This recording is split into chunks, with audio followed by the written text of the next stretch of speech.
that time of the year again, where the best Mobile Legends Bang Bang teams from the tropical region of Southeast Asia converge together.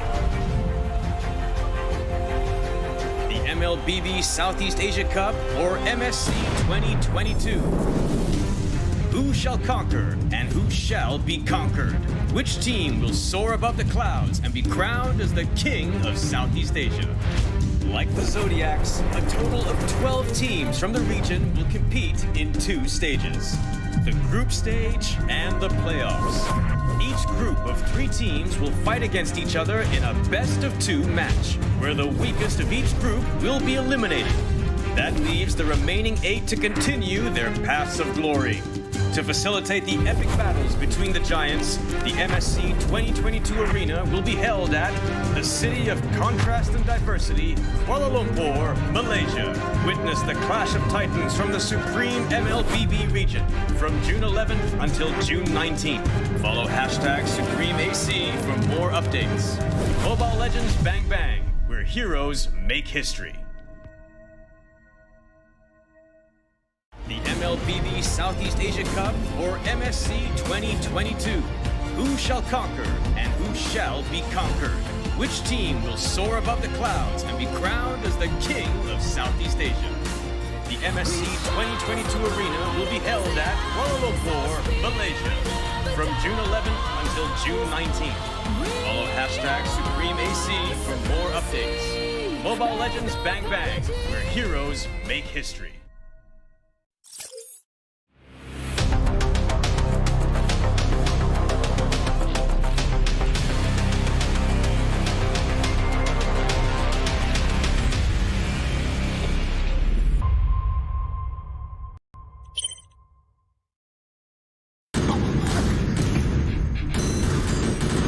Defeated with this? Before we get started, let's warm up.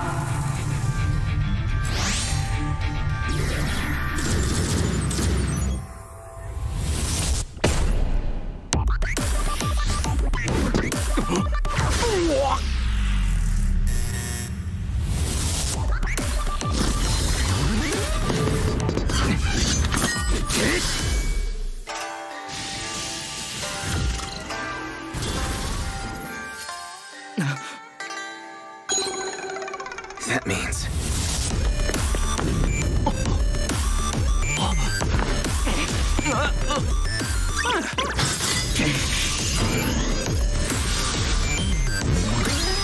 Oh! Defeating the humanoids enhances your weapon!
So, surviving players inherit the weapon level from the defeated.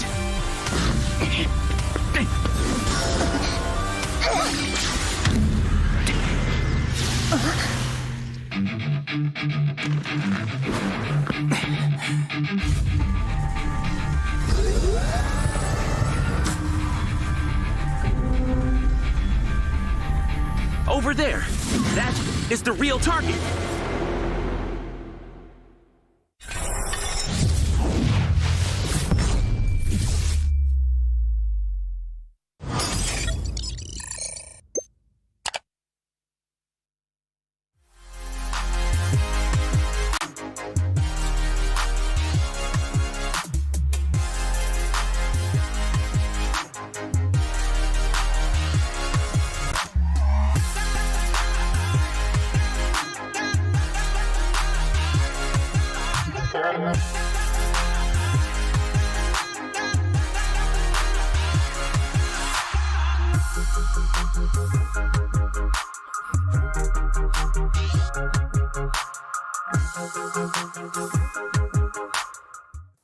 Halo, gua R7, nama lengkapnya Rivaldi Fatah, asal dari Bandung. Gue bermain di SEA Games ini mewakilkan Indonesia. Awalnya sih nggak nyangka sih bisa jadi pro player gitu, kayak jalan dengan sendirinya gitu. Pasti kayak tiap anak-anak punya impiannya masing-masing lah. Dulu gue pengen jadi dokter juga, cuman namanya belum rezeki, ya rezekinya ada di e-sport gitu. Yang gue harapin di Mobile Legends sih untuk Indonesia ya pastinya biar bisa lebih gede lagi Mobile Legends-nya, terus makin banyak kompetitif tahun ke tahun kayak gitu-gitu makin ditambah. Ya itu aja sih harapannya. Ya untuk para fans kita minta doanya agar kita bisa memberikan hasil yang maksimal di Hanoi SEA Games 31 ini. Semoga kita bisa membawa emas ke Indonesia. Halo, nama gue Albert Nasir Iskandar, nama gue Albert. Gue bermain di timnas Indonesia sebagai jungler. Yang pasti nggak bakal ngira sih bisa jadi kayak player Mobile Legends yang sebesar ini sekarang. Ya karena juga awalnya kan main cuma salah-salahan lah, tapi ya bersyukur banget bisa sampai segede sekarang. Menurut gue tim Indonesia sendiri, gue yakin sih bisa nyampe grand final lah. Apalagi tujuan kita semua sama, kita mau dapetin emas balik ke Indonesia, ya gue yakin kita bisa dapetin emas sih. Ya buat kalian semua para fans, ya kalian semua dukung kita terus, apapun hasilnya kita bakal lakuin yang terbaik kok buat Indonesia juga. Nama gue Isan, nickname gue Luminer, umur gue 21 tahun, gue dari timnas MLBB Indonesia. Karena gue dari pas zaman gue sekolah, gue udah kayak latihan Mobile Legends, kayak gue udah mimpi gue jadi pro player. Dan ya gue percaya sama kerja keras gue. Untuk para fans, makasih yang udah dukung gue atau tim gue dan juga timnas Indonesia ini yang sedang berjuang. Dukung terus, makasih banyak kalian semua yang udah dukung. Semoga kita dapat hasil yang terbaik. Nih, bantu doanya ya. Hello guys, my name is Calvin Winata. My nickname is CW. I'm from Indonesia and I'm playing God lane for my team. For me and my team, we play two tank. Yeah, it's already we usually play two tank and it's not a problem for us. I hope Mobile Legends at Indonesia or maybe at the world can be more have tournament and have a good. I think Mobile Legends can become more grower, become more popular and have a good. Of course, me and my family is very proud and happy, of course, and we will have a good celebration, I think. Yes. Halo semua, nama gue Calvin, nickname gue Vin. Gue bermain sebagai roamer di timnas MLBB Indonesia. Pendapat gue tentang Mobile Legends di Indonesia itu udah cukup berkembang dan gue harap perkembangan itu bakal terus menerus, jadi menjadikan Mobile Legends semakin besar lagi. Tujuan gue dan juga tim gue untuk SEA Games kali ini adalah untuk membuktikan bahwa Indonesia itu adalah negara yang cukup kuat di Mobile Legends dan target utama kita adalah membawa pulang medali emas. Kepada para fans, terima kasih banyak yang udah dukung kita sampai sekarang. Tetap dukung kita supaya kita dapat menghasilkan hasil yang terbaik buat Indonesia, buat diri kita sendiri dan buat kalian.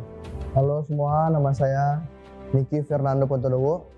Hal yang gue rasain waktu datang di Hanoi, tempatnya sangat nyaman, bagus, bersih, dan juga bisa kayak apa ya, suasananya nyaman banget lah. Kalau makanan di Hanoi, kalau dari gue belum makan. Cuman kalau menurut gue makanan di Hanoi enak dan bakalan bisa jadi selera gue juga sih. Buat tim yang buat gue lawan, paling dari Filipina. Buat kalian semua yang ada di Indonesia, selalu dukung kita. Karena kita akan berjuang untuk Indonesia, buat bangsa kita, buat mengharumkan nama Indonesia. Dan gue akan melakukan yang terbaik, kasih yang terbaik biar kita bisa dapat emas. Halo, nama aku Gilang, nickname Sans. Kayaknya nggak ada kepikiran kayak gitu sih, soalnya dulu tuh main rank biasa doang, main terus rank. Kalau kepikiran jadi pro player enggak, kita main rank doang soalnya cuma dulu. Kenapa tiba-tiba main Mobile Legends? Dulunya main game lain sebenarnya, terus kan teman-teman yang lain mainnya Mobile Legends, ya udah ikut main Mobile Legends juga, dan sampai sekarang main Mobile Legends. Rasanya ya paling pertama ya senang banget lah, ini kan pertama kali aku juga kepilih jadi masuk SEA Games, ya nggak ada lain-lain sih, pasti senang banget. Buat Indonesia, dukung kita terus semuanya biar kita makin semangat dan semoga kita nanti mendapatkan medali emas. We want to do our best and get the best outcome that we can get. Of course, gold medal is what we want to do. After this tournament, we all have our own competition to go on.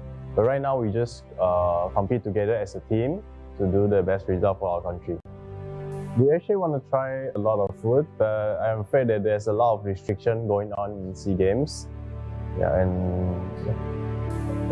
Kita apa? One voice.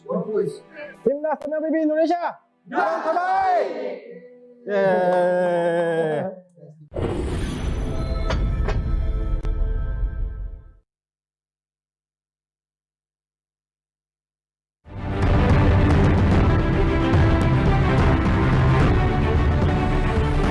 Đội tuyển còn lại sẽ góp mặt tại trận bán kết 1, đội tuyển Philippines.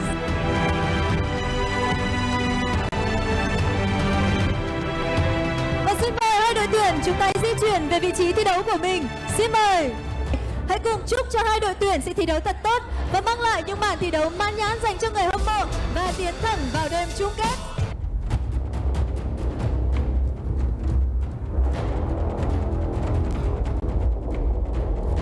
Tấn công đến từ bên phía của đội tuyển đó là Philippines. Rồi trừng phạt làm chậm. Đó là Revanation và như vậy là chiến cộng đầu dành cho bên phía đội tuyển Singapore.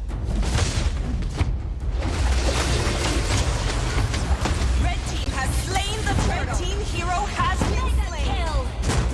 Team hero has been slain. Red team hero has been slain.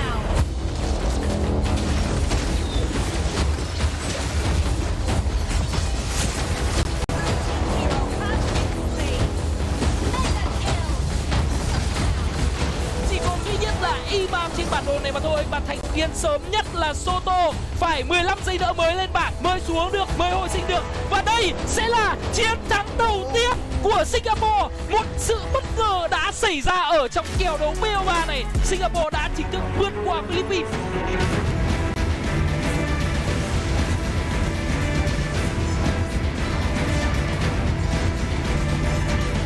Has been slain.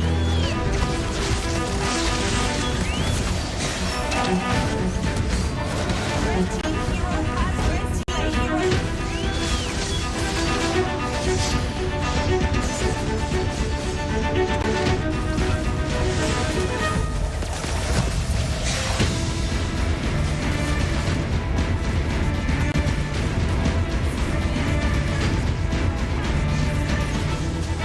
Như vậy là hết rồi. Phía Philippines là một lao lên và đó là đó. Đây rồi, người chân đi rừng, mega kill cho Imam. Adamir chạy đi đâu? Với Adamir thì không thể nào mà chạy được cả. Unstoppable cho Gonzalez. Đây là một đều.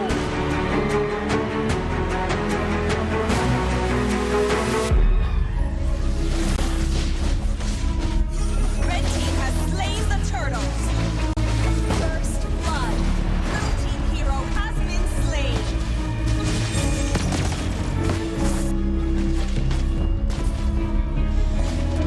Double kill.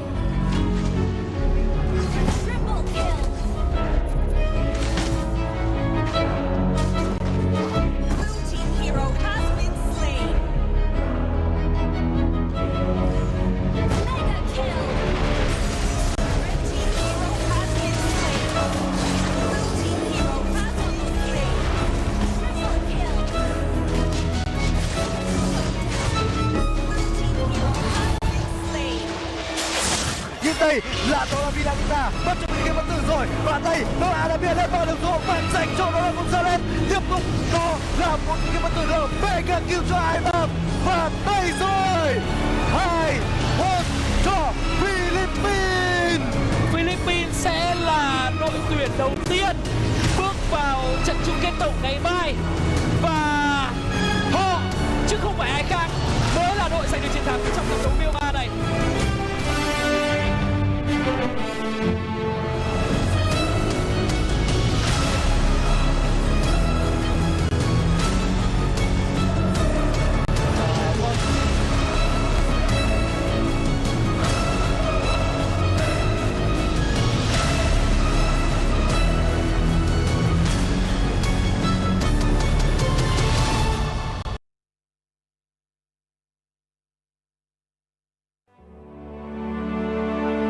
It's actually my first time visiting Hanoi, Vietnam, and in the past 24 hours that I've been here, there are so many things that I like already. But the best thing that I like about this place, Hanoi, Vietnam, is the weather. I think this is the perfect weather for me. You can go outside and wear a jacket and do not feel hot. And you can go outside and not wear a jacket and do not feel cool. It's the perfect weather. Yes, I tried it. I really like it. And also, it's very delicious and dry sound. Hi, I'm Daniel James Del Rosario, also known as Wise, the jungler of SEA MLBB. I respect all the teams and I think they're all strong. But in order to be a champion or to be a gold medalist, you need to defeat them also. I don't have a team that I want to face, but rather I want to face them all so I can test my strength. Hello everyone, I'm Dexter Lucy Alava and my ID is Dexter and I'm the some Blacks International. I'm Kyle Dominic Soto from MLBB Cebu team. My name is Salik and from MLBB Cebu team, also known as Haji. I'm Ayon Usi from MLBB Cebu team, mid laner of 6th month of Blacks. The team we want to face is the Indonesia because their team is full of strong and talented players. So in order to become a champion, we have to beat them. No, because I never thought that I will become MLBB pro because I played just for fun. I'm confident enough that my team will get into the finals because my team has prepared well for this 31st SEA Games in Hanoi, Vietnam. I'm Kyle Dominic Soto, ex-trainer of MLBB Cebu team. I'm Salik, also known as Haji from MLBB Cebu team. I'm Ayon from MLBB Cebu team. I am Christopher Ricapagasa, coach of MLBB Cebu team, and I'm also known as Bonchan. My name is Lee Howard Gonzalez. I'm the gold laner of the MLBB Cebu team. I'm Anil Jandani, the assistant coach of MLBB Cebu team, also known as Master the Basics. I want to thank all the MLBB fans, especially our MLBB community, and I just also want to ask them not to only support us, but to support all the Filipino esport athletes that will represent our country. No, I haven't really visited any country yet, but the weather here in Hanoi is really good. Laban!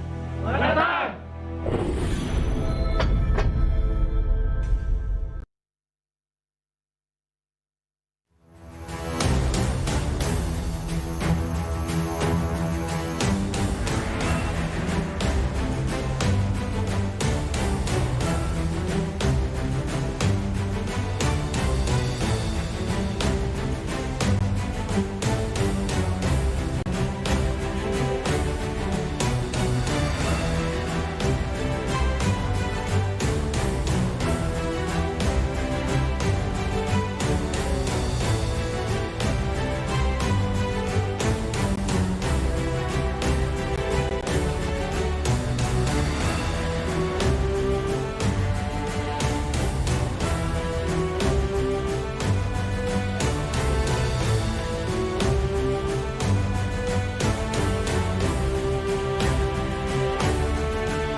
Good morning, everyone watching all over the globe. Welcome to the 31st Southeast Asia Games, where today we'll be having the gold medal match.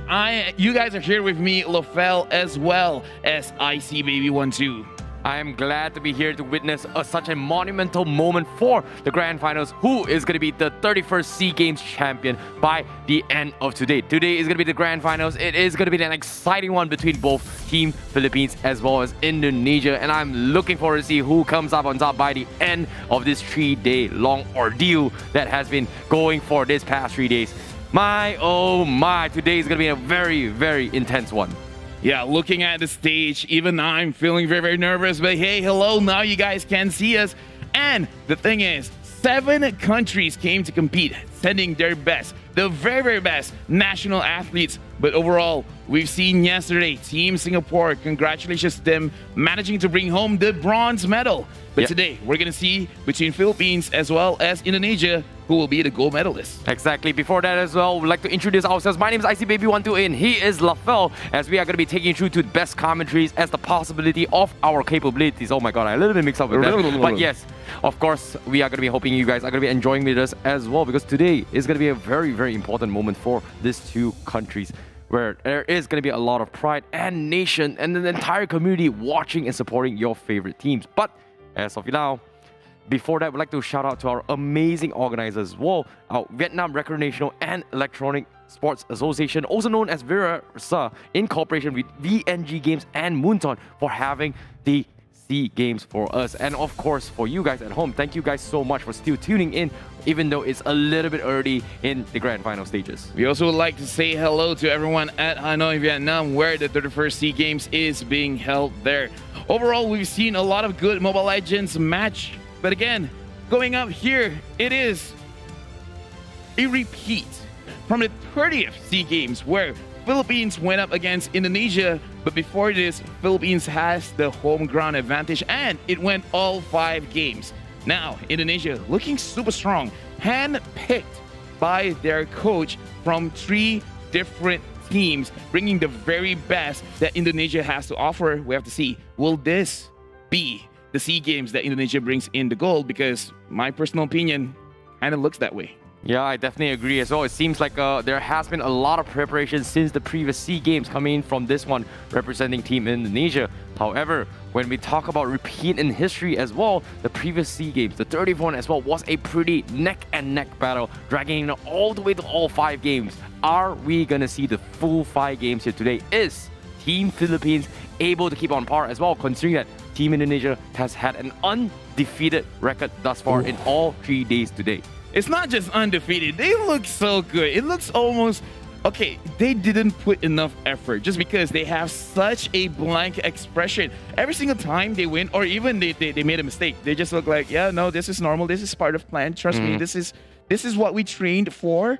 They never panic. They never get into a situation where they feel like they're pressured.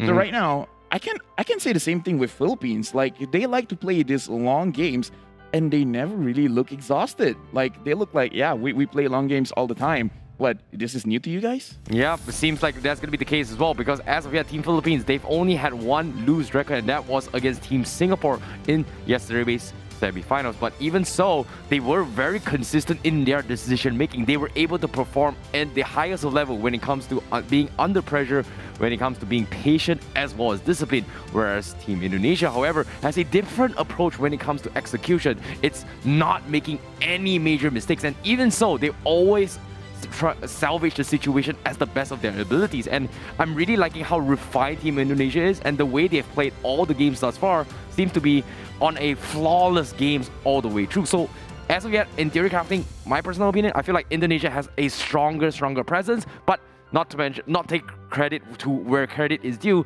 this is going to be the best of the best. So it's anyone's game coming into the grand finals. And ladies and gentlemen, this is going to be the main stage here at Hanoi, Vietnam for the 31st SEA Games as of yet. Yeah, looking here, we're just waiting for both national teams to come up on stage. This is the National Convention Center in Hanoi, Vietnam, where again, the grand finals. My knees are shaking just because I'm actually scared to see how Indonesia will play this game. My whole body is shivering. I can't wait. I really can't wait. Like, I woke up so early today in the morning. I came here so early just because I want this game to start as early as possible, because I can't, you know, I'm a very impatient man. I'm sorry. I'm very impatient. And seeing the stage here right now makes me even more excited. Like, let's go. I want to stand up. I want to go there, and I want to shoutcast there because it looks amazing. It looks awesome. I wish I was in Vietnam. Hold your horses, Lover. I know you're very, very excited. I can feel the energy coming from you as well. It's really, really intense. And we know that there is just so many things that needs to be prepared as well to make sure that everything needs to be run smoothly as well. You can see there's so many people involved just to support their favorite teams, and I know you guys can't wait to witness it as well. And of course, to give you guys a little bit more entertaining as well as give you guys a little bit more insight, this is the moment that we've been waiting for as well. It's go time. This is the 31st SEA Games. We are ready to give you the best games possible. Call your friends, call your family, tell your buddies, because why? We are going to be watching your favorite nations, your favorite teams, as well as the two best nations currently in the SEA Games compete for the gold medal for Mobile Legends Bang Bang. And I'm sure there's a lot of Filipinos in the live stream right now, as well as a lot of Indonesians. Take this time, because right now the game hasn't started yet, so your focus is just on us. Flood the comments, shouting out that Team Philippines will win. Philippine Lang Malakas, and Indonesia, Indo Pride. Just flood the comments. Keep showing your support. Keep showing the energy that you are giving to your team, because I just want to make sure that when I read the comment section, I can't read it. It's just scrolling way too fast. Well, we can feel all the energy as well as you guys are flooding through the comments. I'm looking forward to see who is going to come on top and who's going to reign supreme by the end of today. But as of yet, you know, based on track record as well, Team Philippines has been known to pull off some really amazing miracle runs thus far. But based on the SEA Games stats, Indonesia seems to have a very good track record. So it's all about history, or is it going to be the current stats? Which is more reliable? Is it going to be Team Indonesia, or is it going to be Team Philippines? But what I do know is the fact that both teams has very interesting takes off the game when it comes to the meta shift. We talked about tank junglers being a little bit popular in the recent patches as well. Other regions not favoring onto it as well. But all in all, I like how Team Indonesia has a little bit more versatility, trying out the usual assassin jungles. Even though they've won the game, it feels like maybe Team Philippines was always on the right track. Okay, since now we're talking about the game knowledge, let's actually bring up the individual athletes. Team Indonesia, right now, in terms of their roster, they've shown two different rosters, where a game where Luminaire plays, a game where Sans plays, when Vince plays, and subbing people out. And this will keep Philippines on their toes, where Team Philippines, they have substitute athletes as well, but we have not seen them play so far. So in terms of how they play, in terms of versatility, I don't feel like trying to win the draft game against Indonesia is going to be easy, just because every single game that we see, they always win the draft. They manage to actually play around with the bans to make sure that they pressure you yourself into picking a certain composition. And Team Philippines, they are really good with the Ube strat. And since it's something that Indonesia has seen at this point years already, I'm pretty sure they have a lot of different ways to fight against it. I definitely agree. And one thing about Team Indonesia as well, like you said as well, when it comes to changing up a roster, my question is Luminaire going to be starting up in the grand finals? Considering that a lot of the teams, especially coming from Team Malaysia in yesterday's semifinals, they were anticipating that Luminaire is going to be playing from the side of Team Indonesia. However, they did not bring him out. However, they brought in the Vin and Sans combo, just completely outclassing Team Malaysia in the yesterday's semifinals, which definitely threw them off guard. But you can see the variations coming from Team Indonesia. When you least expect it, they bring in a team roster that just completely changes the entire playstyle of the team and come up on top.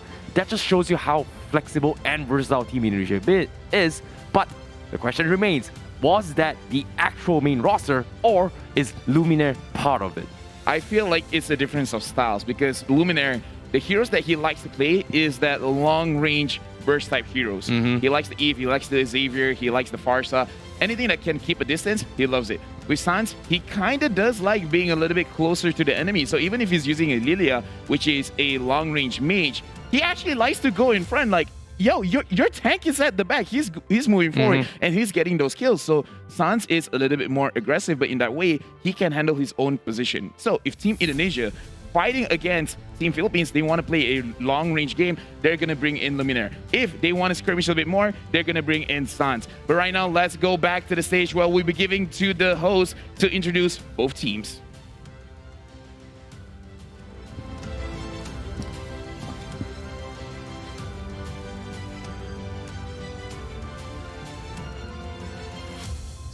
Quý vị và các bạn đã đến quay trở lại với chúng tôi tại Trung tâm Hội nghị Quốc gia để đến với ngày chung kết của bộ môn thể thao điện tử Mobile Legends Bang Bang, nội dung đồng đội tại Đại hội thể thao Đông Nam Á lần thứ 31 được đăng cai tổ chức tại Việt Nam.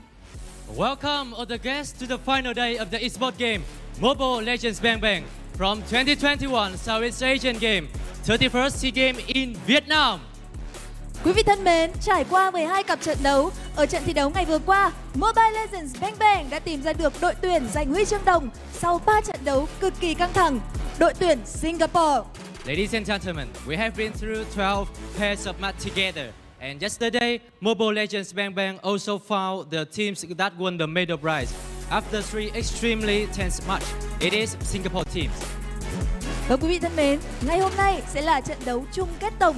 Cuộc so tài của hai đội tuyển mạnh nhất, xứng đáng nhất của bộ môn Mobile Legends Bang Bang năm nay cũng chính là cuộc đối đầu kinh điển giữa hai quốc gia mạnh nhất về Mobile Legends Bang Bang ở Đông Nam Á, phát triển nhất trong khu vực hiện nay. Today we will have the grand final, the competition between the two strongest and the worthiest teams of Mobile Legends Bang Bang at the 31st SEA Games this time. This is also the classic confrontations between two countries with the most developed Mobile Legends Bang Bang in the regions. Đội tuyển nhất bảng A, Philippines sẽ đối đầu với đội tuyển nhất bảng B là Indonesia. And the final match today is between the top one of Group A, Philippine teams against the top of Group B, Indonesia teams. Và trận chung kết của chúng ta ngày hôm nay sẽ bắt đầu vào lúc 9 giờ. And our final match today will begin at 9 a.m. Và quý vị thân mến, ngày hôm nay đội tuyển Philippines sẽ đối đầu với đại diện đến từ Indonesia theo thể thức là B05. Đội tuyển nào giành chiến thắng trước 3 trận đấu sẽ chính thức trở thành nhà vô địch, đồng thời giành lấy huy hiệu cao nhất, huy chương vàng SEA Games 31 cho kỳ SEA Games năm nay. Ladies and gentlemen, today's Philippine teams will face the representative from Indonesia in the form of BO5 format. The teams will win 3 matches first, will officially become the champions. And also, they will get the high title, gold medal of the 31st SEA Games. Và ngay bây giờ, chúng ta hãy cùng chào đón trên sân khấu đội tuyển với DNA của nhà vô địch, đội tuyển Philippines. And now, we will welcome on stage the arrival of the team with the DNA of the champions, the team Philippines.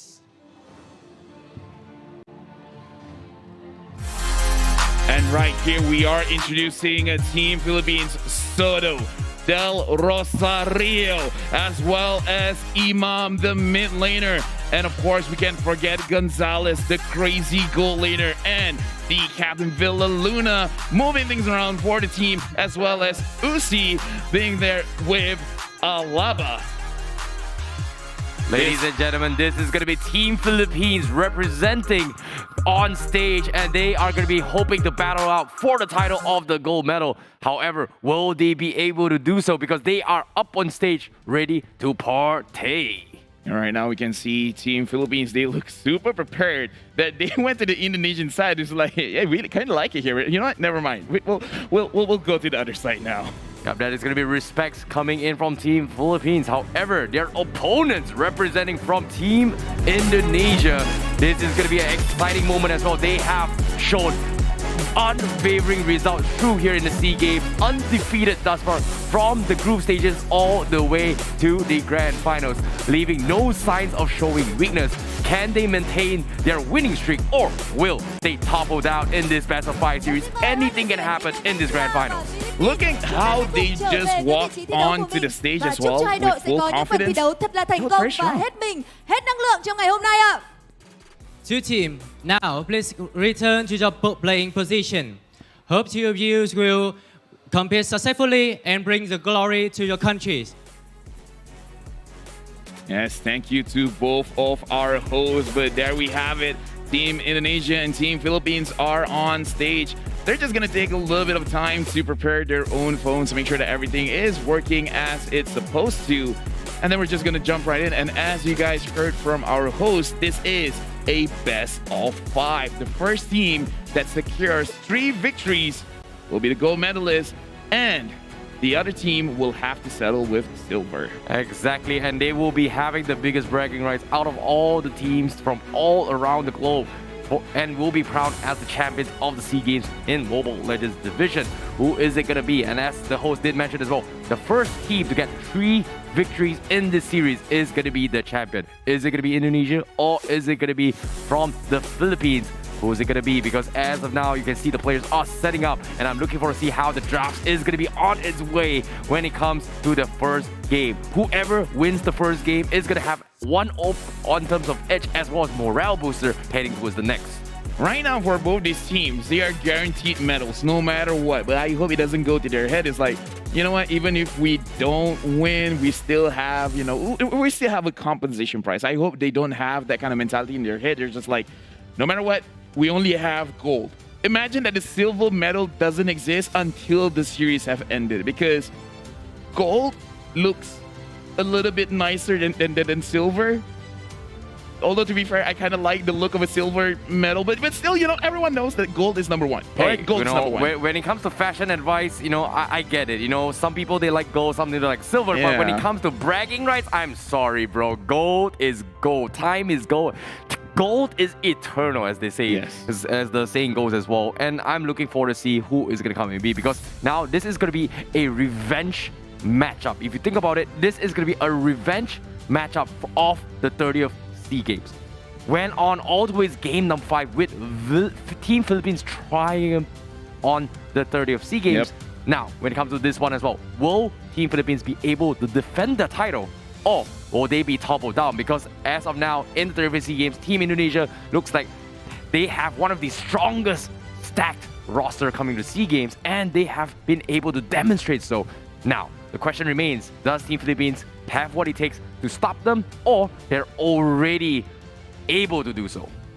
Like you said, I feel like it's on Team Philippines to actually do something against Team Indonesia, because as of right now, I feel like in terms of how they're standing, Indonesia is already at a spot where you have to answer me, not I answer to you. But this is our choice of winners, where for me, it's going to be Pilipinas lang Malakas. I feel like Philippines will bring in the gold again. And for me, it's going to be Indo Pride Gospel, apparently, as it seems to be a split decision here, and the caster does for English, and we will give you the most unbiased commentary ever, and of course, we will keep it as neutral as possible for your viewing pleasure. And of course, this match is just so difficult. It's so unpredictable. Every single time we've always made it to the grand finals, it's so much uncertainty. We don't exactly know who's going to be the ones that come up on top. For you, if you're on stage, right now, what are you thinking? What is your motivation to win?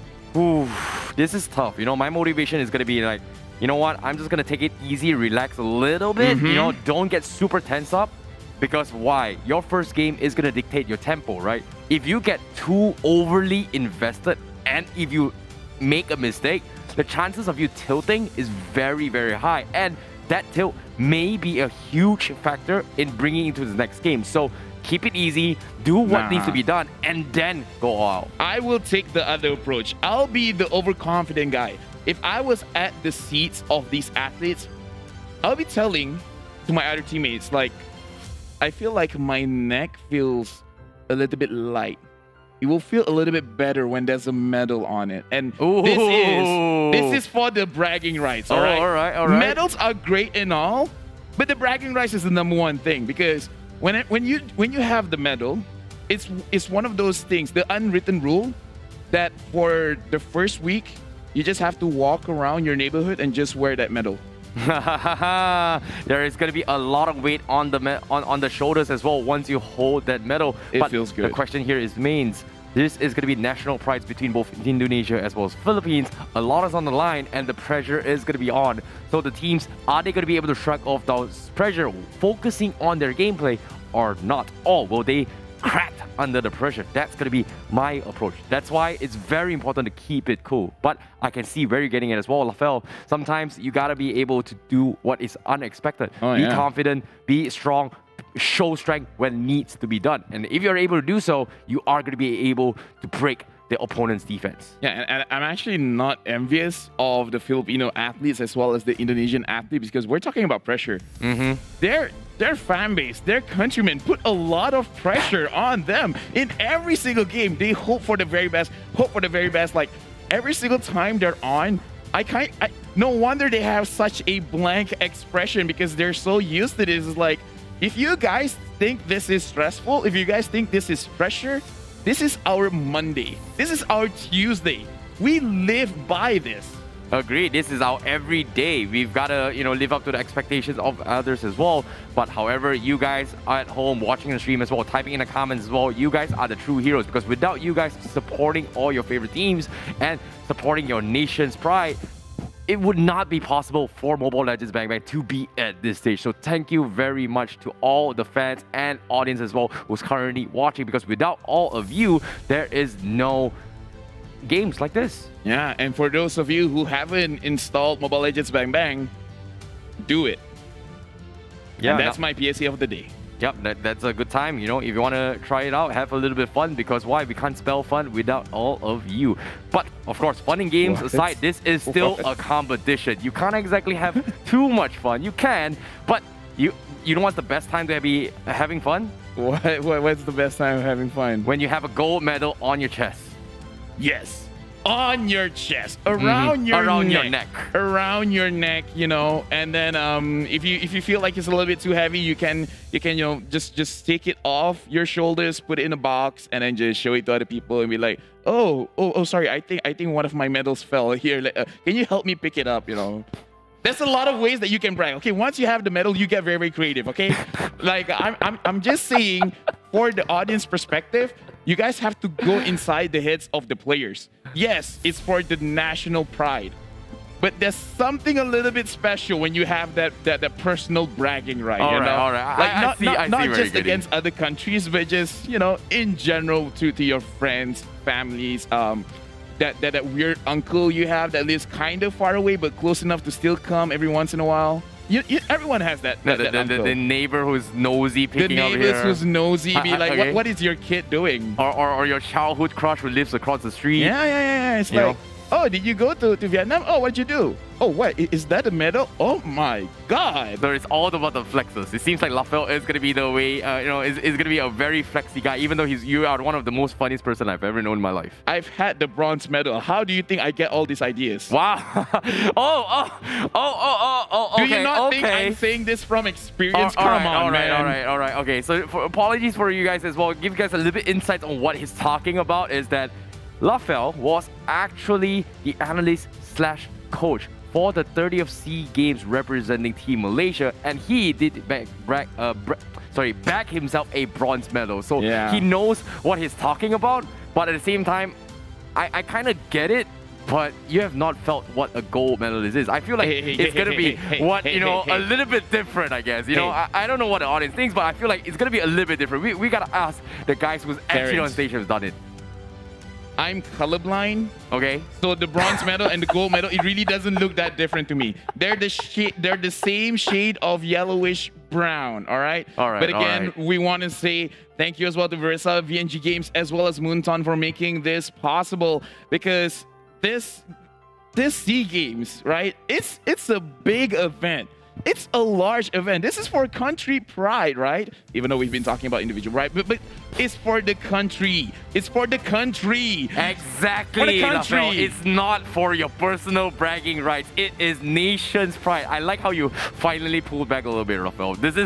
It's really true. It's really true. I'm putting realism and professionalism into the mix. You're putting realism and professionalism. Is that what you're saying? Because everyone in the audience, I think you're confusing with individualism and being a part of a community. No, I'm being realistic, man. I mean, I'm pretty sure even the people in the comment section, if they're imagining they're on stage and then they get a medal, what will they be doing? The first thing that they think of is like, oh, people are proud of me.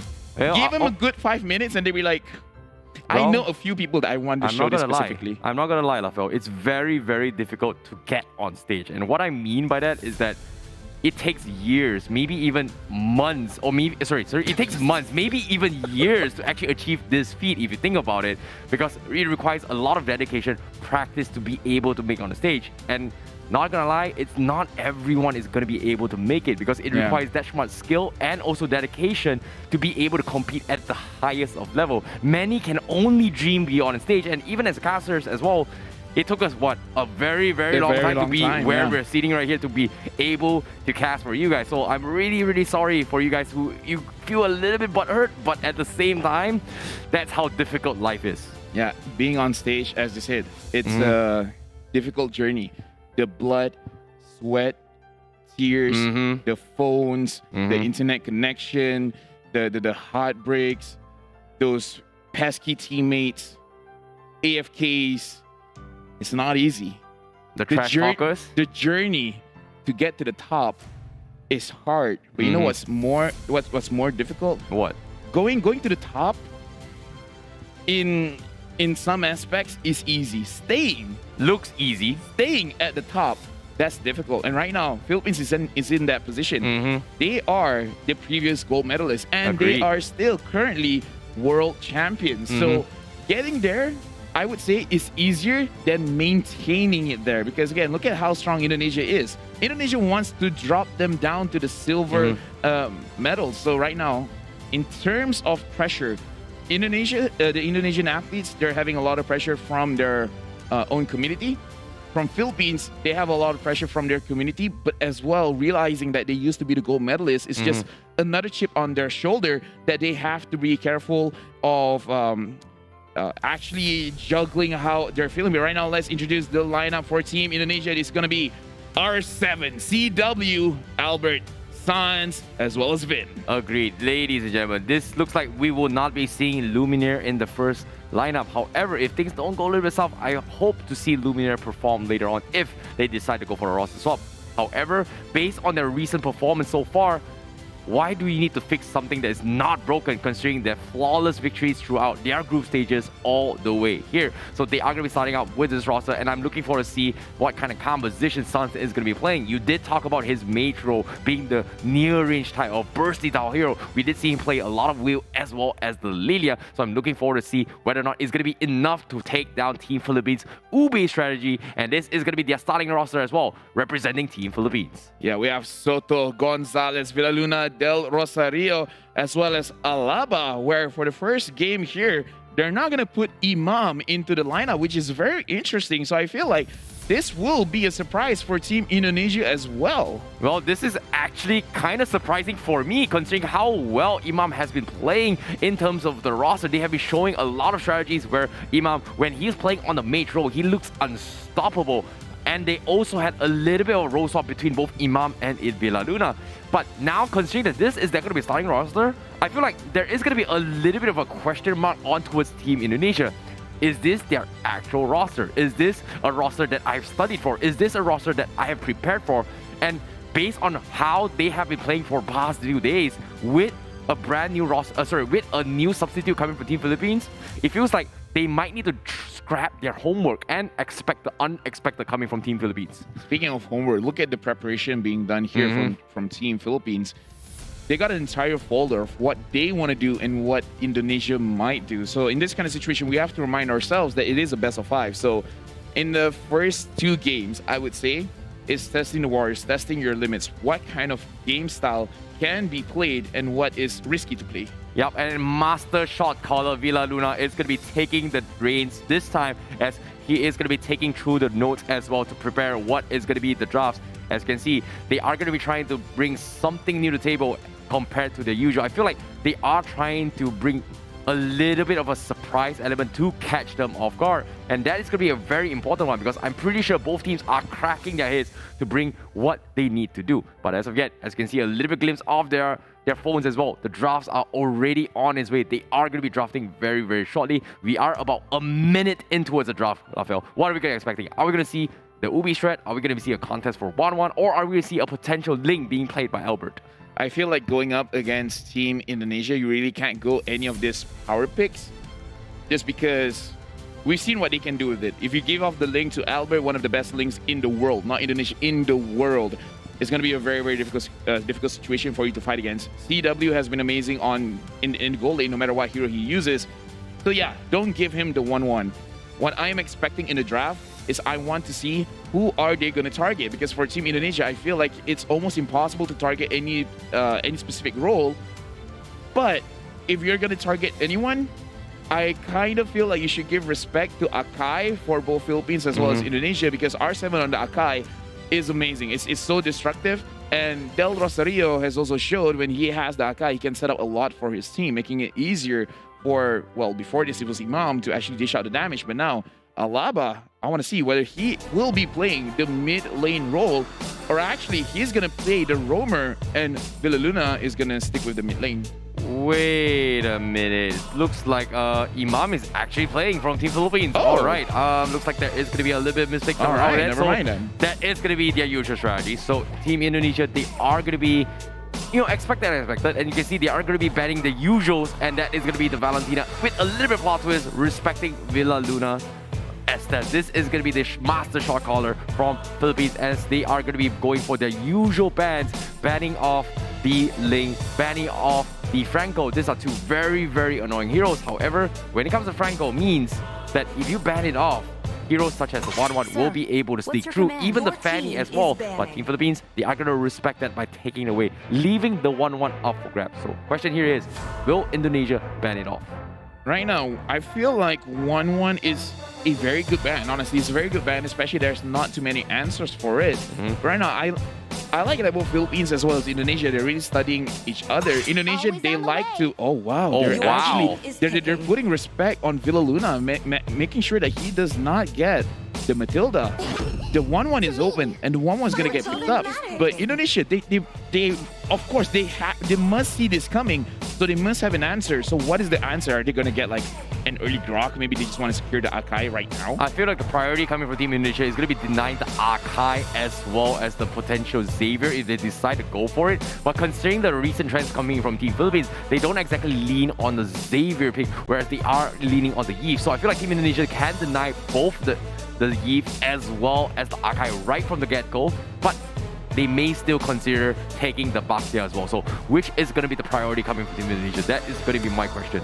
For me, I would say the Akai, man. The Akai looks so good. Like, don't get me wrong, Baxia is super tanky, and he can make sure he can deal with these tanky situations, and the Akai has been picked up, but they're going to be securing Angela for themselves, which kind of does show that this Akai is going to be on the EXP lane. Yep, I really like the Angela pickup as well, considering that Team Philippines, they do have the tendency to play a really good Enchanter style, but the Angela does leaves option for a different variation of the draft, and it does accelerate and compensate certain drafts, such as the Esmeralda, which is something that both teams really like to lean on. But with an Angela on the 1-1 makes the 1-1 even more harder to kill. So it makes a lot of sense why they would like to emphasize on the 1-1 a little bit more. So taking it away is going to be a little bit of a safe approach coming from Team Indonesia, but it still leaves up a lot of variation. So Team Philippines, what are they going to go? Are they going to bring a Xavier, or are they going to go to Eve? And it looks like it is going to be the Xavier coming in from Team Philippines, as well as the Baxia to match the Akai. But here's going to be a little bit of difference, right? Team Philippines, they do play the Akai in the jungle role a little bit more in these past 3 days. But yesterday's game from Indonesia, they have been able to flex the Akai on a XP lane over a jungle. Yeah, right now I feel... Okay, you know me, I kind of don't like having the Enchanter style when you have a very talented roamer like Vin. But since you have the Akai, which has a very good setup for his own team, I feel like Indonesia's draft right now is really good. Taking this Popol and Kupa quite early, because looking at the draft from Philippines, I'm thinking on the side of Indonesia, are you looking for burst to make sure that you can get the 1-1 as well as Xavier very, very quickly, or you want to focus on damage per second to make sure that the box set will not become a problem? And taking this Popol and Kupa, for me, signifies that Team Indonesia, they want to get a certain mistake coming in from Team Philippines, whether it's during a turtle fight or a turtle or a lord fight. and they're just gonna use this Popo Kupa to push because the Akai with the heavy spin can push everyone away, including the minions. So it's gonna be very easy for Indonesia to push. And Philippines, they have Xavier to clear, but I don't think it's gonna be enough. It's a very interesting way that they have started this draft. It's really interesting in the sense that I'm really surprised that Team Indonesia decided to go for the Popo and Kupa. I feel like they would have leaned on the Beatrix a little bit more, but I felt like Team Indonesia was more forced to pick the Popo and Kupa just because of how capable Team Philippines is able to do. They haven't exactly shown Villa Luna's composition yet, and we do know he does have the tendency to lean on the Popo and Kupa, the Enchanter style supports, and I feel like Team Indonesia, they're more inclined to pick it just to potentially deny it. But that leaves up a little bit more limitations because if you think about it as well, if the circumstances call for it, they might be forced to play roaming Popo and Kupa and then go for a Mage Angela, even though it's not a favorable circumstances, but they still like to keep their options a little bit open for themselves. In a way, Indonesia just banned every hero from the side of Villa Luna, including the Valentina, because again, Valentina is a mage, so he is going to be tested very, very hard here, where a lot of the support, a lot of the mages that can be used as a roamer have been taken, including the Angela for the side of Indonesia. So showing huge respect. They're like, yeah, we want to go hard game 1 up until game 3. Indonesia is really, really looking like they're pulling off all the stops. You know what? Game 1, we're going to dominate. Yeah, I definitely agree. But on the contrary as well, it feels like most of Villa Luna's composition has been dropped as well. So far, we have seen most of the supports being played by Villa Luna, which is currently banned for Team Indonesia, as well as a Eve. And based on the composition from the Philippines, I don't think he will be picking the Eve, considering that they've already drafted the Xavier. However, they can still opt to go for a double mage composition, which was a little bit popular in the previous patch, where you have 2 mages supporting in the middle lane. So I wouldn't be surprised that if they decide to go for the force pick, but the jungler remains. You can see Team Philippines, they're predicting that this may not be an Akai jungle. It is going to be more of an Albert playstyle, where they are going to be hoping that it is going to be a landslide pickup coming in from Albert rather than the Akai jungle. So not sure exactly whether or not Indonesia is going to be keeping up the big brain games, but seems like they will show their mage, and that is going to be the Sans Lilia, which we witnessed from yesterday. Yeah, Indonesia is showing their hand. This is a siege composition. Look at the amount of wave clear. Look at the amount of zone coming in from Lilia as well as Akai. Even if Team Philippines, they are at an advantageous spot, Popo and Kupa is going to shred the turrets very, very easily. Now Philippines, they're going to finish off their draft by having the Esmeralda on the EXP lane. And right now, they're going to take Lolita as the roamer. And I feel like this is a solid pickup, but will it be enough? Yeah, this is really smart as well. I completely forgotten about the Lolita. It's something that Team Philippines likes to do. It's kind of like a hybrid enchanter as well, even though it's considered as a tank, just because of his passive abilities to build up shield. I like how Team Philippines dragged this long enough, afraid that maybe Team Indonesia is going to be bringing something to actually deal with the Esmeralda, and hoping to counter it immediately. So it's really smart of them to bring out this stage of the game. But now it's pretty clear from Team Indonesia, they are going to be forced to pick the Popo and Kupa. And on contrary as well, they need to rely on CW winning on his gold lane rather early, benefiting on an early tier 1 from the get-go. So now, Team Indonesia, their response is going to be the Masha instead of the Xerath to do this. So they are going to be good for a little more split push potential, and it is going to be the jungle Akai finally coming from Team Indonesia. We did talk about variety. We did talk about Indonesia being able to switch things up in the middle of a draft, and here we go. Albert is going to be using the Akai, and R7 will be using the Masha. So now we have to see. Masha has been banned a lot during the SEA Games and has been opened quite a few times with varying success. Now in the hands on R7, which arguably is one of the best EXP laners in the world, I do want to see what he can do, especially going up against an Esmeralda. Yep, I definitely agree. There has been a lot of work put into this draft as well, anticipating that in the past as well, Team Indonesia has a tendency to prioritize on the Esmeralda picks. And you can see they're holding out towards the last moment coming from Team Philippines, and then eventually picking the Esmeralda, even though it's considered an S tier to Team Indonesia standards. And I'm really surprised it made it through that far. And Team Indonesia, they managed to actually drag it to this last stage, and this time they are going to bang on the Masha to make things happen. It is going to be a battle between whether or not the Popo and Kupa is going to be winning lanes, or will Team Philippines Enchanter style coming up on top. Is it going to be individual skills or is it going to be teamwork? This game one's draft is pretty much set at stone right now. And I want to talk about Indonesia's draft because they have an option. Whether they do it or not is completely up to them. But they have the option of going very, very early inside the enemy's jungle, inside Philippines jungle, because they have the Lilia, very, very good in the mid lane, very, very strong in the mid lane, can win the trades. And because they can win the mid lane, she can opt to just go inside the jungle. Masha, we know, is very, very strong in the jungle as well. So even if Masha opts to just ignore the first wave or bring a roamer with Masha just to clear just to proxy the wave first and then invade into the jungle, I'm just saying there's a lot of ways for Indonesia to have a earlier power spike compared to Philippines, especially when we look at the mid lane where it's a Lolita and a Xavier, which in terms of prowess in the mid lane is not enough to go up against the Lilia alone. So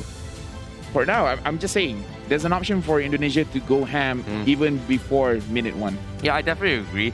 I can see that in terms of early aggression, Team Indonesia is going to be able to get a little bit more early aggression pressure. But in towards the late game as well, they are trying to actually focus on how to deal with the 1-1. Masha may not be really strong in the early games in terms of laning phase, but when it comes to early invades and disrupting momentums, he is at tier 1 for a reason. But the question remains is that can they scale into the later stage, but again, where the 1-1 doesn't get super out of control and be able to soak some of the crossbow attacks. So it's going to be, I would say, a little bit of a gamble between both compositions, but Masha is still a little bit of an alternative to actually disarm the 1-1 to prevent those crossbow attacks. The ultimate bonding experience coming in from the side of Philippines, having the 1-1 will make them very, very strong in a team fight. But with Indonesia's draft, having the Popoli Kupa that can push fast, but having the Masha as well that can push very fast, so right now, they can split the tide of war. They can make sure that Philippines, they have to look at the Land of Dawn. Which one do you want to protect? The top side? The bottom side? We're just going to get 2. I kind of feel like Indonesia, they're setting themselves up that they can push all 3 lanes, and Philippines, being the Ube strat, they have to choose one of those lanes and having to sacrifice the other 2. Exactly. On top of now having the Archive coming from Indonesia, even if they take a 4v5 fight, they still have the Archive to make a lot of space and disrupt the momentums of Team Philippines. So it makes a lot of sense why they drafted in this composition. But whether or not they are going to be able to execute it is going to be a completely different story, because Team Philippines is going to be looking to oppress them right from the get-go if they're given the chance. But now it all comes down to the early phase of the laning phase. Can the 1-1 beat the Popong Gupa? And whoever gets the slight edge, they are going to be looking to snowball using that very tiny lead, which we did witness coming from Indonesia in their semi-finals against Team Malaysia. Yes, and for everyone watching, this is going to be the first game of the best of 5 between Indonesia going up against Philippines.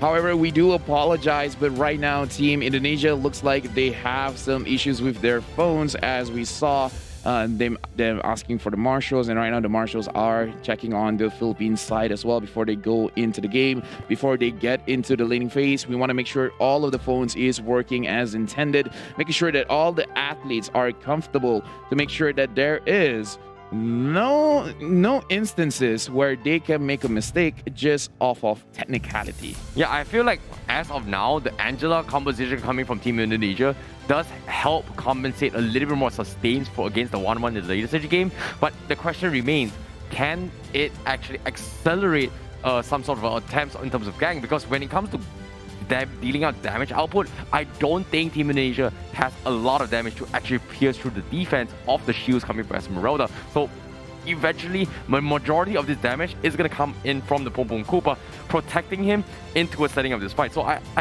get it that you can use the Angela in 2 ways, offensively and defensively, one on the Pompong Kupa and one for the Archive to play the sustains. But now, with the drafts on its ways, ladies and gentlemen, this is going to be game 1 of the grand finals, and these are your players up on screen, and who is going to be the ones that come up on top. And I'm looking forward to see how this is going to go, because this is game number 1. Yes, we can see in terms of the starting of the match, Team Indonesia, they haven't opted to go any crazy plays, but San's taking a lot of damage from Imam, and this is why I say, even Lilia alone, she's strong against any mage, and at times, even the mage and roamer combo. Yep, and as of yet, they are going to go for a little bit of double mage composition for Team Indonesia. They do have the Angela for the sustains, they were able to harass Imam from the get-go. So this is going to give them a little bit of an upper hand when it comes to oppression, but Team Philippines, they will be able to win the little as of yet. Yeah, looking at Team Indonesia, even early stages in the game, they're not committing too much, but they are testing the water to see if they can actually invade the jungle. Look at his Sans going on onto Imam. Imam having very, very low HP. He still wants to commit. Villaluna over there probably telling his team, like, no, let's just go back. There's no need to get the first blood right now. Yeah, it's all about winning those mid lane pressure. It seems like both teams are trading 50-50s all the way it goes. So the side lanes are going to have a little bit more space to actually farm their way through. Team Indonesia, they're going to be supporting Albert to get the gold crab for Yao, but seems like we are going to be going into the pause to try and figure out what is going to be happening as of yet, as seems like there is going to be a little bit of miscommunication to a certain degree.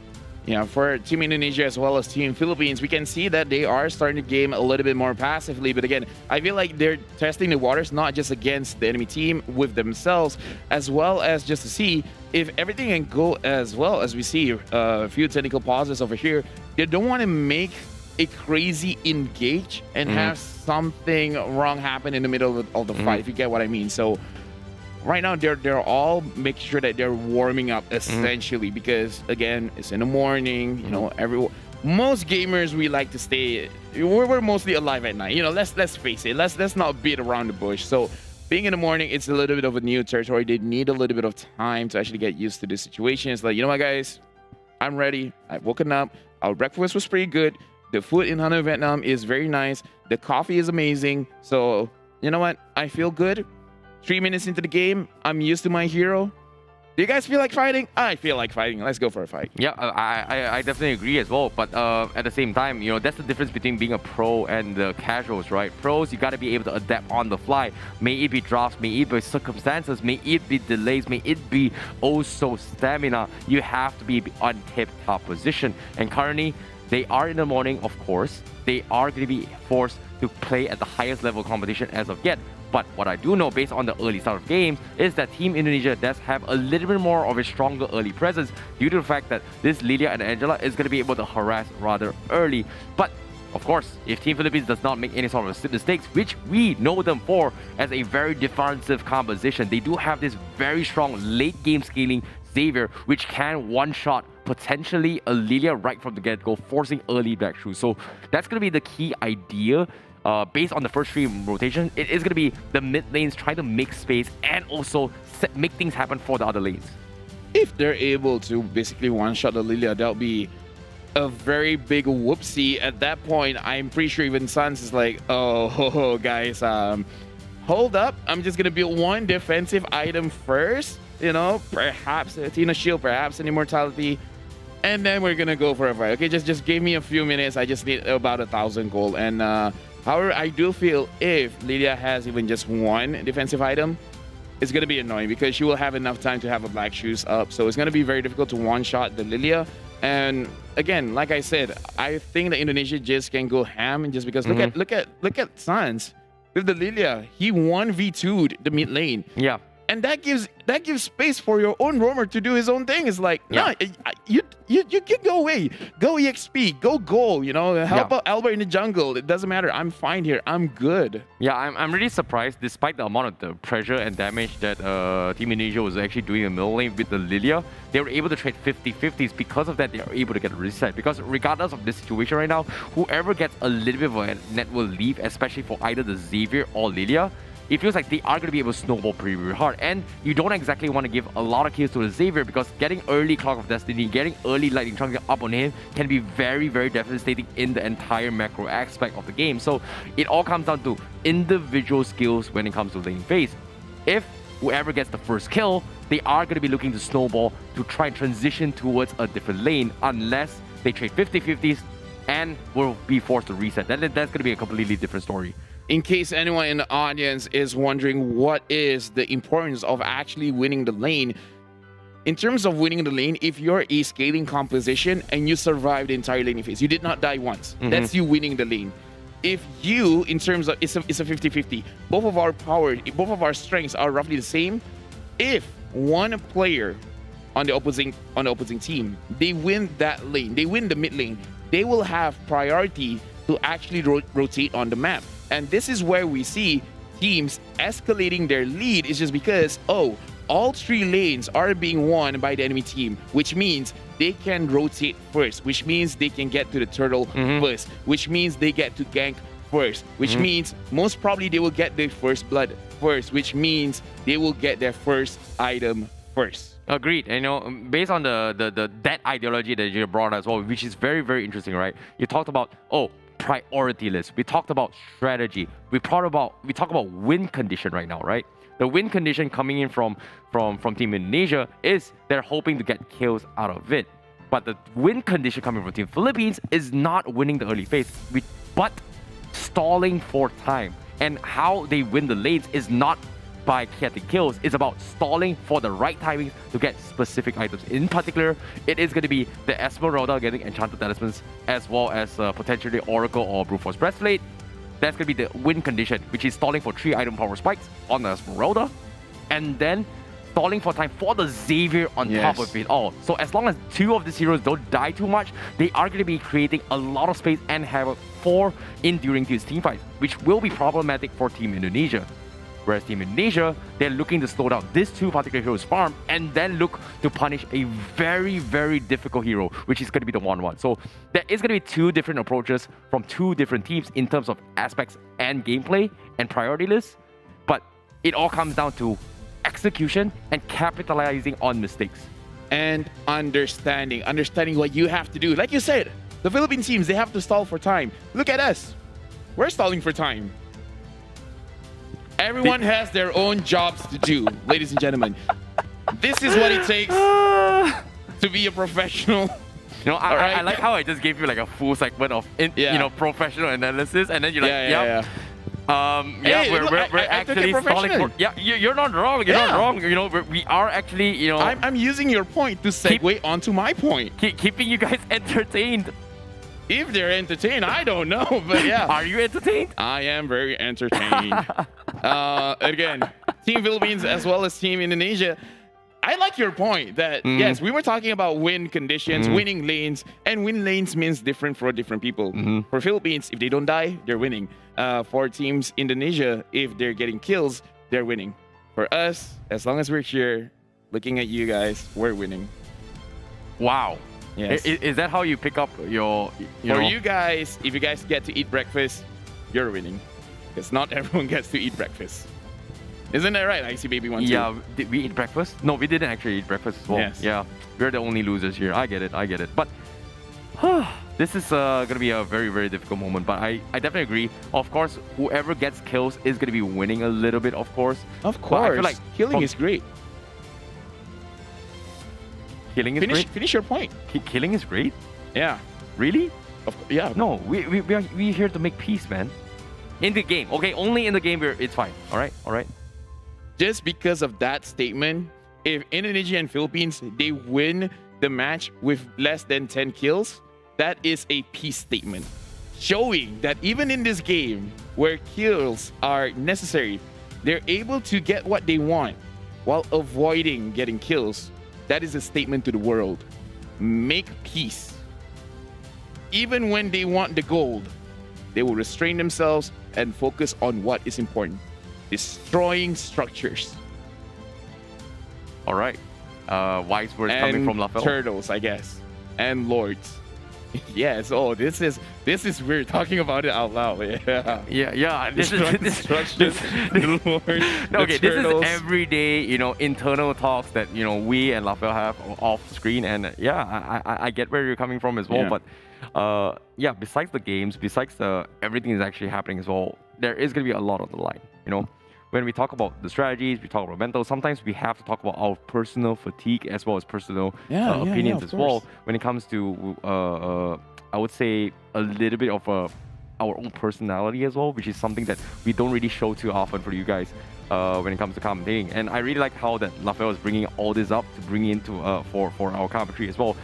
And I feel like there is a lot of things that are actually happening behind the scenes that a lot of people tend not to know. We usually tend to see like, hey, this is screen, this is actually happening as well. And I'm really liking that we are able to showcase a little bit of our personality for you guys to actually understand what is going behind the scenes, which is what we usually talk about to prepare for the next commentary or even the games itself. So all in all, do you think that as of now, is the gameplay is coming from both Team Philippines and Indonesia? What is going through their minds as of now, considering that there has been a really, really long pause? Are they going to be able to reset their mind, get back on the game just like that? Let me give you a visual representation, okay? All right. This is what they are thinking right now, okay? Like this paper over here, they're having a black dot. You know why there's a black dot here? You know why there's a black dot here? Why? Because you're focused here. All right. The longer things goes, the longer they don't talk to each other, the longer that they're not in the game, this will fade away. Or there will be additional dots everywhere, right? Having additional dots. Your focus, it doesn't even appear on screen. Okay, so but that's a lot of there's that. a lot of There's a lot of things here, see it. All right. So your focus is all over the place, and that is where the mental fatigue comes in, right? In the game, you get like, all right, I'm gonna do A, B, and C, and then in case F fails, which because F is fail. All right, I get it. F fails, we're gonna do portion sigma beta Z4, right? But then going into the game, because they're so mentally fatigued, they get distracted, or just not distracted, autopilot. And that becomes the problem. So right now, even though whatever is going on right now, even if they can somehow hear what we're talking about, they need this dot. They need to just make sure they focus on what they have to do. Now I'm going to throw you under the bus, Lafil. You're going to throw me a bus? I'm going to throw you under the bus. Okay. All right. I agree that we have to be focused and everything, right, as well. We only focus on the one small dot, right? But what happens if you're too focused on the one small dot, and you get tunnel vision? Don't you need to look outside as well? That's when you look at your friend's dots. Like, this is my dot. That's your dot. Actually, that makes a lot of sense. And then, since there are 5 people there, there's 5 dots. Dot. It's Morse code. All right? It signifies when all are connected, when all dots have a line together, they help each other refocus. I'm looking at my dot. You're there. I'm looking at my dot. Reminding me, I need to look at your dot as well, right? Imagine I'm Villaluna, all right? And then you're Del Rosario. All right. I'm focusing on my dot. Okay. You have to tell me to focus on your dot as well. Like, I need you. I need you to create space for me to go in, and then we can initiate together. This is the reason why we need dots. Dots are important. So make sure when you guys are talking, what's it called? Full stop? Yes. Make sure you guys use the full stop very well. Well, there's also the comma. There is also the full stop. There's also the exclamation mark. When push comes to shove, you got to use them all to deliver your objectives. In this case, delivery is going to be very, very important. But from the side of Team Indonesia, it seems like fatigue is starting to kick in from the get-go. Now they're just looking for dots. Look at this. They're looking for dots. What dots? Where's the dots? Where are the dots? They have to stay focused. Right now for Team Indonesia, I feel like they can get back into the game. No problem. Because this is, again, we talked about this. Indonesia and Philippines, this is their everyday. You know, they might as well just imagine themselves being at home. With the luxury of having a towel over their shoulders. They just woke up in the morning. They're just going to play 5 games, potentially straight. And then when they get out of the bubble, oh wait, I'm here in Hanoi, Vietnam, and I just got the gold medal, right? So wow, so that's the biggest dot, the brightest dot of them all, I guess. Yeah, it's all about mental visualization. It's a dot. It's technically like a one round dark circle, and if you expand it, it kind of looks like a medal. It's yes. Change the dot for the medal. That's what I'm thinking about. When you talk about medal, it's like, well, so I get it. That's why I'm trying to visionarize it for the audience to actually understand what you're saying. Yeah, basically, it makes sense. Yeah, I'm just saying it's mental visualization, because right now there's nothing else that you can do. Literally, there's nothing else that you can do. You're sitting there. You can't overcomplicate things, so that's why you just have to make sure that you keep focused. Because again, agreed. The moment you imagine you having this long pause, going back into the game, and you actually forgot what hero you even chose. That's not gonna be good for the first 20 seconds that you have to readjust. Like, oh yes, I'm using the Masha. That's the thing, right? You know, based on general statistics, of course, scientific reason, right? Human attention span tentatively lasts around roughly about 30 minutes-ish when it comes to being extremely focused. And that's why, you know, you want to try and wrap things out and do as much as possible within this span of time. And then probably when you relax a little bit and then you want to re-engage in terms of focus. And now we're almost close towards the 30 minutes mark. And when you bring up a point like, what was the hero that we played? Now, here comes the question. What did Team Philippines play in terms of their draft heroes? All right, let's recap. They got the 1-1. That was number 1. And then they got the Xavier, as well as Lolita, Esmeralda, and Baxia. See, I remember. Not bad. I have a dot. All right. I have a dot. So you want to test my dot? Sure. Indonesia. Okay, what's up? Popo and Kupa. Let me answer for you. He got Popo Kupa, Akai, that's two heroes. Akai, Lilia, Masha, as well as Angela. Oh wow, you're amazing, Phil. Yes, you're amazing. Yes. You saved my butt right there. Yeah. You know, and the best part is, well, immediately sticks into the screen. That's a cheat sheet right there for me. I got a little bit excited. That was you, wasn't it? That was the fastest. I went from 100 to 0. I was like, I wasn't about to test you. I was like, I was testing you a little bit, but immediately a screen comes in. I'm like, oh, okay, that's an easy cheat sheet right there. The production loves me. They know, I know what's right? going on. They know what's going on. I was trying to embarrass you as much as I can, but it's not working out. You're just so cool. You pull it off very, very smoothly. How do you get away with it? Oh, I give coffee to other people. Is that a bribe? Actually, no, it's a lie. They gave coffee to me, which feels pretty nice. That does feel pretty nice. Thank you guys. Everyone here, everyone is amazing. Speaking of amazing, the athletes are amazing. Having this level of patience, imagine. Imagine what? Imagine having this level of patience. Oh. That's the question. I thought Imagine Dragons. No. I'm about to go there. Dragons don't exist. Okay, then what exists? And dude, come on, man. Philippines. You know what I'm about to say, right? Philippines and Indonesia over here. All right. Now, okay. Speaking of. I'm sorry, Lofel. I was about to go there, but I'm gonna take you back. Apologies for you guys that viewers as well. If you guys know what I'm talking about as well, Imagine Dragons, right? It's one of the best bands out there. You know, one of my favorite music. Yeah, I'm just gonna leave it there. Nothing related to, you know, our human nature of humanly body. I'm gonna stop it. I like watching the Weird Doctor 2. It's pretty cool.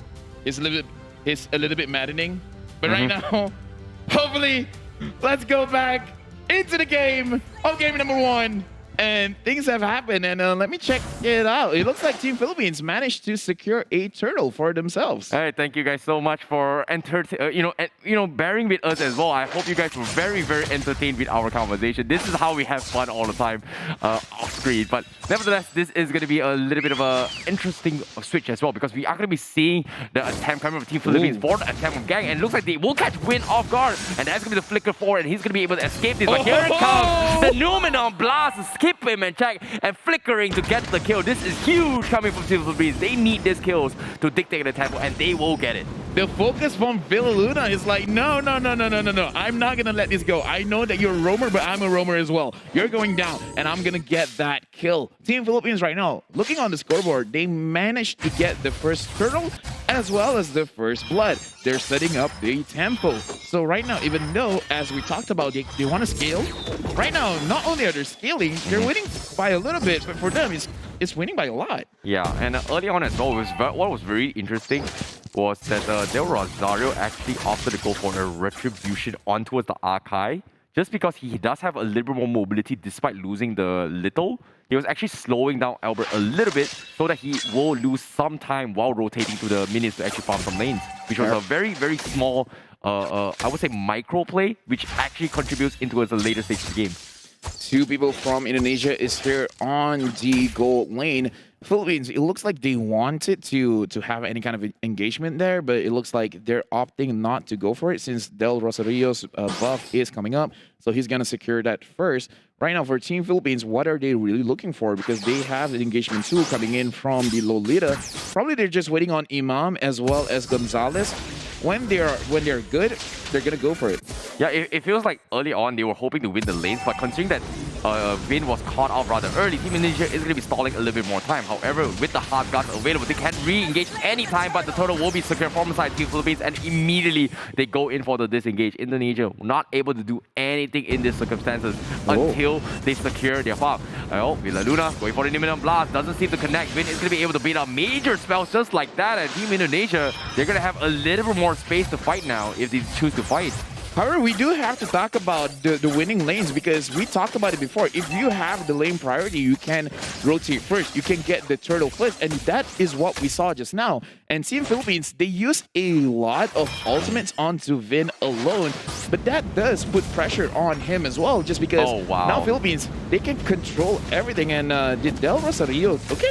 Yeah, this is what I'm talking about, right? The early retribution does contribute a little bit because Albert will be slowed down a little bit. And even though it's like a fraction of a second, the more it becomes, when you reach that point, you are getting, again, a one creep advantage, which you did see how Del Rosario was able to steal it ahead of Albert. It's all about setting up for the next place. And 5 minutes a game, the little time that has been garnered throughout this rotation, it is going to put him at an advantage. And this is a beautiful, very, very small detail that Philippines was able to capitalize on.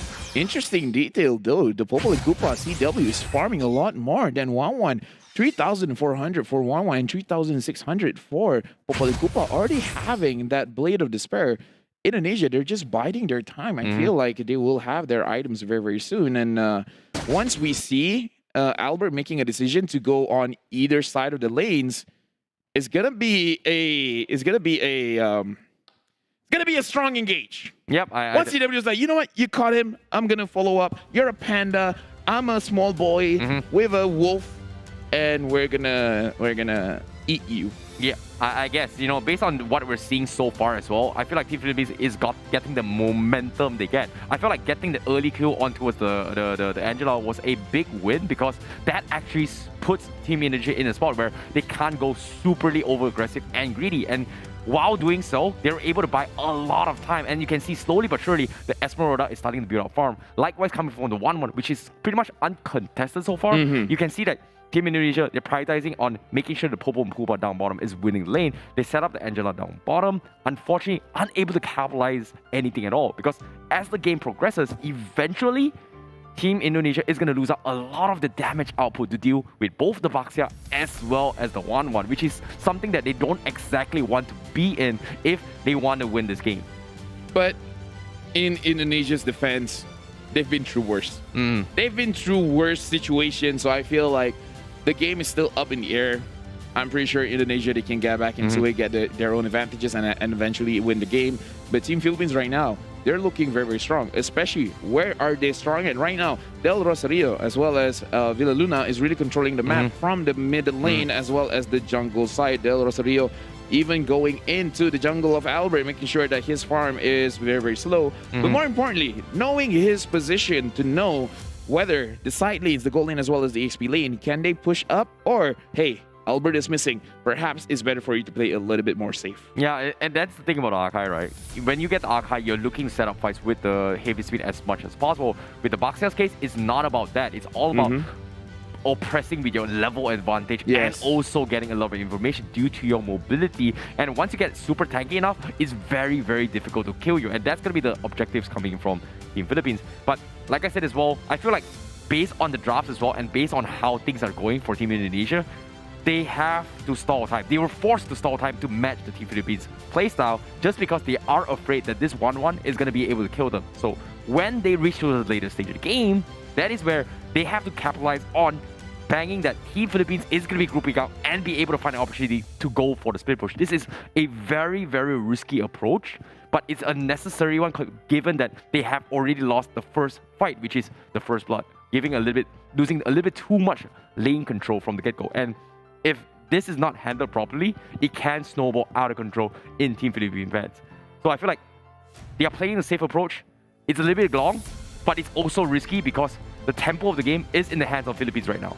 Yeah, I feel like in this kind of situation, since both teams are trained professionally, so this is one of those things that they have trained and they're doing unconsciously, which is they're waiting for a certain power spike, whether it be items, whether it be levels. But look at that, Team Philippines, they feel like this is go time, and they're pushing forward right now. Looking at the kills, 4-1, and Philippines managing to secure the mid lane turret. Well, it seems to me Team Philippines, they are going to be coming up on top, and this is why I'm talking about of snowball effect, right? The moment you lose the early engagement, they are going to look to punish it, and just like that, Team Philippines is going to come up on top. Based on the itemizations as well, Del Rosario is in a stage where he's extremely tanky, looking to go for the next item after the Dreadlord armor, which you can see is going to be on its way.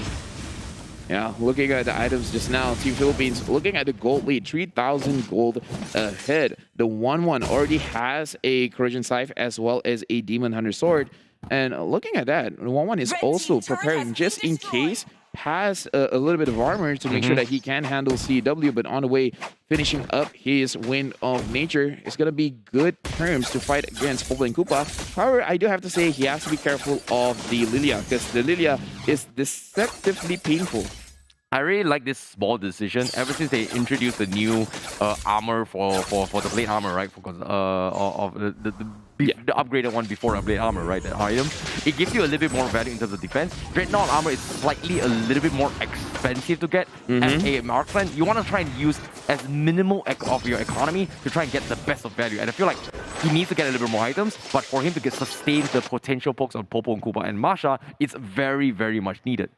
It's a bargain, maximizing effectiveness by minimum spending, and this is efficiency. That is the word that you thought of for me.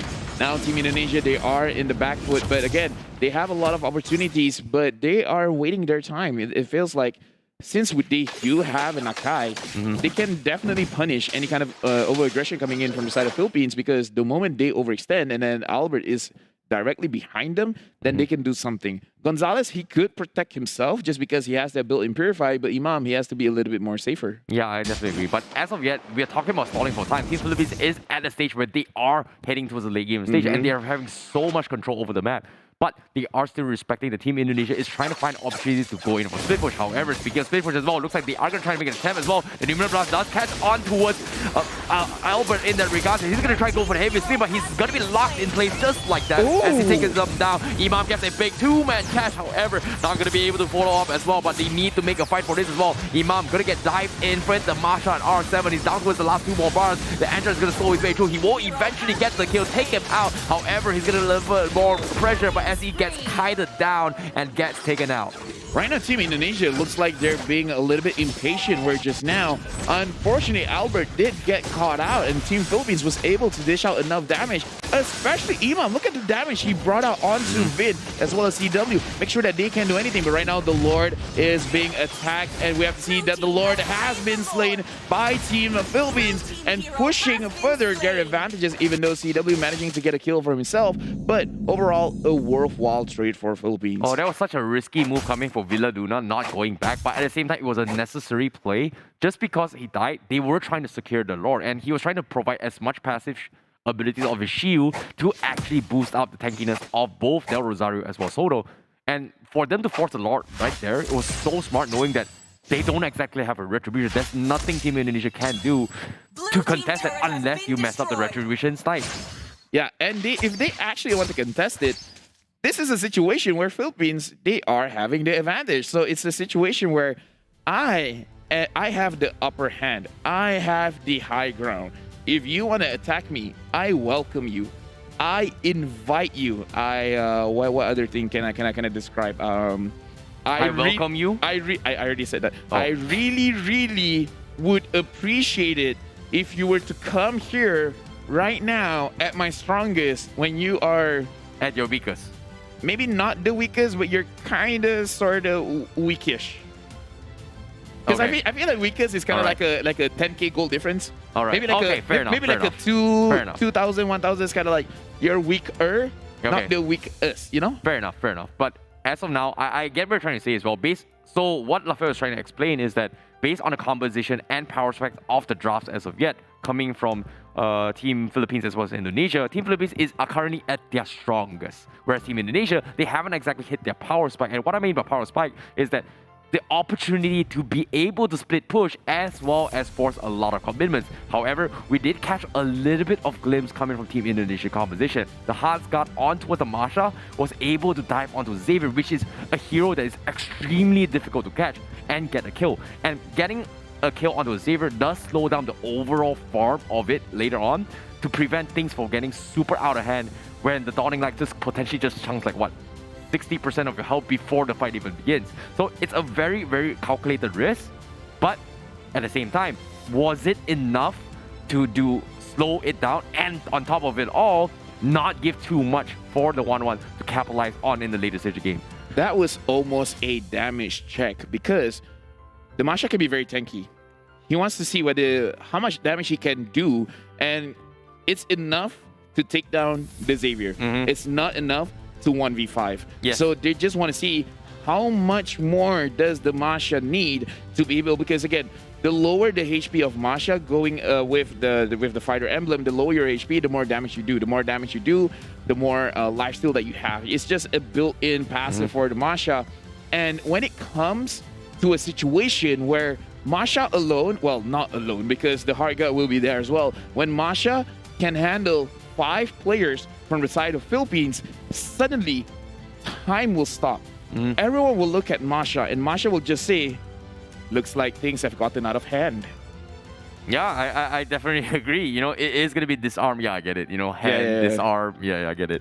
But of course, when it comes to the fights as well, now I want to bring on towards a very, very important point, which is going to be Akai, where it does have a little bit of lacking in terms of mobility, even though it's got a first skill. So going for a heavy spin pin requires oftentimes either the flicker or the sprint. But this time, because it's on the retribution side, they're able to utilize the Numinum Blast to slow it down and catch him off guard, which you did see Albert just now getting kited off from the get-go and burst it down.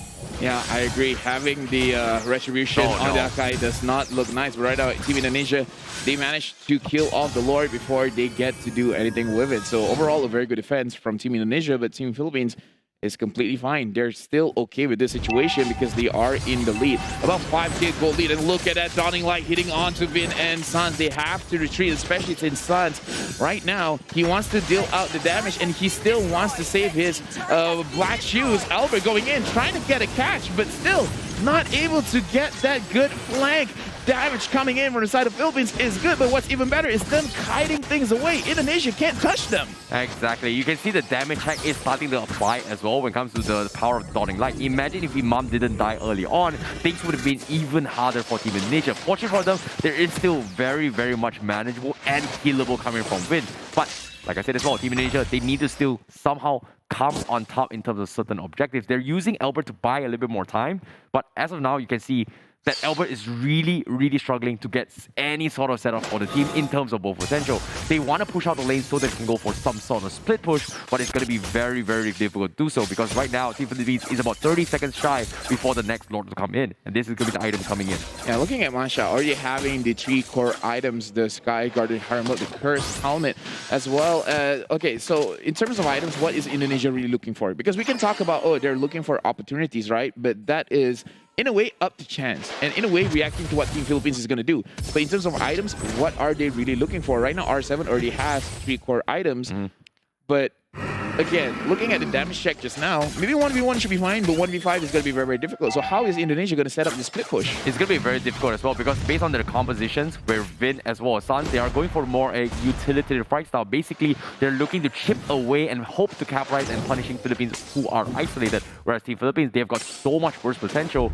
And based on those itemization as well, probably they need a couple more items up on Sans before he can get the damage needed done to chunk down this very tanky composition. However, Popo and Kupa has got a lot to work with as well, considering how tanky the Bakta and Akai. And this time, Team Philippines, they're waiting for a stall as well, hoping the Team Indonesia is gonna try and contest this. But while this is actually happening, this is actually very smart because Team Philippines tends to like to bait around this and hope to capitalize on someone who is going to be split pushing. And look at this, they are sending Vin on the side to split push and get a little bit of more advantage, but they can't exactly force the fight right now because the Angela can come in anytime. It's so difficult for Team Indonesia right now because Imam is poking them from afar. That is annoying. They don't like that.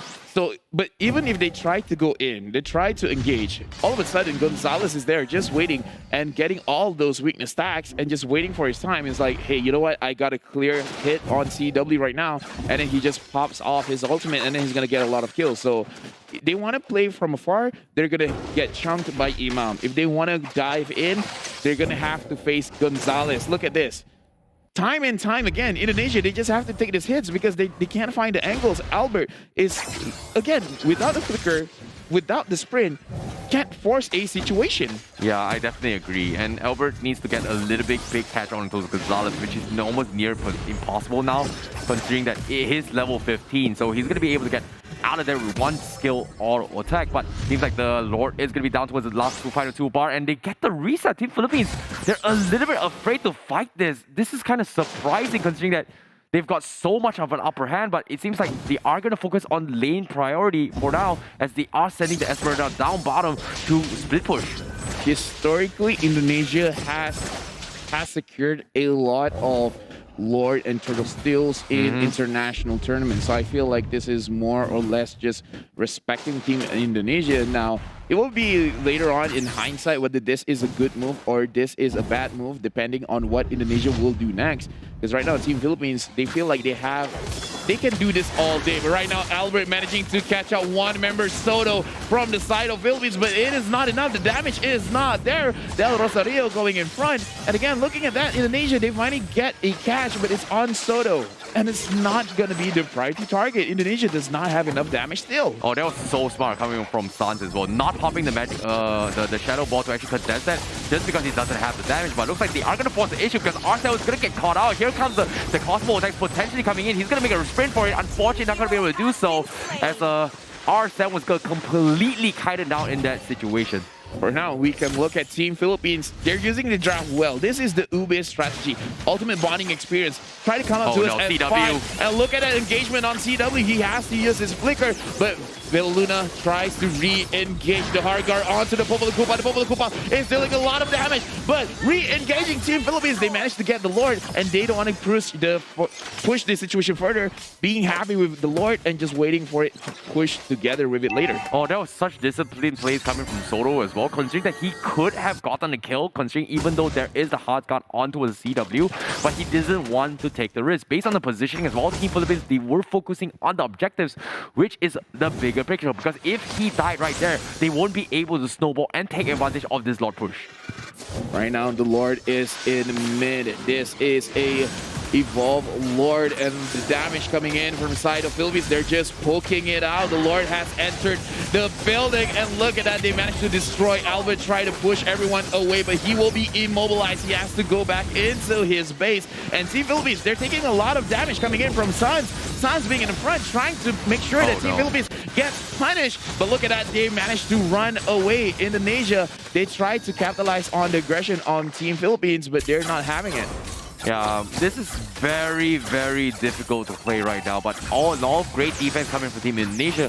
And there was a very micro detail coming from Team Indonesia, which was very interesting, was that every single time they expect a dawning light, they tend to spread out, just because that sometimes you don't really you are going to be on a quick in the fingers and just tap your ultimate, right? And sometimes that auto aim is going to be messed up, and based on that circumstance as well, it won't immediately lock onto the nearest hero. So or in that particular, if you spread off and if that happens, it doesn't hit the rest of your meat. So this is very, very micro detail, but it's not noticeable a lot by common play. Right now, it's 20 minutes and it's only 10 kills. The fight for global peace is at hand here, where they're proving they don't need to do a lot of kills to make sure that they get the victory. And right now, look, unfortunately, the Dawning Light did miss CW as well as Vin. If not, I feel like Soto will take that advantage and actually re-engage. Yep, Albert now does have the cursed helmet. I don't think it's a major item, but if they are going to be a stall a little bit more, this is where the Masha is going to be even harder to kill. We saw how tanky R7 was, but it was easily kited from the side of Team Philippines. So they're looking for opportunities to go for the split push. They're playing it safe by having Vin for now, but slowly but surely, eventually R7 is going to have some serious damage when it comes to split push potential. However, Albert is going to get caught up as of yet. The heavy speed comes in. He's going to be able to get out of it as well. Preemptive measures of the hard guards are being hovered from the side of Vin, but it's not going to be committed yet. This is death time. 21 minutes into the game for Team Indonesia as well as Team Philippines. Philippines have been dominating the game so far. However, if they, perhaps 2 members, 3 members get pushed out, they will die. And with that, of course they will die. If they die, it will take a long time for them to respawn. And because Team Indonesia, they have a Popol Kupa as well as a Masha, they can push very, very fast. So right now for Team Philippines, they have to be careful because in a way, this is Indonesia's win condition. They can push very fast. They're just waiting for that opportunity. So Philippines, no matter what, they have to make sure that they don't provide the opportunity to them. Yep, I definitely agree. But once again, Team Philippines, they are going to be trying to bait things out again. And let's see how Team Indonesia responds. It seems like they are sending the Angela up top again, knowing that they can force the fight. However, Team Indonesia, they're coming in from 2 sides. And Team Philippines, they're opting going for the challenge where it's going to be focusing on CW on the side while leaving Del Rosario all by himself. I don't think Team Indonesia is going to face check it that, but it seems like they have a rough idea on how the hell bar is. Seems like they are going to check it as well. It seems like it's relatively healthy. They will back off. But San, forced to use the black shoe. And this is where Imam will shine the most. And that is going to be a big cooldown for the damage power spike coming from Sans. And Team Philippines may look to take advantage of the situation. But this is going to be a slow and sturdy poke. However, on the top side as well, we do see the Angela going to be in a little bit of trouble as well because Gonzalez will find the pick. And that is going to be the confusion we were talking about as well. Immediately, the 1-1 getting killed. No hard guns protection. Team Indonesia, they are going to try to force a fight, but they're just too damn tanky. Now, they are going to try and catch off Del Rosario, but Gonzalez is going to be joining the party as well. The Winter Dropkin swap coming from Rosario to buy time for the 1-1, and that's going to be Gonzalez completely shredding them off, and Team Indonesia, they lose 3 just like that, and they're looking to focus on the crystal. Team Philippines is not done. The minions are there. They're going in. They're pushing in. R7 trying to clear off the minions, but look at Gonzalez. Gonzalez is just focusing on the crystal. He dies. The crystal is just a slither of health. Can they do it? Soto is hitting it. Luna is hitting it. Double kill for R7. No way. Can't see Philippines no way. Look at this. They're Philippines. They're desperate for it, but they can't do it. There's no minions. Triple kill for Indonesia. No way. They could not chip away the crystal because of the backdoor protection and the disarm coming for R7. They almost got the crystal, and this is the comeback that Team Indonesia need. Because of all this deaths from Philippines, they are going to be able to bounce back. But that was such a risky play because that was a very, very close call for Team Indonesia. If even just one other member from Indonesia was alive, they could have probably taken 2 turrets off of mid lane. And based on that, they could have had a very, very good control of the map and potentially just win the game. Team Philippines, that was very unfortunate. They really tried, but that was almost unfair. That was almost unfair. Yeah, that was so close indeed. But Team Philippines, they still have more chance to work with. However, with the crystal down so low, Team Indonesia, they are going to force on towards the Lord, considering that it is past 20 seconds. 20 minutes into the game. The long respawn timers on Team Philippines is not going to be able to back up in time. But Albert is slowly making work as well. Soto trying to bully out Sans as much as he can and buy time. It seems like Team Indonesia, they're going to be distracted, and that is going to be the Lord resetted. And this time, Philippines are going to be back in action to contest it. Right now, Indonesia, they were able to win the previous team fight off of Philippines over-aggression.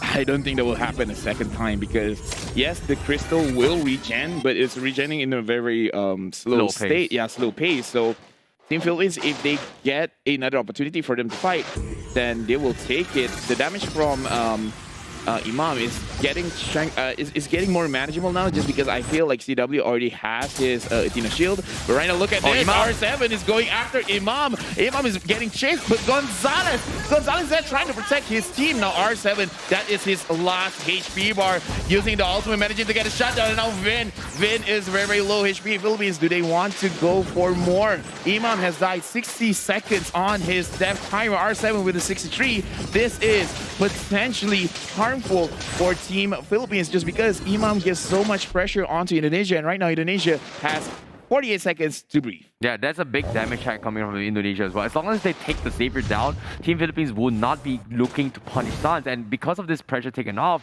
Sans is going to be able to contribute a little more in this team fight. However, it all comes down to execution. Will Team Philippines be able to find an opportunity again, which is going to be shutting down Vin, being the very annoying support mage he is in all these team fights with the hard guard. Yeah, Team Philippines right now, look at Del Rosario. He's been doing this all day. He has been pulling the Lord to the side and trying to bait out Team Indonesia. Give this man a shield because we're going to a shorter break because right now Team Philippines and Indonesia, this 26-minute game is really pushing them to their limits. Another technical pause will be coming in. Tensions are high. Team Philippines almost closed out the game, and that is just so heartbreaking to work, but nevertheless it was still a valiant attempt. But it's not over yet because they were able to find an opportunity, right? We talked about how it's all about stalling for time and catching them off guard. You can see that there was so much waiting when it comes towards the Lord Pit as well, and Team Philippines loves doing this because why? You kind of be off the map, not giving the information necessary, and if you get this information where, let's say, a 1-1 is off the map, and you try and sneak by and try and go in for a solo kill, Team Indonesia won't be able to do anything, which we did see time and time again, where Team Philippines and Indonesia try to take advantage of the situation of I would say map awareness to go in for the flank, which allows them to get easy pickoffs. And this time, I feel like Team Indonesia, they've got to be a little bit more respectful and open up the map a little bit more for those information. Yeah, I feel like that is what they are trying to do, but in a situation, they're doing a risk management over here because they feel like no matter what, they might have to risk 1 or 2 members of their own team to get really what they want, which is the 1-1 as well as the Xavier. And then it's going to be another problem where they have to deal with the Esmeralda, which is almost virtually unkillable. Same with Voxia and such. So right now, I feel like for Team Indonesia, they want to open the map more. They want to have favorable angles. It's just that they're really trying to manage to see which risk they're willing to take. I agree. I definitely agree when it comes to risk as well, because right now they can take this kind of risk. They have done their damage check on towards the Xavier. They've done their damage check on towards the sites, because as of yet, when it comes to CC and lockdown, they have to the only one that can actually mess up their entire composition is pretty much the Xavier. The moment you take out Xavier, everyone else doesn't exactly have the CC for those hard lockdowns. You can see Team Philippines, they're tentatively trying to dodge fights when the Xavier is down. The reason being is that they can't exactly kill off Team Indonesia, and one wrong move will get their 1-1 kill. But from Team Indonesia side, they have overcome the Xavier obstacle for now. They have the tools, but they have to figure out how to deal with the 1-1. Technically, having the Masha ideally was to do that, soak up both the Xavier as well as the 1-1's damage.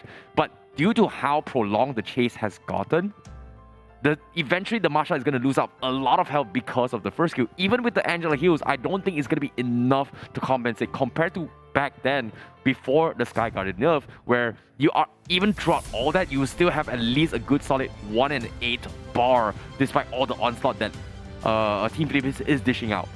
Right now, I'm trying to get into the heads of Philippines, because let's think as a normal player, as an average player, they almost won the game. They just needed a few more basic attacks. So if you're really desperate, right now the Lord is up. Just get the Lord, and then with a Lord, the minions are going to get stronger. And because it's an involved Lord, everyone will have kind of an orange buff on the cells. Logically, you can end the game there. Easy answer. But I feel like they have the experience to know that that is not an easy answer, because if they can secure the Lord, that is checkmate. Agreed. But if they take a Lord and Team Indonesia is nearby, if they get a wipe out, the wipeout will be over 1 minute. Yep. In 1 minute, you're not on the map. Exactly. It's too much time that the Indonesia can leisurely take their time, and they can still arrive in your base, and it will take you about, what, 15 seconds to revive? And then you're dead. Game number 1 goes over to Indonesia, and I feel like that's why they're being really passive about this Lord take. You want to make sure that they can get the kills first, and then they will decide what they want to do next. I definitely agree on this as well. They are taking advantage of the long cooldown respawn timers, because as the game progresses, it is going to get better. So they don't exactly want to afford those kills. Early on, if it was below 20 minutes, it's still possible and manageable. But once you pass the 20-minute mark, it's all about surviving as much as long as you can, because one death can lead you to maybe a minute to 2 minutes of the fight, and that can be very, very detrimental when it comes to defending base or attacking bases. Yeah, above 25 minutes, the respawn timers is like, what, 65 seconds? It gets longer. Eventually. Eventually, you can cook up an instant noodle for yourself, and you still haven't revived. So right now, Team Philippines, they are really looking to play the long game, because we talked about this before the game even starts. This is Philippine style. We can do this all day. We have a lot of time. Seriously, we can do this as long as you want. You're gonna make the first mistake, not us. We're testing you. But look at that position, R7. He is on the sidelines. Sans is showing his face, but everyone else being very quiet. Yep, looks like they are going to be hiding as well. Soto not revealing his position too much to give any rough ideas to Team Indonesia, but looks like Team Philippines, they are going to double down on focusing on the Lord. While the Soto is not going to be there, but Indonesia, they're scouting on the vicinity, but looks like there's going to be a backline catch as well. R7 looking for a attempt, but Imam is going to be able to sprint out as well, and R7 are going to be going for the disengage, but Albert, he gets a big pin. He's going to catch down the Rosario. Great Winter Chunkin dodge, good dodge the Dawn in life, but it's not going to keep him alive because they just don't have the damage. Sun used up his back shoot, now he's forced to go in for the retreat, and Team Philippines now looking to re-engage, calling in from Soto, and they are going to be focusing on the Lord. 65 seconds on the sidelines. Albert will not have the retribution, and this is prime time for Philippines to focus on the Lord. But now, past towards the 28 mark as of yet, the Lord is getting very, very difficult to take down, and it's going to take a little bit more time while Team Indonesia looking for the point. Looks like they won't give up on focusing Lord, and they will get punished onto a spin. Now, a forced dive coming from the backlines as well. R7 making an attempt onto Imam, but it's not going to be able to shut him down as he tries to become the distraction, but Team Philippines is not taking the bait. But look at how low the HP they are. The Lord is dropping very, very low. Team Indonesia, they want to force a fight as well, but CW can't get the kill. But the steal from Sun! He gets the Lord, and that is the biggest steal I've ever seen in my life. That burst coming in from Sun is going to be good, but they are wiped out, and Team Philippines, this 5-man healthy, knocking on towards the Crystal. With or without the Lord, they know it's GG. Well played for Team Philippines. Philippines take game number 1 onto Team Indonesia. Both of the things that we said were correct. This is why Philippines, they were really hesitant on getting the Lord. Like I said, Indonesia, on international appearances, they have managed to steal the Lords a number of times. And that was impressive. Stealing with Olivia, that's amazing. But we also talked about how it's important to really get those kills more than the Lord, just because the respawn timers are a minute. So even the Lord is there, yeah, it doesn't matter. All 5 of you are dead. All five of us are alive. And what a coincidence. Even our minion is there. Yep. That was a very, very difficult fight to actually overcome. Overcoming both the 1-1 and Xavier at the same time. It seems like it's going to be back to the drawing board for Team Indonesia, but Philippines comes up on top in game number 1 with a long-lasting game. And I'm looking forward to see how they will adapt in this best of 5 series. But based on the outcome of the matches, my goodness, Rafael, we might be expecting a full 5 game if this continues, because both teams are at top of their game right from get-go this early in the morning for the grand finals. I don't doubt it. I don't doubt it. In the 30th SEA Games, it went all 5 games. If the 31st Southeast Asia Games, it goes the same way, not going to be surprised. But this is the first game, right? Listen here. This is the first game in the best of 5. And that was a very long series. 26, 27 minutes on the game timer. That is just the game timer. Yep. A lot of other things happen in between. So this game is actually longer than it really is. Yep. And it being the first game, and if it potentially does go to a best of 5, it is a test of stamina. Whoever says that esports doesn't have anything involved with stamina, you're wrong, man. This is tiring. Exactly. This is tiring. Exactly. I definitely agree. It was pretty much almost an hour 15 minutes past on timer as well. Roughly around there. We've been casting on this for game number 1. But I understand how important it is for both sides to ensure that everything needs to be as safe as possible, as smoothly as possible. But now, instead of talking about the delayed time, let's talk about how well both teams played, right? We saw high fives coming from Team Indonesia despite the losers. It's okay, because based on the drafts, they played as best as they could. I felt like in terms of execution, in terms of gameplay, they were at the top. The only thing that was lacking was that they did not have the tools to close out the game or deal with the 1-1, which was a little bit of mistakes on the drafts. But it makes a lot of sense coming from Team Indonesia, because they have to respect the Villa Luna's hero pools. That's why they were forcing so many bans onto his Villa Luna's hero, eventually still giving a comfort hero, which is going to be the Lolita. So I feel like they need to change the adaptation when it comes to the draft. But before that, let's talk about items real quick for both Philippines and Indonesia. Yeah, let's look at the items as well as the draft. Team Indonesia, overall, I think it is a very good draft. However, this is perhaps a rare situation where they're not really comfortable with this kind of lineup. Albert on the Akai, 0, 4, and 2. Using a Retribution is not easy for you to really set up a kill unless you have a favorable position. But now I want to look at Philippines. Soto, 0, 0, and 9. That's crazy. Not enough damage. Yep. And as of yet, look at the MVP for that match is going to be Gonzalez coming in from 1-1 from Team Philippines. Well done indeed, because he's only died a single time, allowing him free reign to punish the Masha time and time again. But what I really liked about this situation, about how when it comes to a later stage of game, right, it's all about item swapping and adapting on the fly, right? I think there was a couple of instances where we did see the immortality purchase on the Baxia and then swapping for Winter Trunket, which is a very, very unique trait. But while it was cooldown, and considering how late of stage of the game, you are going to have excess goals. They swapped out those items and swapped in for Skyguard or the Helmet, which is a very, very smart trade coming from the junglers coming from Team Philippines. But what was really interesting for me personally was that how the Masha was swapping items.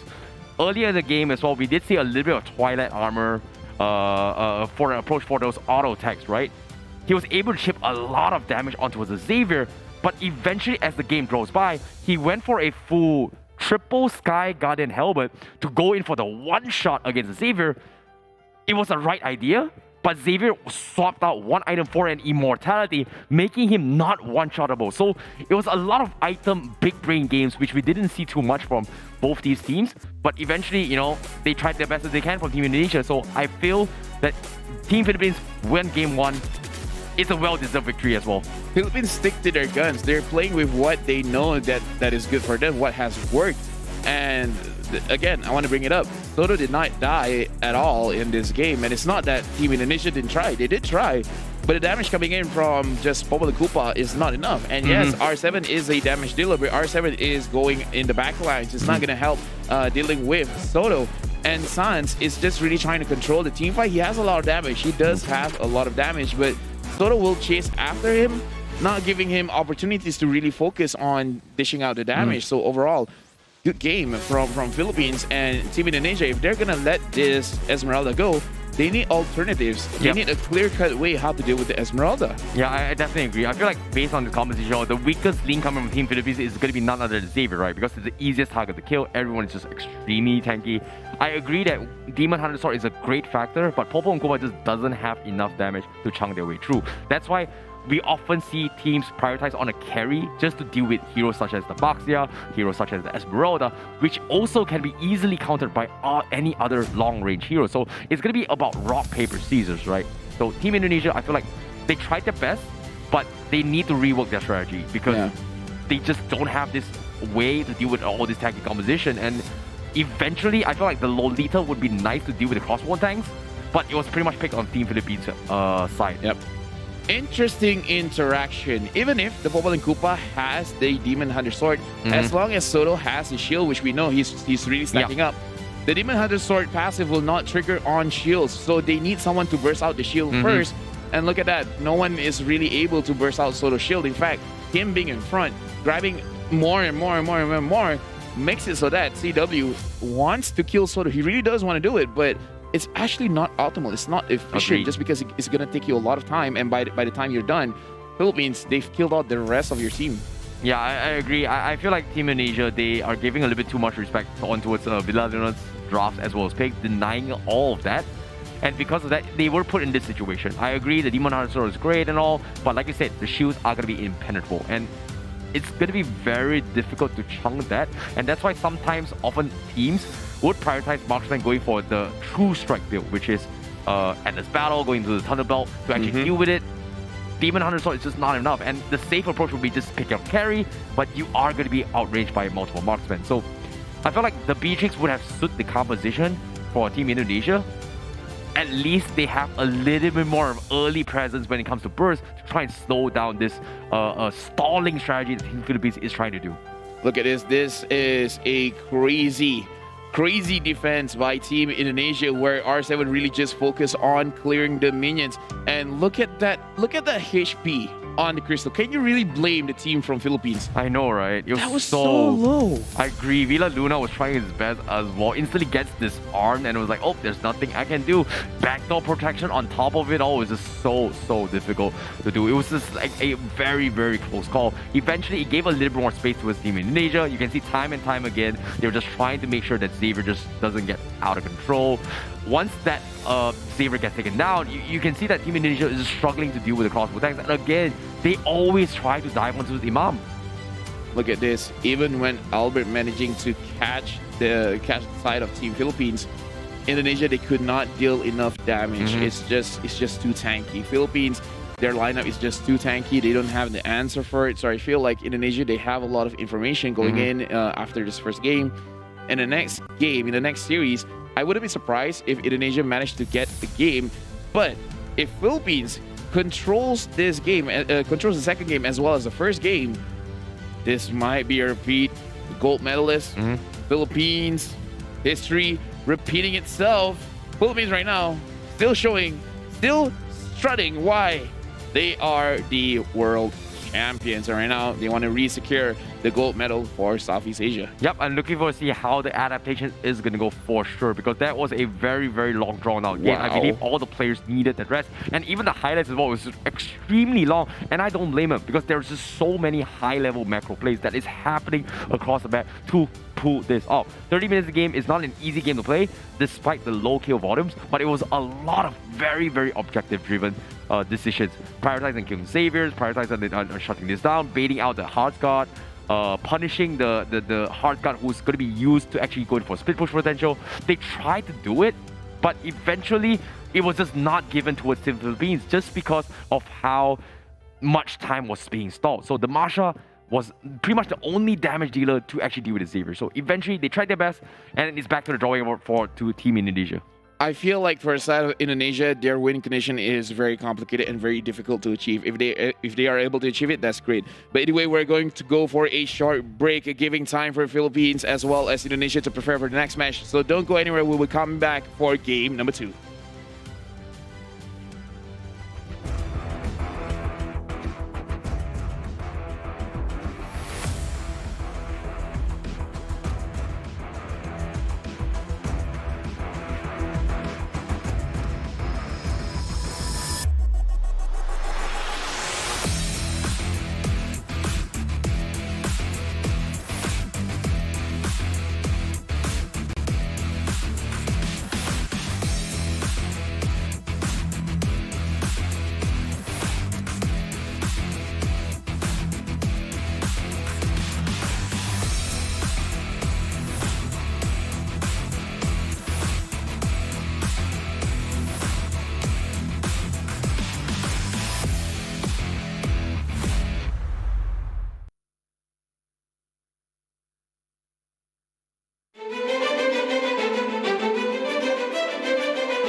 xem pha đã gồng và đẹp đúng rồi, một cầu cũng kích được kích hoạt và 3-1 thì ôi bằng một cách nào đó thì anh chàng One này anh ta kích hoạt được cho mình cái đánh tuyển vũ và anh ta đã thoát đi cho mình đi đối mặt với 3 thành viên đến từ Malaysia, nhưng bằng cách nào đó anh ta vẫn kích hoạt cho mình từ cuối.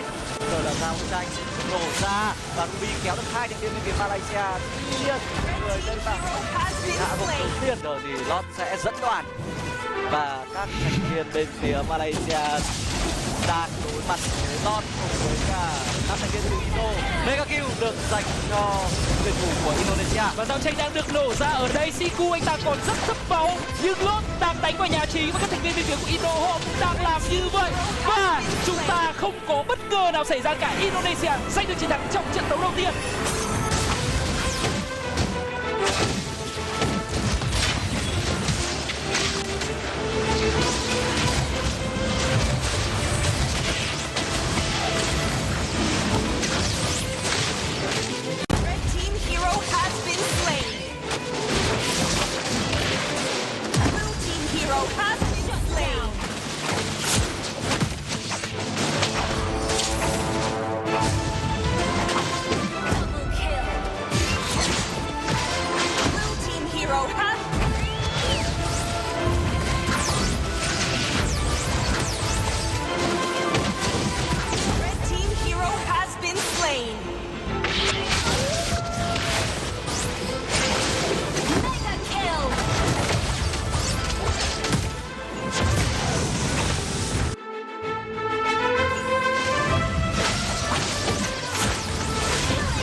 điểm cướp lại dành cho A7 với KD đây là 7-0-6.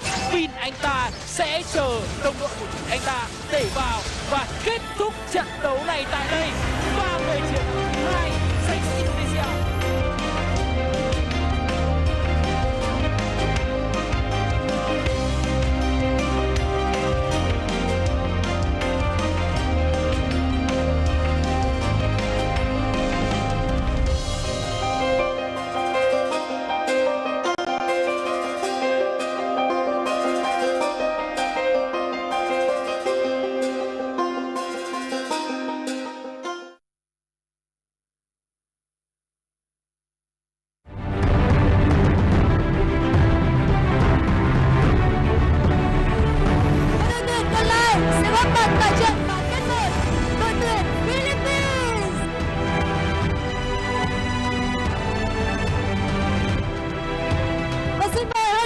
Chúng ta di chuyển về vị trí thi đấu của mình. Xin mời. Hãy cùng chúc cho hai đội tuyển sẽ thi đấu thật tốt và mang lại những màn thi đấu mãn nhãn dành cho người hâm mộ và tiến thẳng vào đêm chung kết.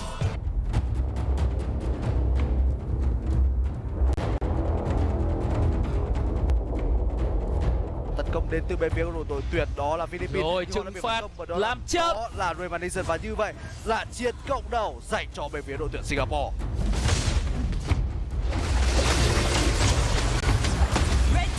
Slain the turtle. Team hero has been slain. Team hero has been slain. Red team hero has been slain.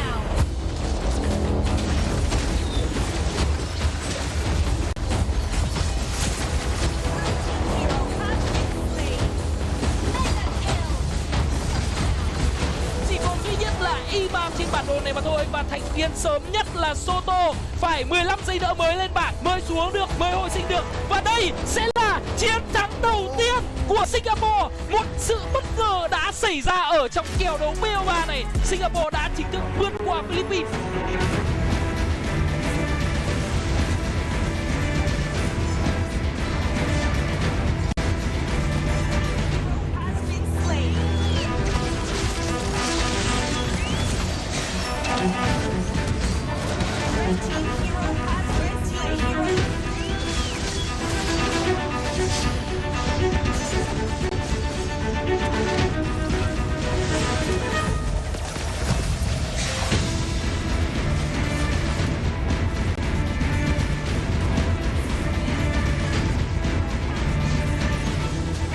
Như vậy là hết rồi. Philippines là một lao lên và đó đây rồi, người chân đi rừng mega kill cho Imam. Adamir chạy đi đâu? Với Adamir thì không thể nào chạy được cả. Aston vào một cho con lên. Đây là một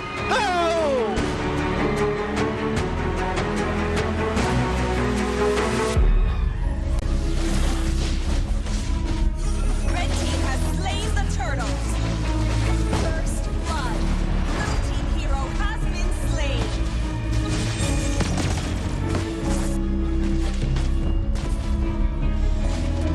Double kill. Triple kill.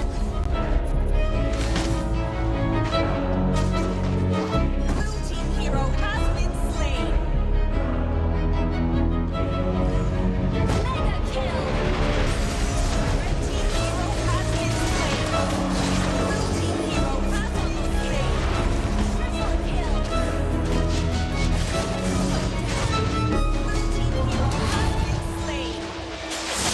nhưng đây là đó là Vinamita bắt cho mình game bất tử rồi, và đây đó là Adamir lên vào đường số và dành cho nó là con lên tiếp tục. Đó là một game bất tử nữa, mega kill cho Imam và đây rồi 2-1 cho Philippines. Philippines sẽ là đội tuyển đầu tiên bước vào trận chung kết tổng ngày mai, và họ chứ không phải ai khác mới là đội giành được chiến thắng trong trận đấu BO3 này.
Halo, gua R7, nama lengkapnya Rivaldi Fata, asal dari Bandung.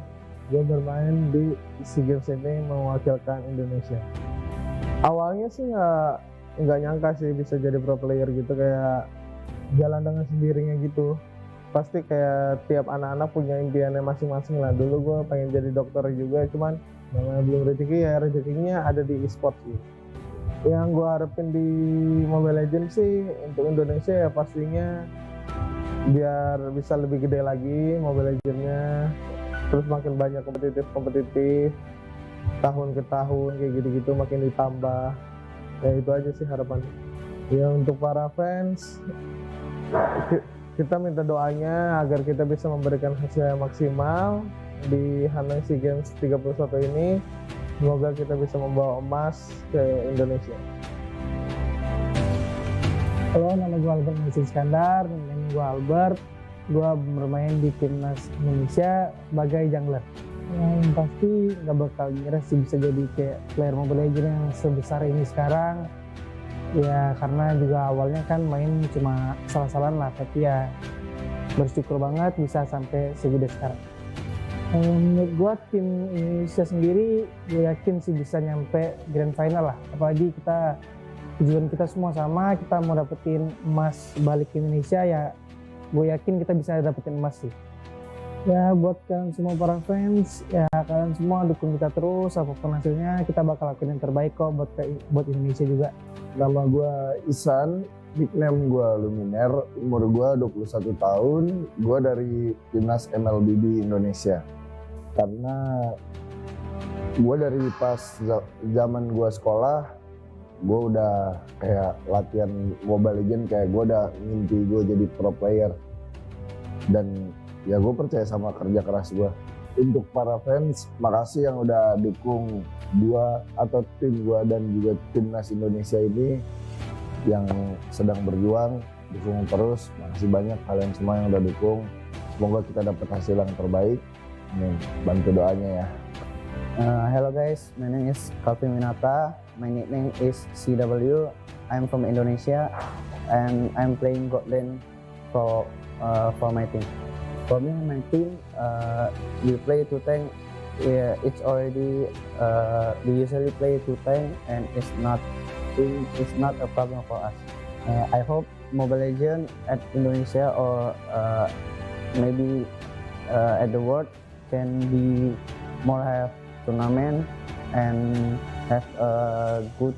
I think Mobile Legends can become more grower, become more popular and have a good. Of course, me and my family is very proud and happy, of course, and we will have a good celebration, I think. Yes. Halo semua, nama gue Calvin, nickname gue Vin. Gue bermain sebagai roamer di timnas MLBB Indonesia. Pendapat gue tentang Mobile Legends di Indonesia itu udah cukup berkembang dan gue harap perkembangan itu bakal terus menerus, jadi menjadikan Mobile Legends semakin besar lagi. Tujuan gue dan juga tim gue untuk di SEA Games kali ini adalah untuk membuktikan bahwa Indonesia itu adalah negara yang cukup kuat di Mobile Legends dan target utama kita adalah membawa pulang medali emas. Kepada para fans, terima kasih banyak yang udah dukung kita sampai sekarang. Tetap dukung kita supaya kita dapat menghasilkan hasil yang terbaik buat Indonesia, buat diri kita sendiri dan buat kalian. Halo semua, nama saya Niki Fernando Pontodowo. Hal yang gue rasain waktu di Hanoi, tempatnya sangat nyaman, bagus, bersih, dan juga bisa kayak apa ya, suasananya nyaman banget lah. Kalau makanan di Hanoi, kalau dari gua belum makan. Cuman kalau menurut gua makanan di Hanoi enak dan bakalan bisa jadi selera gua juga sih. Buat tim yang buat gua lawan, paling dari Filipina juga sih, Filipina. Buat kalian semua yang ada di Indonesia, selalu dukung kita. Karena kita akan berjuang untuk Indonesia, buat bangsa kita, buat mengharumkan nama Indonesia. Dan gue akan ngelakuin yang terbaik, kasih yang terbaik biar kita bisa dapat emas. Halo, nama aku Gilang, nickname Sans. Soalnya nggak ada kepikiran kayak gitu sih. Soalnya dulu tuh main rank biasa doang, main terus rank. Kalau kepikiran jadi pro player enggak, kita main rank doang soalnya sama dulu. Kenapa tiba-tiba main Mobile Legends? Dulunya main game lain sebenarnya, terus kan teman-teman yang lain mainnya Mobile Legends, ya udah ikut main Mobile Legends juga, dan sampai sekarang main Mobile Legends.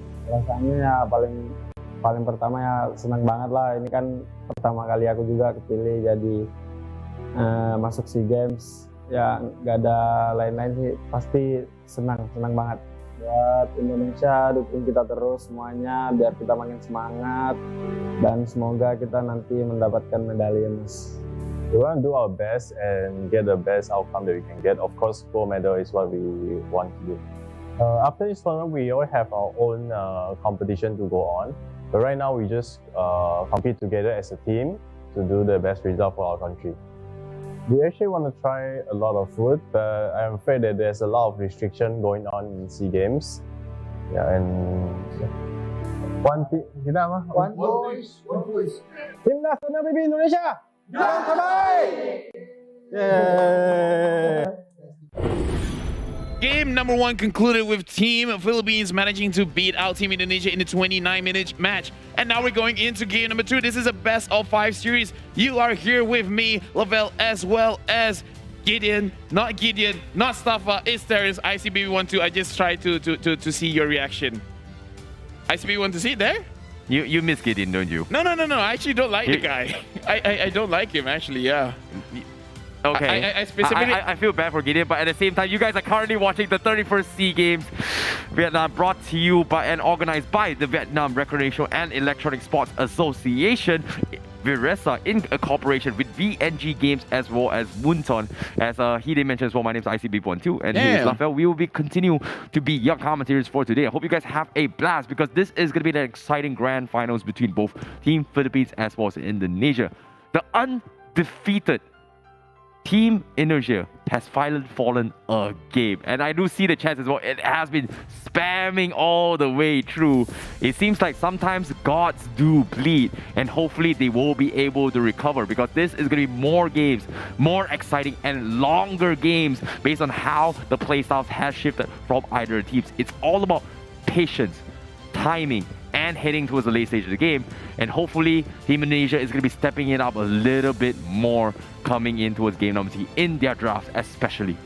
Yeah, and I feel like in the second game, Team Indonesia, they will be changing up in terms of their draft. I'm not too sure if they will be bringing in Luminaire into this game going up against Team Philippines, but their draft just now was a little bit too complicated. And we talked about how they've been undefeated, but here in our country, we have a saying, no matter how clever 1-1 flies, eventually she will fall to the ground. Eventually. I don't know how to end that sentence, but still, it just shows that even though you have your up times... You tried to reference Icarus, didn't you? No, actually no. It's Badai, tupai, lompat, lama dia jatuh juga. Oh. Yes. For those of you that understand Malay, there you go. But yeah, in this situation, I feel like they overcomplicated the thing that they were trying to do. So they have to revert back to what they're more comfortable with, like Albert being on a damage dealer instead of hero that really sets up for the team. I feel like he can do it, but seeing as how R7 performed yesterday on the Akai, I kind of would prefer R7 to use the setup hero instead. I feel like, okay, based on the composition and drafts as well, it feels like Team Indonesia, they tried to fit their playstyle as much as possible. But they should have stuck with their meta bans rather, because if you think about it, Team Philippines, they had a very, very strong meta pick, which is going to be the 1-1, the Baxia as well as Xavier. This is very, very popular, picked or banned throughout all the SEA Games and even prior tournaments as well, ever since it's released. So has 1-1 even lost in the SEA Games yet? Technically, there are no. Technically, no. We have not seen a single loss come in 1-1 as well. No team has had an easy way of dealing with it. We've seen adaptations as well. Even if 1-1 has somehow lost, it's probably like a 9-to-1 ratio, just because it just shows that 1-1 is always banned. And whenever someone lets 1-1 go, it's usually not a good idea, or it's not a good circumstances for the team going up against the 1-1. Yeah. That's the reason why this hero is banned and always first picked. Yeah, I think ever since 1-1's underrated performance in the previous patch, where Lancelot and Hayabusa was like a very popular thing before the tank junglers, the Inspire buff was already there. It was just a very underrated thing about 1-1 where not a lot of people abuse. People would think like, hey, Beatrix Popo was very, very small. But after the nerfs onto his Beatrix and Popo Koopa, it put 1-1 into a stage where, hey, getting an Inspire 1-1 is not exactly too bad.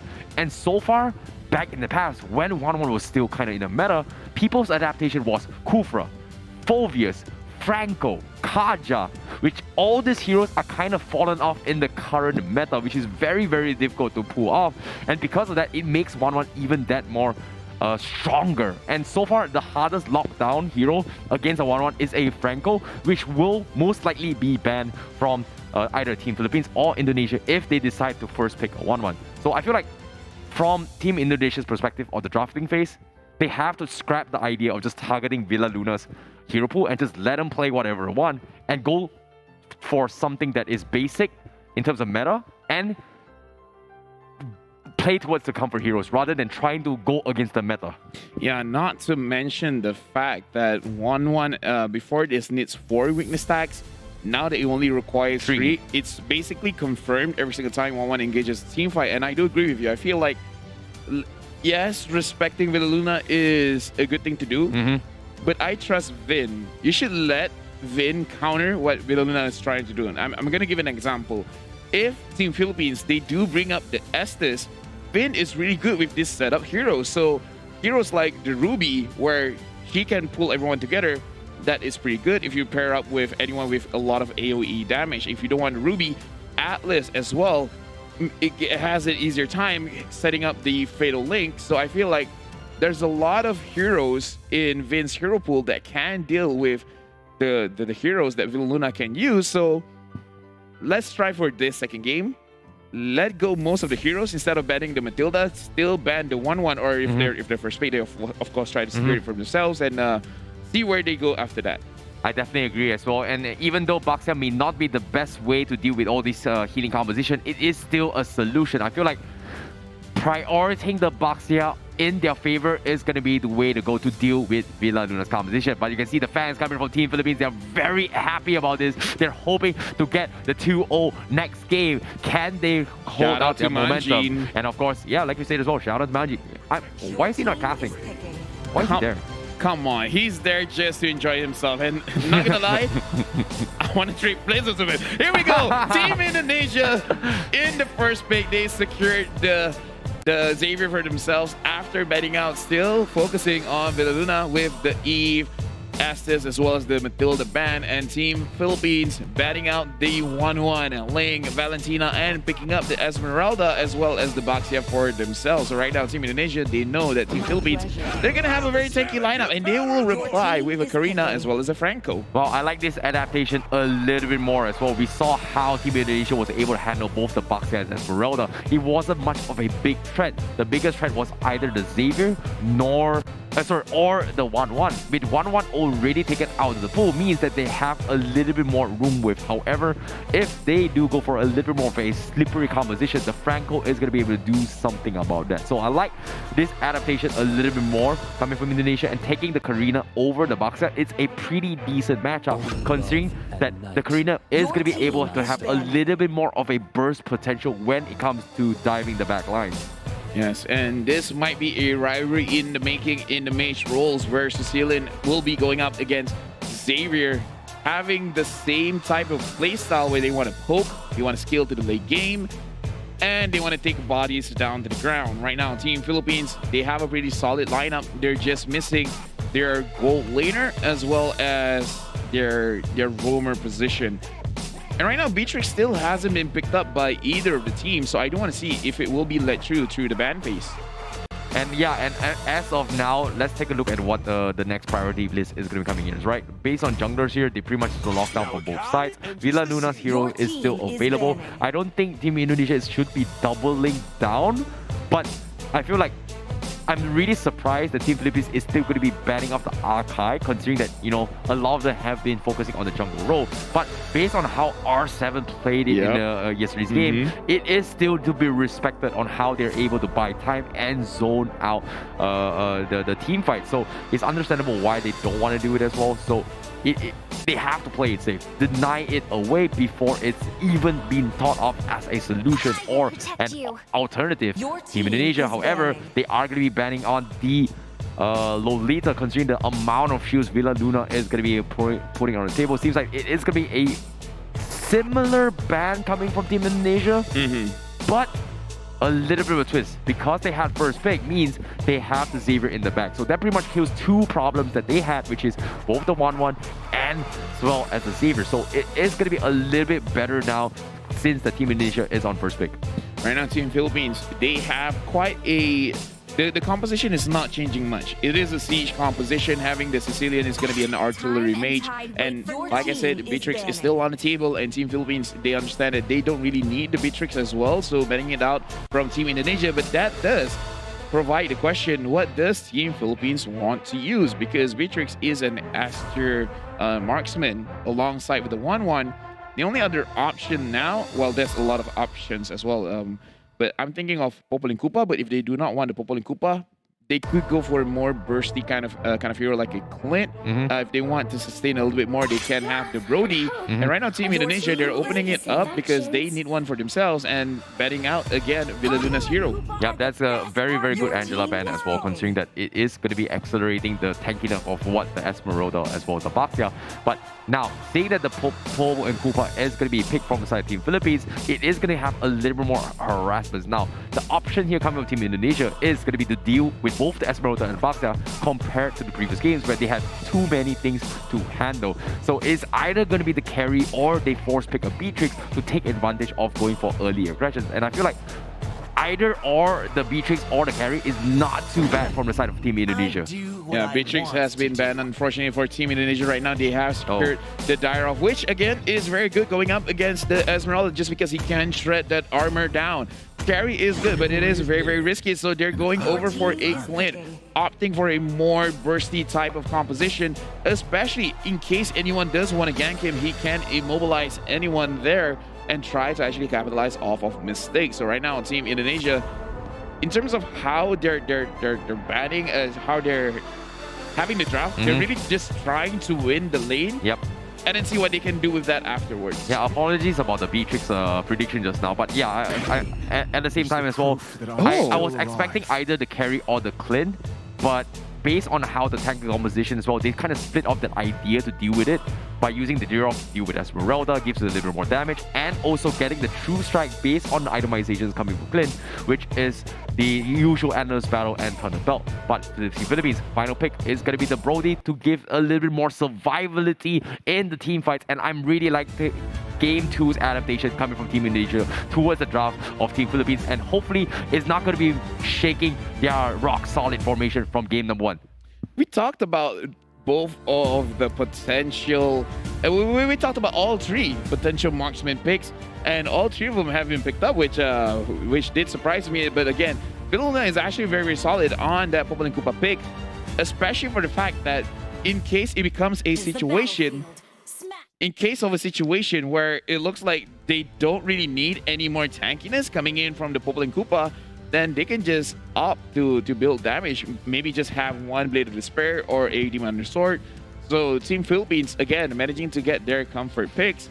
For Team Indonesia, again, in terms of their win condition, it does heavily imply that they want to win the lanes. If they can win the lanes, then perhaps they want to just control the map, and then they can really snowball off Clint's burst damage. So their win condition is going to be seen in the first, I would say, 5 minutes of the game before the third plating is expired.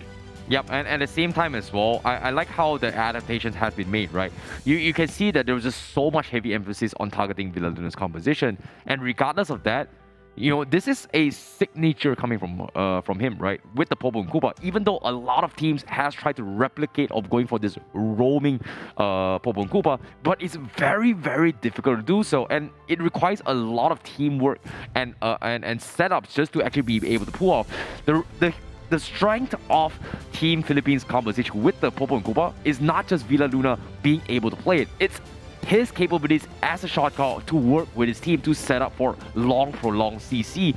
And I feel like the traps being set up for a team fight potential is going to have a very, very big impact in terms of locking down players from the side of Team Indonesia. And if they're able to find a way to break this momentum, it is going to be very, very deadly. We've seen teams adapt to this composition. The way Team Philippines did it was picking the Diggy to completely deny any sort of chain CC. However, I feel like Team Indonesia, they might need to figure a way to stop this, but I feel like it's easier to deal with a roaming Popo and Kupa as well as Brody, just because they are very, very squishy. Right now, Villa Luna is showing to be such a large asset for his country, because he himself, as an athlete, over the years of competing in Mobile Legends Bang Bang, has garnered quite a reputation for himself. And we see the amount of respect Team Indonesia is putting on this athlete, on this individual. And look at this. Even if you focus most of your bans on Villa Luna, he has other picks. And the other picks are picks that he has made popularized just because he was the one using it. So it's like, okay, let's look at the support tab. All right, he has used most of his heroes. Let's ban it out. Let's make his hero pool even smaller. And we're like, well, I did popularize the Diggy, so I can use that. Well, I did popularize the Roam, Popo, and Kupa, so I can use that. Like, oh, all of the other heroes are banned. Well, Lolita is still available, and I'm pretty good at that. So it's very tricky. It's very tricky when you're like really respecting the guy, but then it's like, I have a lot more. It's really not a good idea to focus on me. There's a will, there's a way. Always finding the solution. And that's the beauty about watching Villa Luna in action when it comes to drafting as well as picking. Being flexible, being creative, being innovative, and trusting yourself to be able to pull it off is going to be the way to go. But as of now, let's see, based on the drafts as well, we are going to be heading in towards a little bit of a fight coming in. Seems like Albert is going to get harassed coming in from Team Philippines as, well, nothing much is happening, I guess. Oh, there is going to be a pause. Apologies for that. It's almost like you were anticipating it. Yep, magic. That's why I slowed it down. Yeah, you're a little bit clairvoyant. Somehow you've got, like, we've been doing this for 3 days. You can see the tempo and you're like, you know what? I can call this. Within 10 seconds-ish, the pause will be made. It's almost like we have God in our ears. Technically, we do. No, we don't. God is in our hearts. Okay, now, fair enough. Now, for the side of Team Philippines, we can see that in the mid lane, they're really pushing their advantages. Villa Luna is not giving it an easy time for Team Indonesia to proceed forward. And that's all I can say from the few seconds of gameplay that we saw. But yeah, all in all, I feel like based on the drafts itself, right? Like when it brings back to the topic that we did mention about how well Team Villa Luna is able to execute, right? I feel like Team Indonesia, they are adapting on the fly as well. They kind of messed up in game 1, not because they were not able to pull off the execution. It was more like they messed up because they were respecting Villa Luna's composition too much to a point that, oh wait, I've forgotten completely basics. The complete basics, which is going to be meta bans and meta heroes. And they understand why they lost in game 1. That's why when they lost as well, you can see high fives on order as well. It wasn't because they lost, because they're bad. I want to concentrate. They are going to be able to look at Villa Luna's. Look at Villa Luna's. If you look at Villa Luna's glasses, you can see the game a little bit, so you could have cast it over it. Oh, all right. I see it. But guess what? We're going to be jumping straight into the game as well. This is going to be the Grand Finals second game, and in case you missed out on action, this is going to be on its way, because as of yet, Team Philippines is in a high-stakes morale just because they won game 1, and hopefully they will be able to transition into a 2-0 if things keep up like this. Oh, look at this. We can see how Soto is getting chunked out quite heavily, and this is the matchup. Anyone going up against Dairov will not have a good time. He really does like to fight. Minions are great, but lives are more important to be taken. Can I say that? Lives are more important? Yeah, definitely. Every life is matter. That's why it's all about surviving and not getting killed. So I guess that it puts it that way as well. As you can see, bottom side as well, we do see an early flicker being used from R7 to get him out of a sticky situation. And despite that, he's losing a lot of health. I don't think he's going to be of any help for this turtle push. Now, starting like coming from Suns is going to try and zone him off. As you can see, the dive comes in from the Philippines, and they will get the kill onto his Vin. Absolutely nothing they could have done. The choice was on has been waited out for this next fight. Team Indonesia can look to punish this as well, but looks like Villaluna is going to get caught out as well. Here comes the side from Albert, patience as well, and he also steals the turtle, and now taking one shot off the turtle buff, he's going to try and make a kill onto a Soto. However, the ever so tanky Esmeralda is going to be a-okay, unless R7, is he going to cancel it? No. Okay, looks like he's going to be fine.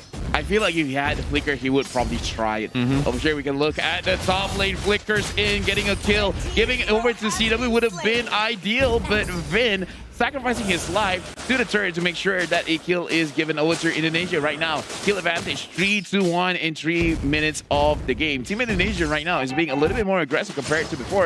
And Villaluna is out here to make sure that, hey, CW, stop that. I'm going to hold the wave just so that Gonzalez doesn't get behind. Totally worth it for that death coming from Win. You know, getting their kill was just so much important, knowing that he's got to pull yourself together. Dying rather early, not the end of the world. However, this is what I'm talking about, the drops coming in. Dealing with a roaming Pokemon Cobalt rather early is still easily manageable, considering that even though you've got two very tanky compositions, which is the Bucks and Esmeralda, this heroes come out online a little bit slow, and that requires a little bit more time. And it's all about stalling into the later stage of the game. But seems like that's not going to be happening as of yet, because they are going to be grouping up and forcing a fight. That's going to be a good pick, punishing onto his Vin. It's not 5 minutes yet, and this is what I talked about before. Indonesia, we can see whether their win condition will happen or not in the first 5 minutes. And Philippines, they understand that, and they're going to the sidelines, making sure that they will not be given an opportunity to really advance much. Look at this, CW, he is the one sitting on his own turret, but look at here, is this a team fight about to start now? Yeah, seems like it's going to be the case as well. Vin trying to go for the hook, trying to preemptively catch Gonzalez, not going to happen. Rosario going to go for the boss. Toy Poison comes in, and the Dawning Light connects on 3, and I don't think Team Indonesia has the follower as well. You can see Imam is in the vicinity. Team Indonesia doesn't want to be caught out, but that is going to be a little bit more space to chunk on towards the gold platings for the side of CW up top, and as well as the turtle. A little bit greedy to my taste, but can Team Philippines actually contest against it? Apparently, no, because on the top side, Sans gets a kill on towards Villaluna. Yeah, we can see right now Team Indonesia, they're having the advantage. R7 getting chunked out by Soto. But right now, Team Indonesia, this is what they're supposed to do. Get a lane advantage either on CW or R7, but apparently R7 is saying, I got this. I can handle this 1v1. Just get something somewhere else on the map. And they're really using this to their advantage. Right now, they have a small goal lead, but after taking the turret, this is going to get even better just because they can control the map a little bit more, giving more space for Vayne. But looking here, Del Rosario going in front. But CW, he's attacking for free. They're focusing on Vayne, making sure that this Franco doesn't go away scot-free. Imam is taking a lot of damage, but he manages still to get a kill. And Sans, they're not enough damage. Villaluna not forcing this situation. That was such a close team fight. Imam should really have gone down just now. Yeah, Imam out there was able to keep him alive as well, and this is so smart coming from Team Philippines, just because they're taking advantage of the early power spike of the box to get damage and fight out of it. All they need to do is for a long setup, and that's going to be where Villaluna catches into the picture. As long as you're going for this kind of fights, nobody is going to be able to soak through all that damage rather early. But it's going to be very risky, because if and only if Del Rosario doesn't get the kill, Team Indonesia is going to be able to heavily punish his composition. In the early game, it's actually good to chunk down, making sure that the tanks are dead. And speaking of which, Soto is going to be the first casualty of the game. Vin taking a lot of damage, is going to die over to Imam. Right now, CW as well as Sans trying to fight back, but they have retreated over on the top side of the map. Team Philippines, they are going to start pushing the turret. Right now, Team Philippines, they're trading all over the place. And I was about to say, it's good that the side of Philippines, they're really focusing on Vin, because for a tank, if you die a lot, usually people are like, "Oh, you're a tank, that's fine." But the thing is, if you can't scale, if you're not tanky, you're going to be useless in the team fight right now. It's turtle take for Team Indonesia. Yeah, I definitely agree, but now it's going to be a little bit of a sitting game once again. Indonesia has been able to win the turtle fight, but here comes the flicker forward from Vin. He's going to be caught out, oh god! But no, they secure the turtle. They will sacrifice the Franco, but here comes the fight coming in. The dive from the side of the arena as Albert tries his best to chase them down as much as they can. They got him low, but they don't seem to have the finish. Sands going for the Dawning Light was able to get one, but it's not going to be enough. So beautiful stuff coming from both Team Indonesia as well as Philippines. This is a good way to play where some people might say this is a mistake. Why are you keep focusing on tank? Why you keep focusing on Vin? But again, as a tank, you don't farm. So you just gradually get gold from your roam item, but if you die, then you're not going to be able to actually get the gold. You have to survive, and then just scales up, accumulates accordingly. So now that Vin is heavily behind, he can't even open the map. So right now, Team Indonesia, they're actually waiting for Vin to scale to make it easier for them to push their advantages. If not, yeah, they just have to wait for Philippines to engage. Yeah, I definitely agree. But now, Del Rosario looking to apply a little bit more pressure. He's thinking about going for Sans. However, on the sides as well, Arcel will be reviewed from the side of Villaluna. Not exactly a risky attack as well, considering that the Abysm Strike as well as the debuff coming in from R7 is going to be making him very, very squishy. But in the midst of all this confusion, you can see Philippines are trying to chip away at whatever economy they can get across the map in terms of objectives. That was unfortunate. Like, we saw that like Imam was there for the taking, but then unfortunately the minion was there and the hook prioritized the minion. So right now we're looking at Team Indonesia, and they are looking for opportunities all over the map. But looking at the bottom side, Philippines are really pushing their advantage forward, and the Dawning Light, if it hit the minion, it would be a little bit better. But right now, because the minions are still surviving, the minions are still alive, they can push a little bit more. But here, Science as well as Vin has arrived. Unfortunately, the Iron Hook did not connect onto anyone. So Team Philippines, Villaluna has been caught. Vin, good flicker in, and the kill has been given over to CW. But it looks like Team Indonesia, they cannot get any more off of that. Yeah, that was a very, very good catch out as well coming from Team Indonesia. Like, the moment Villaluna dies, they lose all sorts of chain CCs to actually go in for the setup. And because of that, they are going to be opting to go for a lot. And this time, it's going to be very, very difficult to do so because everyone is going to be in the vicinity. Philippines, they are going to try to force the issue, but Team Indonesia is slowly chipping away. Dawning Light has been expanded, trying to drop Gonzalez, threatening his position. Imam, however, from the back will be focused down. That is going to be a kill coming in, and the Lord will be secured in the hands of Team Indonesia. And just like that, Team Philippines, they are forced to back out. Without Imam there, Team Philippines can't really chunk down HP of Indonesia from a safe distance, so they have to concede the Lord. However, this is just a 9-minute Lord. It has not been enhanced in any way. It'll be Luminous Lord or a Evolved Lord, so it's still fine. It's not the worst case scenario. Team Philippines, they can, actually for both Indonesia as well as Philippines, I would say scaling-wise, both of them are pretty equal, just because Gonzalez is going to be quite a problem in the late game, and come on, Sicilian's probably the king of late game mages. Yep, agreed. But here comes the whole setup as well, and that's going to be the boom, baby! And Sans completely shuts out Soto, and that's the beauty of the Franco setup with the Sans catch coming from Xavier. The moment the setup comes in, you are going to be a sitting duck, and the hook is going to be 100% secured, and there's no way to block it unless you go in for the Purify. So aside from that, Team Philippines, they've got to be afraid of this catch potential. Right now, Vin is feeling more comfortable with the Iron Hooks. Even if he doesn't connect, it's getting awfully close. Team Philippines, they have to be aware, because in terms of using a Franco, even if you miss 99 hooks, it just takes that one hook to really be the difference maker. And Imam did use the Purify. The Lord is still there. And look at his Team Indonesia focusing on the mid lane, making sure that they get at least one turret there. Yep, I agree. But this is a lot of objectives coming in from Team Indonesia as well. Philippines doing a fantastic job holding on. But eventually CW is going to get caught out as of yet. Overextending a little bit more here. They do have a little bit more damage. But guess what? The trade-off is not actually worth it, because Villaluna gets 80% of the health chunked off right from the get-go.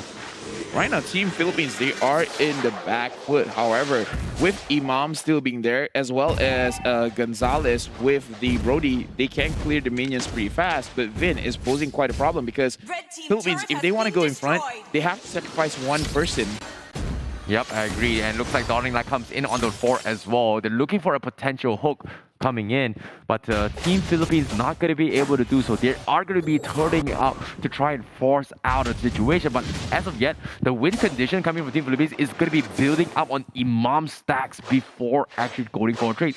And while that's actually happening, Suns is slowly starting to be very, very annoying in terms of all this CC control. And I feel like the approach coming from Indonesia with this game is not about the one-shot. Okay, yes, partially it is going to be about the one-shot potential of the Dawning Light, but look at how they use the zoning coming from Suns, right? It's so easy to hit anyone, and the moment you hit it, Win is going to get a free 2-second window to get a kill potential or a hook on anyone from side Team Philippines. Right now, looking at all the roster, almost everyone has a 3-core item build already. So in terms of mid-game power spike, everyone has it. Right now, it's more about the decision making as well as how they want to initiate, because Vin can force out a mistake because no one wants to get hit by the Iron Hook. It just happens. And for the side of Team Philippines, as long as they can protect Imam and Imam can get damage onto Team Indonesia, that's going to look very, very good for them, because Philippines, they have 3 range heroes. It's just about who actually gets on the proper target first. Can Vin catch anyone off guard, or can Team Philippines kill off someone first? Look at how aggressive the positioning of Team Indonesia is, especially for Win. And because of that, Team Philippines are very, very threatened to do anything. And that is going to be an easy lot steal once again coming from Indonesia. Team Philippines not going to be able to do so just because they are so afraid of this Franco hook as well as Suns' setup.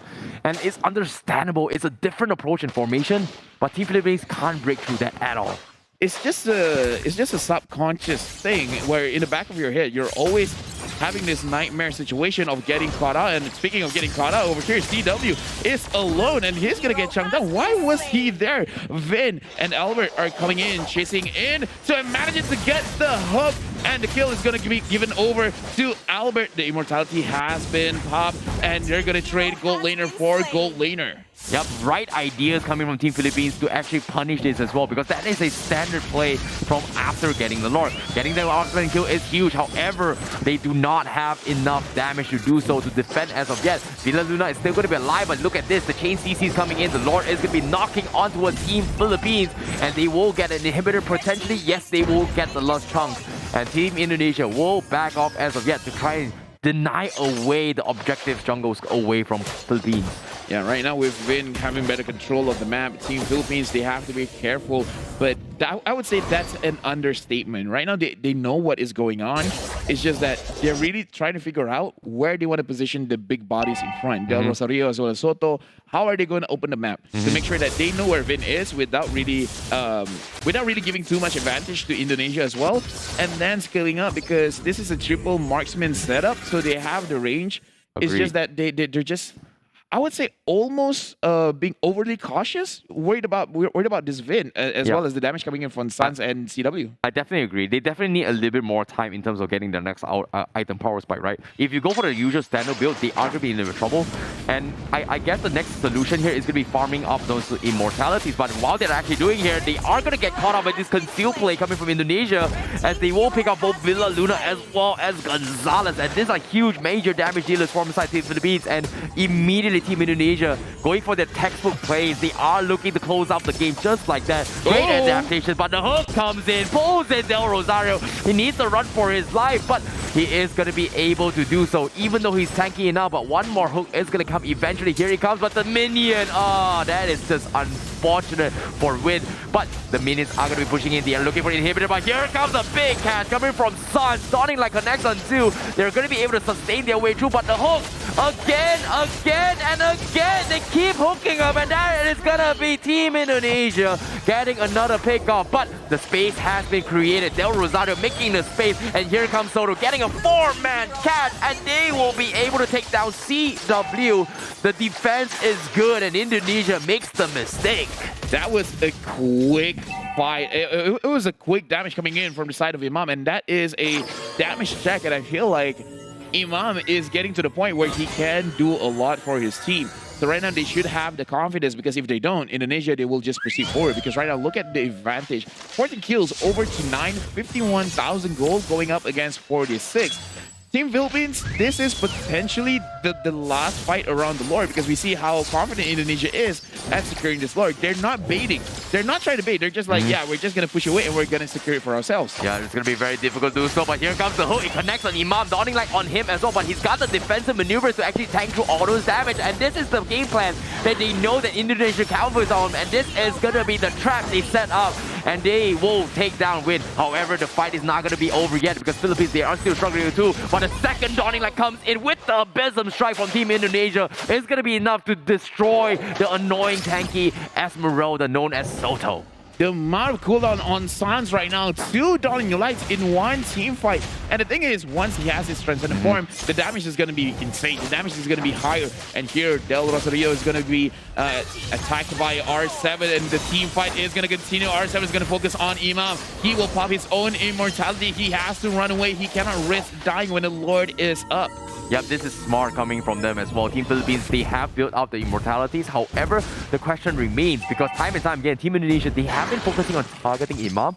I like the adaptations when it comes to itemizations, right? Imam was forced to go for a Dominance Ice or the Athena Shield to try and tank the burst coming from this Dawning Light, which is smart, considering that he does have the sustains and tools to deal with it, but eventually his stacks is going to be maxed out eventually, so he's got to do a lot of damage. So he understands that going defensive is good, but no, Vince has described how defensive you are. If you get hooked, you're done for. As Team Indonesia gets the bigger cash, and they are going to go and close out the game. The Lord is coming in. Soto trying his best to drive the backlines, but he just can't do anything about Sans as Team Indonesia gets the kill. And that's going to be another Dawning Light from Sans as they completely shut down Team Philippines in game number 2. This is why I say I want Vin, a very talented roamer, to... I say this to all the talented roamers. Give them a hero that can start something. Don't let them be these savers. Don't let them be the peelers. Let them initiate, and look at that final flicker hook. That was incredible. That is very difficult to pull off. Not only having the right distance on your flicker, but then after the fact, having the iron hook actually hitting the proper target. That's a lot of margin for error, but he managed to do it. That was incredible. Oh, you could see the size of reliefs of Indonesia fans. Well, even the coach, James, coming from Indonesia, was having like, whew, I did not mess up this draft. The draft worked out in Team Indonesia's favor completely. Well done with this adaptation, but it's still a long grind. And we talked about a potential full 5 game. Now we are in towards game number 3, where both Team Indonesia as well as Philippines is going to get 1 game each. If I'm not mistaken, I saw Coach Achil there as well with the Indonesian side of the fans. And looking into this situation, it's not impossible for us to go to full 5 games, because before this, it was a full 5 games for Indonesia as well as Philippines in their gold medal fight in the 30th SEA Games. And right now, Team Philippines, they won game 1 pretty convincingly.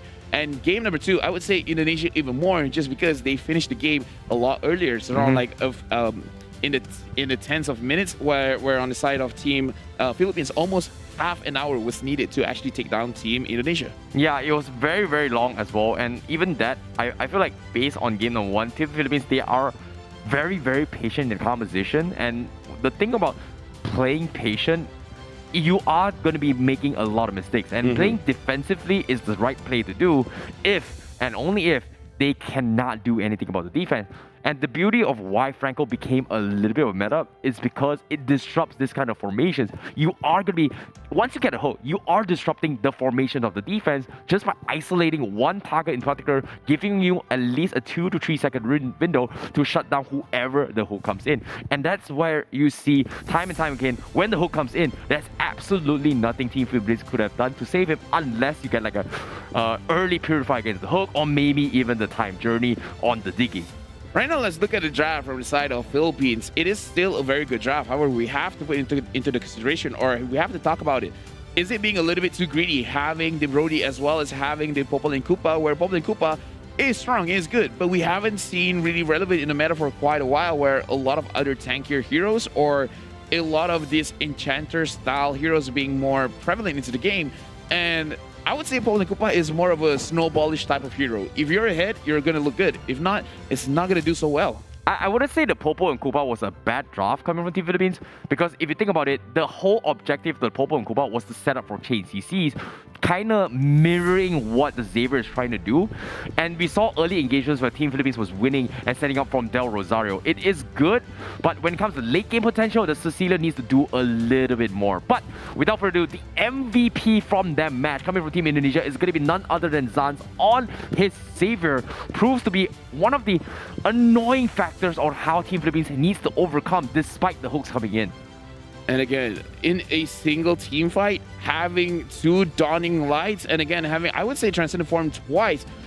This is such a dangerous hero. No wonder during the SEA Games, Xavier has been a contention in picks, have been banned quite a bit, and whenever it is open, it's going to be up for a first pick. And this might be the reason why Philippines as well as Indonesia have wins on either side of the team, because both wins have been given over to the Xavier. Yep, I definitely agree. But now, let's take a look at the highlights in case you missed out in game number 2 on how it all went down. You can see Team Philippines, they were dominating in the early stage game, punishing time and time again in Team Indonesia composition, because while they're split off, they're not going to be able to do so. And you can see even R7 was one of the biggest factors to actually set up to deal with the Baxia. But if he's in a space where he can't do anything, it is going to be very, very difficult to do so. And I would say it was a big clutch coming from Team Indonesia to actually deny these kind of opportunities from Philippines by stealing the turtle and getting a little bit of momentum with them to prevent Team Philippines from abusing this very annoying Popoku Copa setup with the Baxia.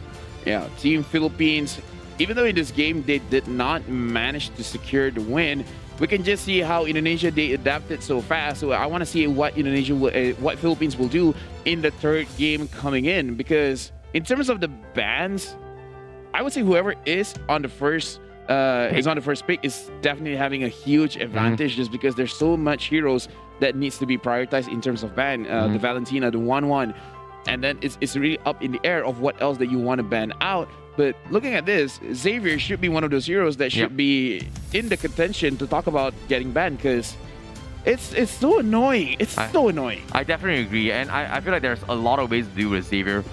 So far, the best mirror matchup was so far the Eve or the against the Xavier over the Sicilian, and it makes a lot of sense why the Sicilian was picked, because of its range, right? And the thing about the Sicilian is that it does have contributes a little more tankiness as contrast to Xavier, which is very, very squishy. But the question remains still is that they didn't exactly have a solution to deal with both the Karina as well as the Xavier at the same time. I feel like Karina wasn't really super out of control. It's more like a meat shoe, very similarly to how Team Philippines was fighting in their composition. But when it came to the perfect setup, right, I always feel like the Franco just completely destroys the formation. Every single time Team Philippines loses the fight, it's not because they look a 5v1 fight. It's always because they get hooked out of those formation and get picked bit by bit, and then tearing apart all those layers of defense and armors that has been set up by Team Philippines. Yeah, as I said, Franco appears in my nightmares. He's my Friday the 13th.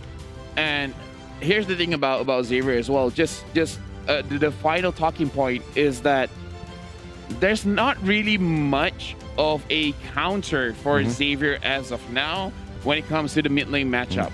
It's more about the skill matchup itself. It's just like what heroes can go even when you go up against Xavier. I feel like if you truly do want to counter the Xavier, you have to go look for those assassins like the Health Crit. Just silence him up, and then just burst him out very, very fast. But either way, I want to see how they adapt, because the series have been long. It must be very taxing on all of the athletes. Agreed. I definitely agree, and I'm looking forward to see how things are going to go down in game number 3. But before that, ladies and gentlemen, this is going to be the 31st SEA Games of the Grand Finals. We are going to be giving a little bit more rest to all the players as well as self to give you guys the best quality possible here for Mobile Legends Bang Bang. Don't go anywhere, because why? We're going to be taking a very, very short break before we head into this game number 3 between the best of the best.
Hey, welcome back to the 31st SEA Games brought to you by In Vietnam 2021 Mobile Legends Bang Bang Division. My name is ICBaby12 and he is LaFell as we are going to be taking you through the grand finals for today. It is going to be between Team Philippines versus Team Indonesia. But now, at this stage of the game, we are heading into game 3 with the series tying out between both the countries, with Team Philippines winning game 1 and Team Indonesia replying with game number 2. And we are here just because we have Viresa, where they are the event organizers for the SEA Games 31st in Vietnam, and also in collaboration with VNG Games as well as Moonton. And looking at the game, Xavier is a point of contention.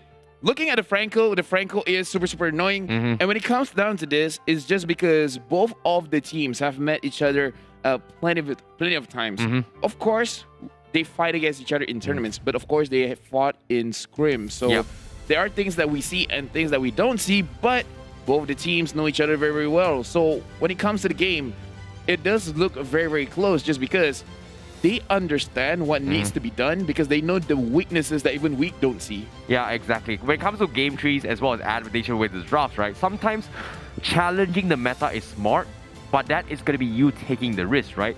So when it comes to first pick material, I feel like Xavier ban makes a little bit more sense now based on how game 2 went. Remember how game 1, where they chose to ban the Xavier over the 1-1. So they are actually testing it out which meta heroes are easier to deal with. And so far, both are equally as annoying. Both the 1-1 as well as the Xavier. Franco became a little bit more annoying, but still can be handled. Do they want to try and let off first pick Franco, or do they let something off? I feel like based on draft, something needs to change. Team Indonesia, they have just focused on banning off plays based on their playstyle, which is targeting Villa Luna's drafts. But what if they decide to switch it up by bringing back the Valentina, completely ignoring in the bans because of one thing? Based on statistics over all the previous MPL regions, Valentina has one of the highest ban or pick rate thus far in terms of winning games. But what if, due to the lack of play games in Valentina, people tend to forget that the Valentina on how to play or go up against? Maybe that's a risk that they can opt to try and take up as a challenge. I feel like that is a risk worth taking in the first game. Going into the third game is slightly more difficult, right? Slightly more difficult. That's why it's a high-risk draft. Yeah, and I'm trying to remember, and if I'm not mistaken... Exactly, you don't remember a Valentina game for a long time, haven't you? No, that's not the point. Jangan okay, sorry. Alright, so I'm trying to remember, and if I'm not mistaken, only in the Philippines, where Valentina does not have a 100% win rate, which does show dominance overall in across the Southeast Asia regions, but also showing that Philippines, they have the answer for it. We just have to see whether the national athletes coming in from Philippines, can they handle when it's in the hands of Team Indonesia? Yeah, I guess it I brought very, in my very local possible. spice as well. Yeah, I guess it makes a little bit of sense as well if you put it that way, right? But now, it all comes down to both Team Philippines as well as Team Indonesia when it comes to the drafts. They have to dictate tempo. And so far, both games has been won on the first pick. So whoever gets the first pick right now is going to be able to decide what they want to prioritize and what they want to play. And so far, I'm looking forward to see how the things go. Because as of yet, I feel like it is going to be Team Indonesia on the blue side. Philippines on the blue side now compared to the previous game. So I feel like Team Indonesia, they are going to be able to ban both the 1-1 and Xavier this time, and then figure out on what Team Philippines is going to do later on. So far, most of Villa Luna's draft heroes has been prioritized from Team Indonesia, not once and 2 times now based on the ban picks. Whereas from Team Philippines, they are focused on the Arkai instead. Yeah, which does come to the question, is it good that Indonesia just take the Arkai in the first phase? I mean, maybe not the very first pick, but the first 3 picks, just because I feel like R7 can really do a lot with that hero. Yeah. But with the dire of just making sure that he not only can handle his own lane, but potentially getting a first blood, it's very difficult just to fight against R7 in general. Who do you rather face against? A R7 that can destroy an entire team's lineup, or an R7 that will just dominate his own lane? And here we go, we are in the draft, and Team Philippines, they will secure a Xavier for themselves. Yep, looks like the Valentina will continue to sit underground, even though it's a very, very interesting idea coming from me. But now, seeing the Franco being respected, Team Philippines will be on the blue side. They will take their Savior again. So this is something the Team Indonesia needs to deal with. And fortunately for them, this time, they don't need to deal with the 1-1. Yeah, and the 1-1 is not there. Team Philippines, they are taking the Esmeralda, which opens up the Dyrop again. But Team Philippines, they are going to secure Akai for themselves. Well, Del Rosario has been using this hero to a very degree of success. So I feel like this overall is a very good starting lineup for Team Philippines, but I would be kind of surprised if Team Indonesia doesn't secure the Dyrop right now. Yeah, I feel like they should do it right now if they want to win the lane matchup. But I feel like based on the composition, Team Indonesia, they have definitely picked up comfort heroes that away from Team Philippines, right? If you think about the box they pick up, it's something that Team Philippines like to play a lot as well. And tentatively, when you have a box as Esmeralda, which they showed in game number 2, they are going to be very, very tanky. And the reason why Team Indonesia was able to come out on top of that was because they have the Franco to disrupt this kind of formation. So denying them that pick and, you know, making that their defense into theirs is a very, very smart way. And with the box they're going to be able to do so. And this time with the Beatrix, there is going to be even more burst potential. And here pretty much answers your question as well, whether or not do they want to pick up R7's hero. Looks like they are keeping options open as of yet. Yeah, R7 is just one of those players that has quite a large hero pool. I mean, worst comes to worst, he can still use the Uranus to go up against an Esmeralda, and when that time comes, it's just a skill matchup. For Team Indonesia, securing the Beatrix is overall a very strong pick. It's very devastating to go up against a Beatrix in a team fight. And I feel in this kind of situation, if you do want to still focus on Villaluna, yes, you have to ban out the Lolita because he's amazing on the Lolita. Once the bulwark is up, it's going to mitigate a lot of damage coming out from Nibiru's passion. Yep, and it seems like you said as well, the Dyrop will be countered off from side Team Philippines. They do get the hard read, whereas Team Indonesia, they will let off one of Villaluna's composition just because they were forced to ban the 1-1 early on. That means the Angela, Rafaela, Digi is going to be up for grabs if Team Philippines decide to go for it. So Indonesia, they have to focus either or, and that is going to be between Angela ban, Rafaela ban, or Digi. And I feel like the Digi just gives so much value from side Team Philippines because of the shields that is provided for the Esmeralda, and also to get out of the real elimination when it's required from the side Team Philippines. But looks like Team Indonesia, they don't care about it. They will ban the Claude instead, letting it off to choose because it is going to be a wasted ban anyway coming from Philippines because they are going to get either or regardless.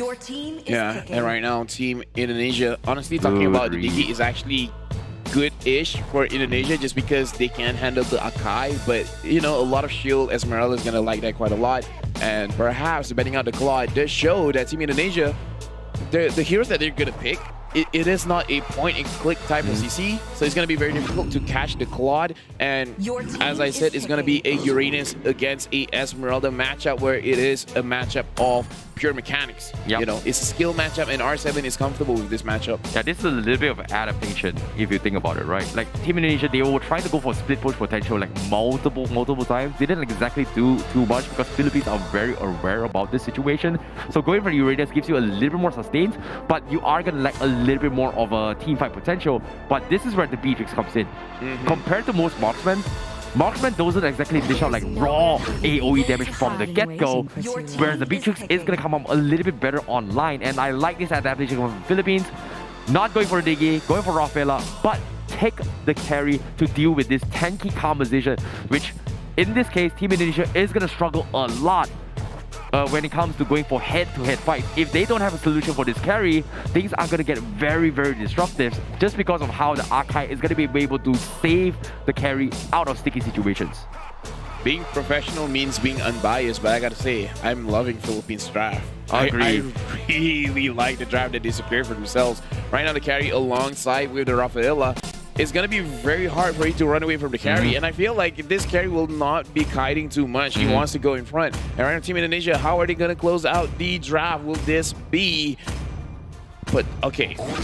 They're going to pick up the Kufra. the Kufra it's up in the air because Kufra, in my opinion, is a mixed bag. Because if you get what you want, that's great. But once you go in and it's a bad initiation, you can't salvage anything from it. This is kind of insane coming from Team Indonesia to double down on triple tanks just to deal with the carry, even though this is pretty much carry heaven right now. It's just free damage all the way through, but it makes a lot of sense considering that the bouncing ball does meditate a lot of the side steps coming in from the carry to prevent a lot of light view. So it makes a lot of sense. I like it, but hopefully things are going to be for the better, because that is going to be a triple tank composition coming in from Team Indonesia, and I feel like they are going to struggle a lot, but at least they have a very, very strong frontline defense to protect the Beatrix from being picked off, even though Beatrix kind of outranges. But if you get a pick on the carry, game's over for Philippines. So it's going to be like priority targeting now compared to before. Right now, just because of the Kufra pick, Team Indonesia is more prone to mistakes. Finn is an amazing player. If he gets to initiate well, especially if they can focus on either the Rafaela or the carry, then Team Indonesia, they're in prime position to win the third game or the second win for Indonesia. But like I said, with Kufra, it's very dangerous. It's very risky because once you go in, you accidentally miss your abilities and you don't have flicker. Where are you gonna go? Because there's a Rafaela and then there's a carry. You're gonna die and you're not gonna travel far. And if you give over that kill, it gives more space for Team Philippines. So I still like Philippines lineup because it's easier to execute compared to Team Indonesia. I definitely agree as well, because in terms of skill cap, executions as well as the hitting of skills, from inside Team Indonesia is going to be a little bit hard. But if you dumb it down a little bit as well, assuming that everybody is playing on the same level and based on win conditions, right? Team Indonesia's win condition is to make sure they shut down carry. Initially, based on Philippines draft, is that they have this Xavier, which is a core component of winning, dishing out damage. And now with the carry, they split their eggs into its two different baskets. But based on how tanky Team Indonesia composition became, Xavier became kind of a little bit more irrelevant on the damage department because it won't be able to chunk through that many tanks from the get-go. The only ones that are going to feel the brunt is pretty much the Beatrix as well as, I believe, the Sicilian, right? Was it the Sicilian on the right? Eve. Sorry, the Eve, right? Besides this two, it's okay. And even that, time and time again, Philippines has also demonstrated on how they deal with Xavier, which is the Eve to compensate that. So I don't think the Xavier became a huge factor for Team Philippines. It's more on they're forced to put all their eggs in their baskets on the carry coming from Team Philippines and the Beatrix for Team Indonesia. So this is a very different approach of the drafts where the marksman, farm, and also capabilities on completely wiping a team composition is going to be very, very crucial, because this is going to be more focused on head-on fights from the get-go from both teams. We have to consider that Xavier still has that crazy crowd control going in, especially since carry is very vulnerable just because has a very, very short range. So when carry goes in front, now she has two different ways of protecting herself, coming in from Rafaela with the slows as well as the movement increase with the holy healing. Of course, the healing is in the name, so it's going to heal up in the carry. And just in case too many people from the side of Indonesia is going to engage, assuming that Xavier can hit his abilities well, it's going to create an area of immobilization that Team Indonesia will not be able to penetrate, and then carry free hitting gets kills. So again, easier to execute. Philippines looking very good. Yeah, I definitely agree. And that's why the beauty of having so much KCC is great. It's all about hitting, right? It's all about prioritizing who they should be injecting all their resources on. And like I said as well, the carry is going to do a lot of damage to these three tanky heroes. Have a little bit of safety nets coming of Rafaela to win his lanes, but if the carry gets caught up and chain CC, there's nothing they're gonna do. And the Akai is gonna be able to to save the day. So there is gonna be Akai, there is gonna be Rafaela for Philippines to protect this. So that's why when it comes to all these chess moves and all these moves that they need to be doing in order to win the game, it's all the key winning factor is gonna be between these two marksmen. And compared to the previous game, this is a little bit more risky, because if both marksmen can't do anything, game's pretty much over for either or the sides. And look at that, 4 sprints on the side of Philippines. Either they really want to run away or they really want to chase for the win. This is going to be a marathon. This is fitting of the SEA Games. Well, based on my composition of my ideology of how the team fight is going to go, the biggest problem was dealing with the Kufra, right? Guess what? Kufra can't stop a sprint. Having 4 sprints not allowing Team Indonesia for the KCC is brilliant. This is so smart. Because of this 4 sprint, they completely one-up the team fight just because they are able to kite Team Indonesia a little bit easier now. I like the draft. I like the spells, but right now we have to look at how they execute things because we have a glimpse of the gold lane just now. I would say Gonzalez is taking a little bit too much damage for his own liking, but in the end, it's not really a lane won or loss. It's more of going neutral. Same thing that we can say with R7 as well as Soto, having these 2 very tanky heroes that will heal back up. It's as you would like to say, a battle of the wet noodles. Yep, a battle of the wet noodles, I guess. Seems like R7 is going to come on top momentarily for now. Eventually, Soto is going to be getting free average, but you can see Philippines are ready to set up for the total, and they are already available. Albert not showing himself as well, looking for the steals. He is going to try and wriggle for retribution the steal, and he gets it across the wall. Del Rosario tried to go for the blower, mistimes the total, and that is going to be Team Indonesia going to be pushing back onto a Team Philippines. Beautiful, beautiful executions. Yes, and Vin, we saw that.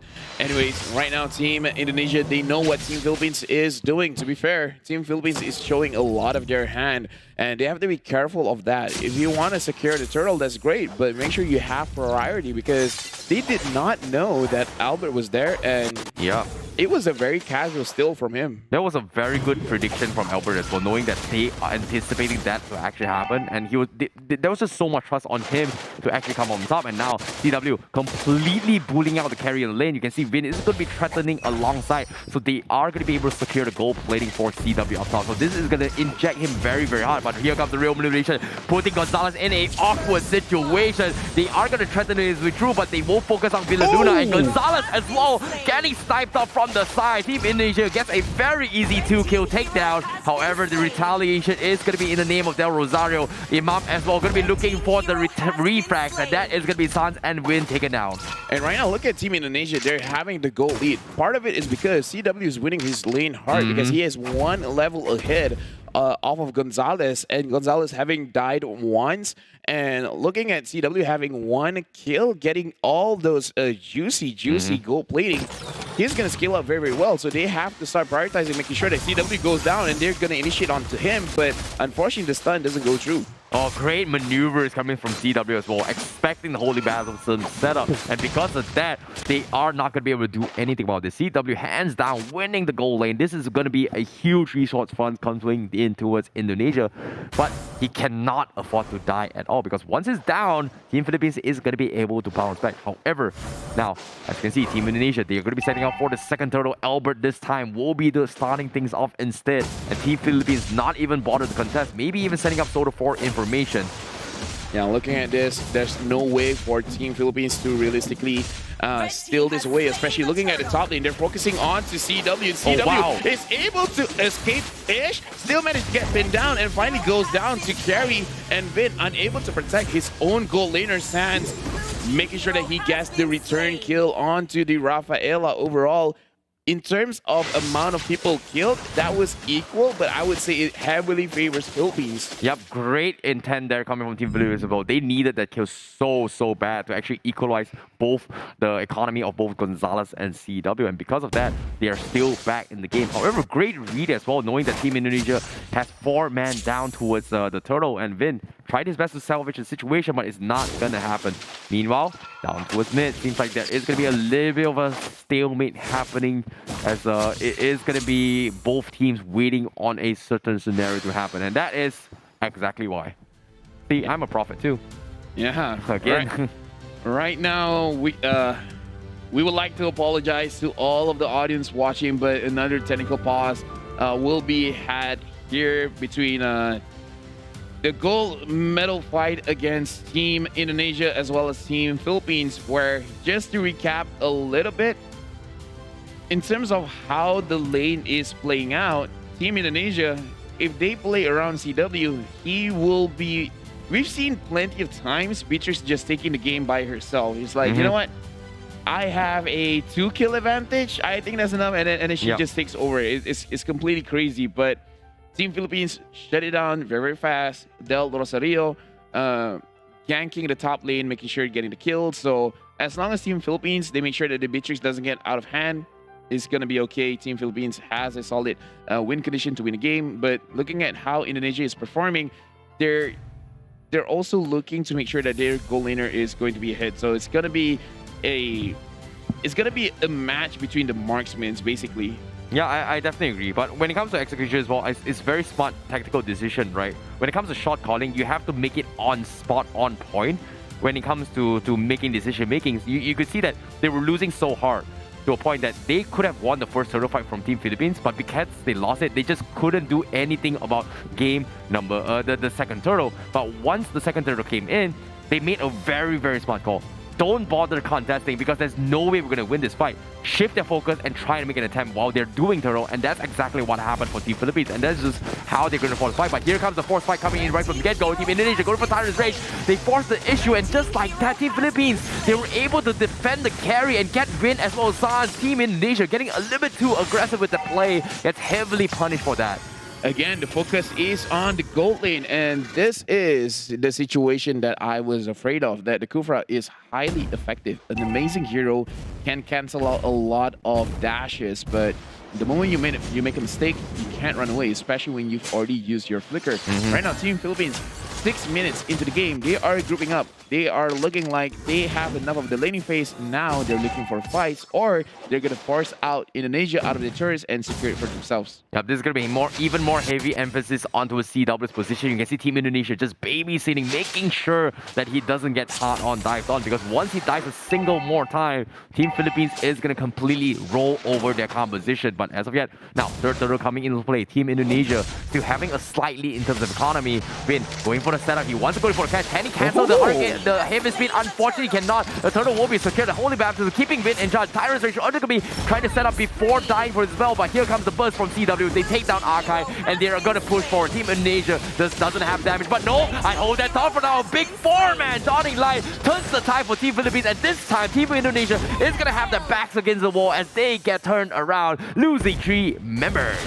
Interesting interaction where the heavy spin actually pushed Kufra away, unable to engage, and even when he managed to catch someone out, it's just Del Rosario, and look at Imam as well as Gonzalez having the free time to hit everyone that they want to. Yep, you know, compared to the before patch of Archive when it was called Hurricane Dance, you technically can cancel it, but after the rework onto his Archive, it's pretty much very, very difficult to cancel it when it comes to that situation, just because it is a slight pixel bigger compared to before. That's the difference. When you're dancing, you can get knocked up, but when it's a heavy spin, you're just gonna keep your foot planted and keep on spinning. Yep, that's gonna be the radius of the heavy spin increase for sure. But nevertheless, now Team Philippines, they have to find a different approach to Team Indonesia, they have a different approach to actually deal with the heavy spin now, knowing that the Kufra is no longer an alternative. Maybe it was intended, maybe it was unintended as well, but these interactions are very, very minuscule, but it is very necessary if you want to deal in terms of composition. So it's a great enlightenment to actually remind us that the heavy spin now is not like the Hurricane Dance before. I would say it's a huge interaction, because the moment he sees Vin goes in, he can pop his own heavy spin just to cancel out any kind of engagements. Agreed. Basically making so that it's always a 4v5, but Vin, we saw how in the previous game with the Franco unable to do anything, but then became the star of the show. So anything is possible, but right now, I feel like Team Philippines will win the majority of the team fight. So Team Indonesia, if they do want to make a team fight, they have to make sure that Gonzalez or Imam is shut down first. And look at the damage. Villa Luna almost got taken down by CW. Agreed. It looks like they're going to try to threaten the lot again. Team Indonesia has won out in all their alternative trades with the Retribution. This time, Team Philippines not even going to contest it as well. Xavier comes in, tries to zone them out. Unfortunately, not going to be able to do too much. And that is going to be the Lord easily taken in the hands of Team Indonesia, as Team Philippines knows that they cannot contest it once again. Soto tried to go for split push pressure, not going to be able to do too much. Villa Luna, however, getting picked off from CW. And this is the power of the Beatrix from the get-go. Yeah, Beatrix, amazing damage, a lot of range. And right now, Team Indonesia, they really have to look at CW to really dish out the damage. Sans has just to use his real manipulation to make sure he has an easier time to actually hit his targets. Albert now managing to get the blade armor, going to be able to handle this carry a little bit better, but I would not say too much. Team Philippines, they did let the Lord go, but again, it's not a Luminous Lord. It's not that big of a deal. Yep, seems like here comes the attempt as well. The Hurricane, the Heavy Speed comes in, locks Vin into place. The tower is going to get a free kill on it there, and that is just going to be Team Philippines benefiting from this kill. Team Indonesia not going to be able to do too much, and seems like the strategy of poking from Indonesia is working out, but if you get caught out like that, poke or not, is not going to be able to do too much, as Team Philippines going to get a little bit more space to push forward. Now, as the game progresses, well, there's just so much mid control. CW is forced to actually join up to the fight to actually contribute in terms of damage, and this is so very lacking. However, Solo's going to get a pick off onto a CW, unkilled so far, as he is going to be able to help Team Philippines come over top. And wow, that is all happening. Gonzalez is having free farms all the way through up top side. Good coordination between Soto as well as Imam, putting on the damage to CW to make sure that they get the kill. Right now, Vin focusing on Gonzalez, but right now the Luna is there trying to help him out. Vin just making sure that the turret stays alive. Good job on him, but look at this. Team Philippines, I would almost say that they just won the draft, because right now, even Soto could basically 1v1 against CW. 1v2, CW doesn't have enough damage to take down Soto as of yet. And right now, if he just keeps on scaling, it's going to be a big problem. Philippines is really controlling the map, and Team Indonesia is running out of options. This is why it's so risky to play Team Indonesia's draft. They have to rely heavily on CW's damage to actually win on team fights. And if CW can't do anything about it, things are going to get turned for the worst. But Team Philippines, they are playing a little bit safe as well, as they will slowly chip away at what Team Indonesia is going to be doing. Economy-wise, they are still trading 50-50s. But as of yet, it is all about the poke potential. Team Philippines, however, is going to be a little bit more comfortable compared to before now, considering that Gonzalez has had the very easy time farming. So eventually, they are going to be able to deal with all these tanky compositions that Team Indonesia's composition. And likewise, coming from Imam as well, which is slowly scaling in towards a burst potential to deal with both Sans as well as CW. Right now, what Team Indonesia can do is actually bait things out. Use Albert as well as R7 to bait out Del Rosario's skills. Like right now, he already used his heavy spin. That is a big cooldown. They should use this time to actually try and get killed. But this is the thing that they have to replicate. Once it's down, then they can go for it. But look at the damage coming out from Gonzalez. Albert has to go out because it's a little bit too much. Gonzalez level 13 right now, and it looks like a little bit too much that Team Indonesia, they're gonna have to give this away if they're gonna contest it. What are they gonna do? Sans opening the real world manipulation, focusing on the back line, and R7 is gonna be taken down. Del Rosario is going down to CW. CW able to dish out as much damage as he can. That's the double kill, but right now he has basically no HP, and look at that. Gonzalez focusing and making sure that he gets another kill. Team of Philippines winning a lot on that team fight. Oh, that was huge coming from both of these teams as well. I feel like Team Indonesia, they played it as best as they could in that situation, even though Albert was chunked out rather early. But because of this trades coming in, losing only Vin and R7, that puts Team Indonesia in a much more comfortable spot. But you can see that CW is pretty much the biggest concern for Team Philippines, right? If you do not kill him, he will be able to trade off kills after kills. So as of yet, Gonzalez is going to be very happy that he does have the damage, but this Lord plays a very important factor for Indonesia.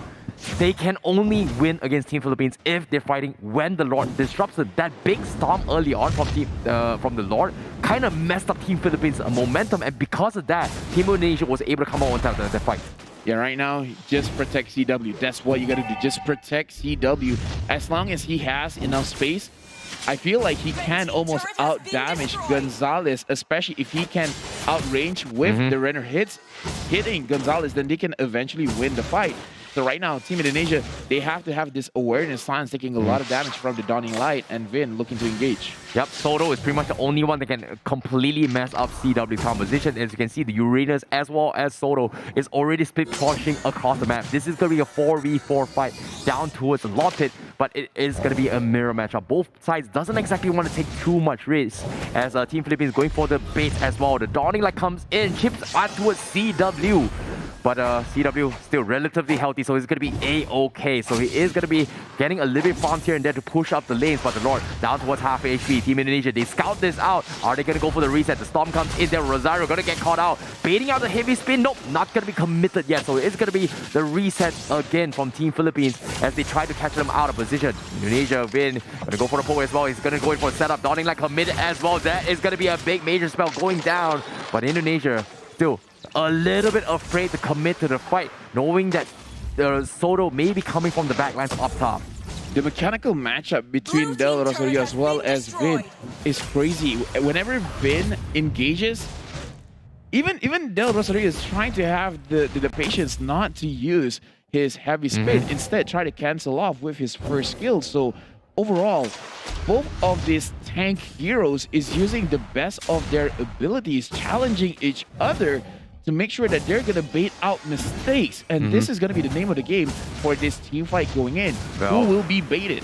Very, very risky. The Storm doesn't connect on Team Philippines. They're very aware about that. And Team Indonesia, they want to capitalize on this Lord Storm. The Lord is going to be there. But as of yet, Sans trying to set up for the exit strats as well. But here comes the first round on. But it's only an Akai. And Team Indonesia, they're going to be applying a little bit more pressure, waiting on the side lane fight as well. Because Soto is going to be in the nearest position. But looks like they are going to force the issue as they go in for the catch. The Lord is going to be coming in. Who's going to get it as well? It seems like it's going to be Team Indonesia, but they return the favorites. Gonzalez picks on towards the tanks as well. Team Indonesia, they need to make a run for it. Villa Luna going to be coming in as well, but R7 goes in for the defuse. Double kill coming in from Gonzalez, but he eventually falls off as the kite coming from Sans and CW just a little bit too strong. As now you can see R7 chipping away at the stone, trying to force them to back off, and CW wants to pick off as well. Another Donut comes in, but CW from the side picks up bit by bit, snipes them from a range, and Soto goes in for the finish, leaving him alive. But Sans is going to be there, but R7, you need to help your compadres, and that is going to be a wipeout. Soto still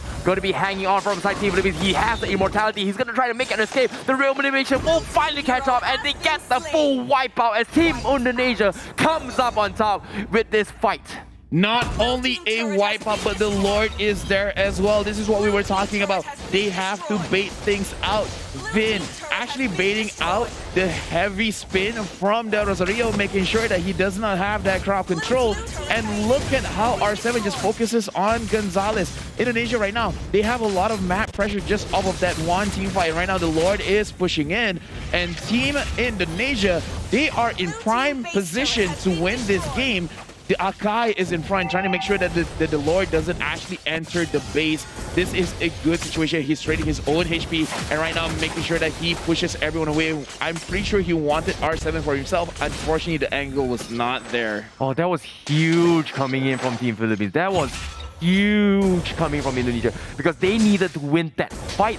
But at the same time, you can see that the damage outcome from Gonzalez is just so very huge. And the only thing that is stopping him from doing even more damage is pretty much Vin's bouncing ball stopping the second skill steps of Gonzalez. And every time he is willing to trade his life to get a little bit of an edge to allow CW to pick off apart. And you can see this is very difficult for Team Indonesia. CW cannot miss any single shot. But now you can see Villaduna getting poked as well as the real world Malaysia to isolate the fight. Team Indonesia, they are going to focus on inhibitors and back off.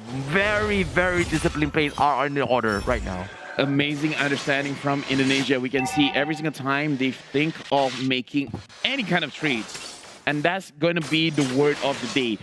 Trades. They're gonna sacrifice one thing for another, and look at that, he already baited out the Akai ult. So Team Indonesia, that is a big ultimate if they want to exploit it, if they want to engage. This is their chance. Soto on the side managed to find Vin there. Indonesia, they're really using their skills in terms of cooldowns to really force Philippines into a corner. So Team Indonesia, right now they have the advantage. As long as they can manage to actually shut down Gonzalez, then the amount of damage is going to be heavily limited. Imam, yes, he can do a lot of damage, but not as much as Gonzalez. So as long as they get that, they're going to win. Agreed. R7 keeping tabs onto Villa Luna's position. The Lord is going to be stalking as well, but here comes the heavy speed catching on the Vin. But Vin, he is a tank. He's going to be able to disengage, but look at this. He's going for the setup, waiting for the catch. They catch on Soto, but he is going to be able to get out of sticky situation. Real Win Mission was baited out, but Team Philippines, they don't really want to fight into this yet, as CW is going to force the issue, take down Villa Luna, and you can see Gonzalez not going to be able to do too much. He's going to get caught out eventually, but still, they are kind of trying to bait out of the awkward positioning that they were forced in. Team Indonesia making the right call to force the fight rather than focus contesting on the Lord. But Indonesia is in dangerous territories. Gonzalez is going to get choked down. Even though he has Wind of Nature, but he cannot deal with magic damage. Killing spree, giving over to R7. And look at this. Imam is trying to defend. Wow. Vin isolating Soto. Soto is going to go down. Vin survives with a slither of health right now. Team Indonesia, they can secure the Lord and eventually push for the win. That is just genius plays coming from Team Indonesia. As soon as Win lands on top of Gonzalez, Gonzalez completely loses a lot of his damage output, and you can see immediately there was nothing much they could do.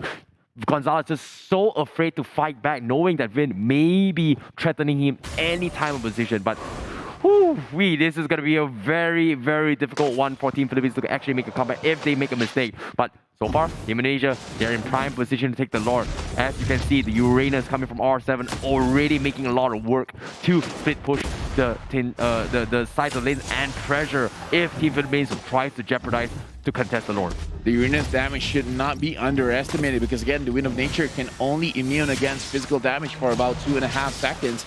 But the damage coming in from the side of Indonesia is magic damage coming in from Sands as well as R7. Right now, they're toying with the idea of getting this Lord.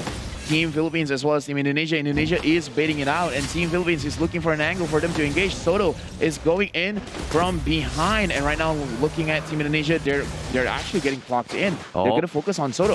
Is that the target that they want? Smart coming from Team Indonesia. You can see they're hesitating and focusing on Soto as well. Soto's pretty much the only one that can kill CW from a backline, and as you can see, CW, they were thinking whether or not do they kill off Soto from the get-go, take away CW's concern, and then focusing on the fight. And Team Philippines is still deciding whether they want to make a play. Seems like it is going to be concealed plays, going for backline, trying to catch on CW, but unfortunately, it was red from Team Indonesia, so they are going to be doing A-okay. Back off, but here comes their reply as well as they try to go in for the concealed plays, but it is still a threat. The Lord is going to be resetted for now, but Team Philippines has to concede aggression because the waves are shoved in.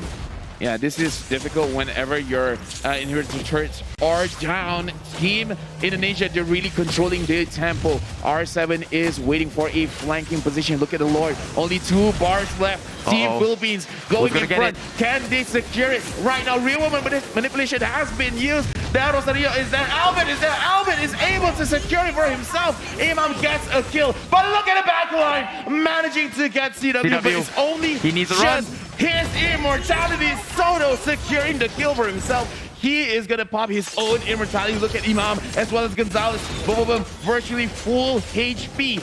Even though Indonesia secured the Lord, but they are still in this game. They still want to push. The minion is alive, and they're going to secure the mid lane turret. Oh, no, it's not over yet. Team Philippines, they know they've got the upper hand. 40 seconds on CW. Gonzalez is in free reign. They know they can close out this game because they've got the tank killer in their hand. They do get the Lewis Albert. He's going to get pinned in. He saw the winter trunket, but that's not going to do him any good. The real world manipulation is going to come in. However, look at this. R7 is dragging the minutes to try and stall this aggression to buy time for CW's resurrection, and Team Philippines, they will get back that minion control as they try to shove in towards the middle lane. Gonzalez looking for the opportunity as Sans will focus on going for the wave clear. R7 is back in the recall as well, but the inhibitor is quickly very focused on as well. Sans getting focused out, he won't lose his life, and now once again R7 trying to finish off the minions, but eventually Win is going to be spawned out as well. CW on 1 second left from the side of Indonesia. He's going to be back into action, but they lost all their defense. It's only CW and Win as the tank killer will continue to push push forward. 4v2 situation. This is going to be a very difficult one for the Indonesia defense. Then it becomes CW takes a huge chunk of this, and it's going to be the GG push potentially. But now they're throwing their bodies just to defend against this, but they're just too strong. Gonzalez still has immortality, chipping away towards the minions, but the empowered minions just spawned. But can CW do anything about this? Right now, Team Indonesia, they're defending hard, and Team Philippines, is this a situation where they will overstay their welcome? They have No their minions. umbrella, they can heal. The Albert. minions are here.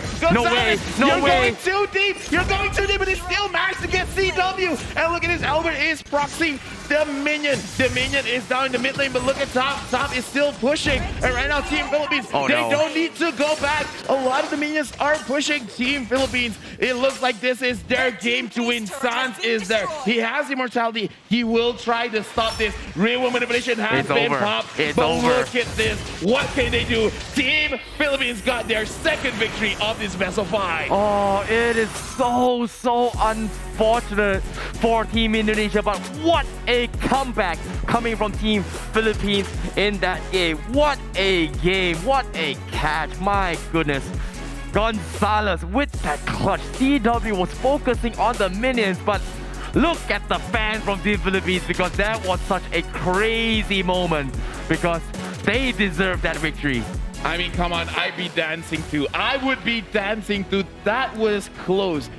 All the games have been pretty close, but I would say that's the closest so far, because in early stages of the game, Team Philippines looked like they got it in the bag, and then Team Indonesia, Vin, managing to get a lot, managing to bait out a lot, and then R7 really showing his stuff, killing Gonzalez over and over again. But then the last Lord fight. Oh yeah. Albert was able to secure the Lord, but then GG, it's all over. Gonzalez, he got all the kills that he wanted, and then that's it. They closed out the game. Yeah, and indeed, it's just really unfortunate for Team Indonesia as well. They had the right idea of how they should be priority.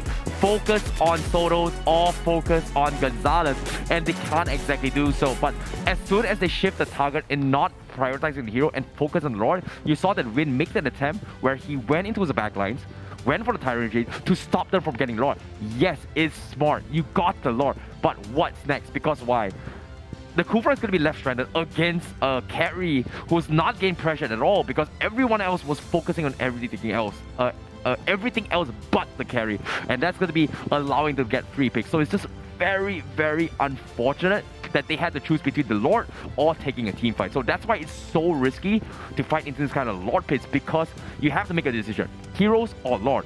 And when Team Indonesia focused on the heroes, they came out on top. But when they decide to choose for the Lord, things completely crumbled for the side of Team Indonesia. Looking at how the SEA Games have developed, I would say in the Lord fight, it's probably better to just go for the heroes, man, because above 80 minutes, it is the Evolve Lord, so it's very tanky. It's going to take a very long time for you to actually kill off the Lord. It won't take you that much time to actually pick off the heroes, and during that stage of the game, their cooldown times to respawn is just so long. So right now, let's look back at the game, and I just want to say, this has been 3 matches already. Yeah. And all 3, the winning one goes to Xavier. Yeah, apparently it is as well. And I really like this adaptation as well from Team Indonesia. They felt like the Xavier was doing a lot of damage. They picked on this 3 tanky composition to deal with damage. Yes, it was good, but what they did not take into account was that the win condition for the team side of Indonesia was that they need to kill either Soto or Gonzalez to actually win the fight, because CW is pretty much afraid of Soto, whereas the rest of Team Indonesia is afraid of Gonzalez. So they have to pick their poison, and eventually they lost the match. Imam, amazing crowd control, even though this is a Xavier that does a lot of damage, but I felt like his role from the side Team Philippines for this particular match wasn't damage. It was just crowd controls, and crowd controls. And speaking of crowd controls, he is going to be the MVP coming in from Team Philippines in game number 3. Yes, 6-1 and 14 a match. KDA 83% kill participation, and again, I would say this is not a coincidence, man. This is not a coincidence. This SEA Games heavily favors this Xavier, but I do have to say, we talked about it before the game even start. For the side of Philippines, their win condition is much easier. They can tunnel vision if they want, honestly. But for the side of Team Indonesia, they had to get creative. Agreed. And they did. They really did. Vin on that catch onto Del Rosario, forcing the ult out. And then once there's no more protection, R7 going on to Gonzalez getting the kill. That was great. That was amazing. The shot call going into the game is good. In fact, right now, let's look at the highlights to see what happened throughout the game, where earlier in the game, Team Philippines, they did so well. But Vin, just one move, he managed to turn things around. Agreed. Let's take a look at the highlights as of yet, in case you missed out how insane Game 3 was coming from both Philippines as well as Indonesia. I want to talk about how emphasized they are when they need to focus on both the marksmen of each other team. Both win conditions heavily dependent on both the carry as well as CW. But Team Philippines, they lost out early on, but somehow managed to win out of all these trades, making sure that CW is not going out of control. They were able to keep him in check. And of course, this Dawning Light, this play right here coming from Imam, was able to completely scare off Indonesia, even though they were winning 70% of the fight. But because of the Dawning Light, everyone from the side of Philippines was able to jump on this fight and trade off a couple more kills and buy a little bit more time for Gonzalez. Yeah, and Gonzalez used the time well. Soto is also being an absolute beast. I feel like even CW was like, it's okay, guys, just keep me alive. But then looking at what Soto is doing is so difficult. It's really oppressive. And Imam is the MVP of this game, and well deserved, because not only is he initiating for his team, he's also doing his best to protect the carry Gonzalez. And the amount of vision with the Dawning Light, it's really unfair. It truly is unfair. Indonesia, they could have won this just off of their, I would say, in-game strategy. Like this moment changed the game completely for Indonesia. Agreed. You know, this was the final moments as well. They tried to stall for the Lord, but as you can see, the moment they focused on Lord and CW was left unchecked, Soto was able to completely scare him off. CW was having a lot of difficulties trying to follow and chain CC to try to refrag for the team. But the moment this actually happened, you could see that they were trying their best to actually pick. Wait, it wasn't this moment. This was the first moment of the Lord Pit, where Indonesia was able to actually chip away, with CW completely left untouched to actually pick them up bit by bit. Yeah, but this was the starting point. After this, we can see Indonesia actually taking a lot of turns, because it was a wipeout.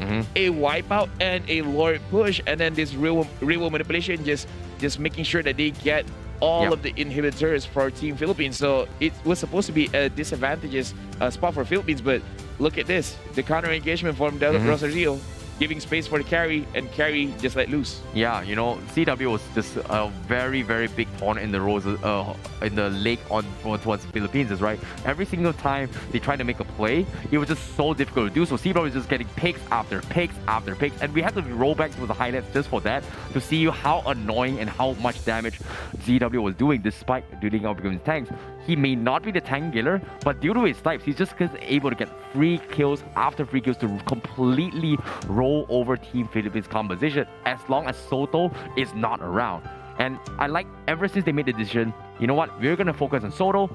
We are going to be A-okay from Team Indonesia. But when it comes to focusing on Gonzalez, the moment he gets caught out by Wind, he's pretty much done for. Yeah, the Wind of Nature, again, is only useful against the physical damage abilities. And over here, Team Philippines, Imam managing to clear the minion. That was clutch, because they were in position for Team Indonesia just get game number 2. And this situation, Team Indonesia, they were really focusing on the Lord. And this is why I feel like, you know what? In this game, in this series, focus on the heroes.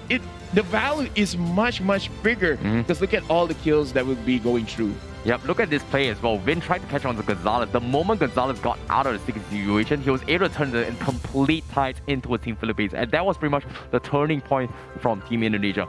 Win was doing his right job to focus on towards Gonzalez, to deny the carry from going super out of control, but there was just not enough follow-up to help him, considering the positioning that he was in. You can see CW had to do all his can to shut him down, and this fight right here with the Wind of Nature, if Gonzalez did not pop the Wind of Nature, he would not have been able to kill CW, because Albert's idea was pretty much stalling time and also proxying the wave, and you've seen a lot of proxies to wait for CW to come online. And the moment CW lost his life, we knew this was pretty much game in the bag from Team Philippines. Yeah, and Team Philippines, they did not back down. They were like, this is a rare opportunity we have with Rafaela, and the carry can honestly heal herself up. So we're just going to stay here. And because of that, right now we are at match point for Team Philippines. They only need one more win to re-secure their gold medal. And if it is, then history, man. History. Indonesia, they look so strong, but against Philippines, there's something going on here. There's something going on here. It's crazy, right? Ever since Villa Luna and Wise if only Malaysia got bronze. True. Then it will be, complete. True. Yeah. But that's the thing, right? Ever since Villa Luna and Wise is back, sorry, oh my goodness, and Wise is back, the Kings are back, baby. Like, they took one season back of a break. Look at how much of skill plays was involved in this. And I was very, very surprised. They look a little bit shaky in the group stages as well. They lost a game yesterday against Singapore. But this match against Team Indonesia, wow. What is that decision making? What is that shot calls coming from both teams? That everyone was so on point that one mistake can literally cost them the entire fight. And even in the final moment as well, Team Philippines, they have made their mistakes, but they were able to find one mistake coming from Team Indonesia, which was they could not shift their focus on what they need to do. They prioritized a lot, giving a little bit space for Gonzalez as well as Soto. They just completely wiped the floor with them. Yeah, Team Philippines. Overall, I would say that they have improved from group stage all the way to today, where we're not saying that they started off bad. They started off good, but they just got better. And this is what's scary about the Philippines, is that they thrive in the longer series, in the longer games, just because the more practice they have in, the more warmed up they are. It seems like their communication just get clearer and their mind just opens up a little bit more, and that is why it's so difficult for anyone to break the code. Agreed. I'm looking forward to see how Game 4 is going to happen as well, because right now, Team Philippines are one game away from being called the champion of the 31st SEA Games Mobile Legends. And this is going to be an amazing, amazing achievement and a big, big statement for them, especially when they get back into the pro scene. If they do win the gold medal, I mean, world champion, gold medalist, it's kind of hard not to brag about it. Dude, what else have they not won? What else have they not won? You know what would be funny? What? If they really want to win everything, they just go to other MPLs and then win there too. Yeah, it's like, we're gonna compete in MPL Malaysia today. Oh, we won. All right, let's go to MPL Indonesia. Oh, we won. Like, that would be the biggest flex. That would be the biggest flex. Okay, I can see where you're getting at, but still, it's not over yet.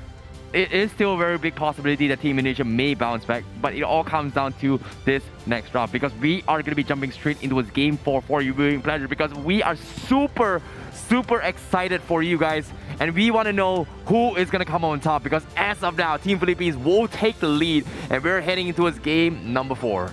Yeah, right now we can see that both teams, they don't want to cool down. They want to take this opportunity to be like, you know what, we have warmed up. Right now, we are as awake as we can be. Philippines, they want to close this out, while Team Indonesia want to push it to a game number 5, where if Indonesia wins this next one, it's a repeat, a 5-game series. But that is all up in the air. Who will get the gold and who will get the silver? We're just 1 minute away from the draft. That's the thing about the grand finals of SEA Games. We know for a fact that this is going to get really, really down and nerdy, dirty, very, very close as well, because anything can happen. And so far in the start of the day, we had a little bit of a slow start, but seeing how Game 2 and Game 3 went, both teams are on edge. We were on our edge of our seats casting that game as well, and I'm looking forward to see whether or not can they keep up with momentum, because as of now, you can see a little bit of fatigue coming in from team side of Team Indonesia, and hopefully they will be able to do a little bit better. But Team Philippines is a much, much more comfortable position to be in, especially heading towards Game 4. Yeah. Game 5, repeat in history, or no chance whatsoever, easy peasy gold medal for Philippines.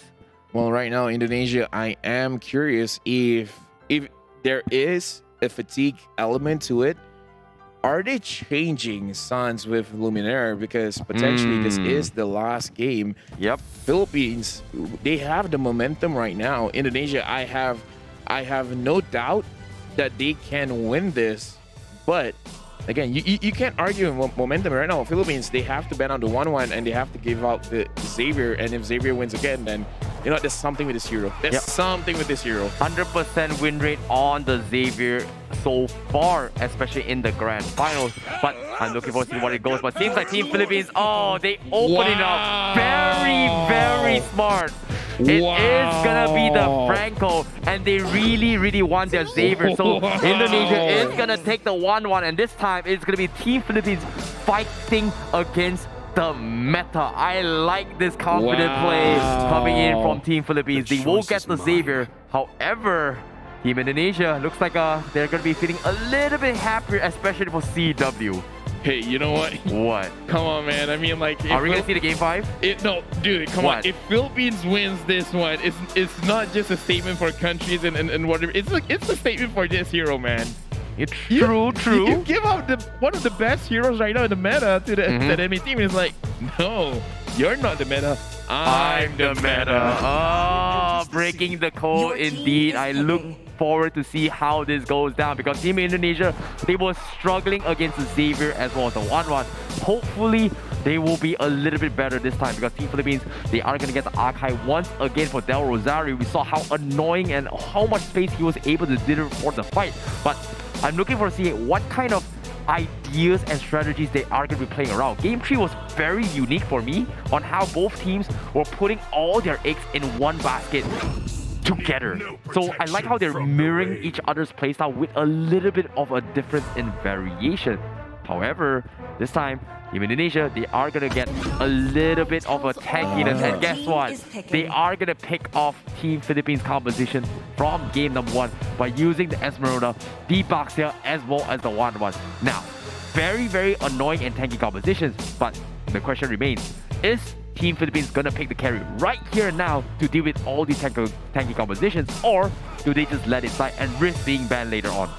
The Beatrix as well is still open. If they want the Beatrix, it's still fine. It just comes to the situation where who do they feel is most comfortable going up against a 1-1? Because as of right now, everyone can say, oh, this hero wins lane, this hero wins lane. But overall, 1-1 wins games. So for the side of Philippines, now that they see that Team Indonesia, they have secured 2 tanky heroes, they're going to secure the Lolita for themselves. A very good setup, as well as potentially just pushing out 1-1 away with the shields. Yeah, I guess this pretty much makes it easier for Team Indonesia to actually drop now, considering that I was expecting Team Philippines to actually pick the carry because they needed it right now. And you know for a fact that Team Indonesia tentatively have I would say the tendency to just straight up ban off Villa Nuna's composition. But now with this statement, it just shows that, hey, I can ban whatever I want, and in this case, all I gotta do is just ban off carry, ban if maybe the Popo and Koopa, or even the Clint to a certain degree, or even the Beatrix as well, just to deny that marksman of Gonzalez that is gonna be dealing to the table. However, Gonzalez does have the pocket cloud available, which is something that they can't deal with. But looks like that's not gonna be the case. Okay, looks like my predictions might be wrong. As Team Indonesia, they want to secure, I guess, R7's lane by not having a little bit of an easier time with the Esmeralda. Right now, I do want to bring attention to everyone that Team Philippines, they have a lot of crowd control on their side. I can't say the same for Team Indonesia and Team Philippines. They banned out the Franco, so not a lot of heroes can really cancel out what they want to do. The only one that can really counter this is the Digi. But does Indonesia want to use the Digi? And I kind of feel like it is pretty good because, number one, in the laning phase, it can help a lot for the 1-1. And of course, just canceling out the heavy spin, canceling out the Nominum Blast, it could be a game changer. Yeah, I guess if you put it that way as well. But Team Philippines, they are going to be respecting Vin's catch potential. We talked about back in the days where Franco as well as Ruby, amazing setup for this kind of biz composition, especially for Team Indonesia. But as of yet, Team Indonesia, they are going to ban off the cloud, letting Team Philippines decide the Beatrix or the Popo and Koopa. But I'm a little bit more curious to see how they're going to handle the situation. The Lolita shields are great and all, but Esmeralda just thrives on all the situations. And the only problem right now is protecting Imam, which is easily done because of Del Rosario. So I feel like you mentioned a very good point, having the Digi just going forward. But that just means there is going to be heavy emphasis on defense, allowing Team Philippines to once again go for the carry if they choose to do so. Yeah, right now, Philippines, they're putting a lot of investment in defense as well because Akai, tank, Lolita, tank, Uranus, he's going to be in the EXP lane, but technically he is still a tank. So right now, the only damage coming in from the side of Philippines is honestly Imam.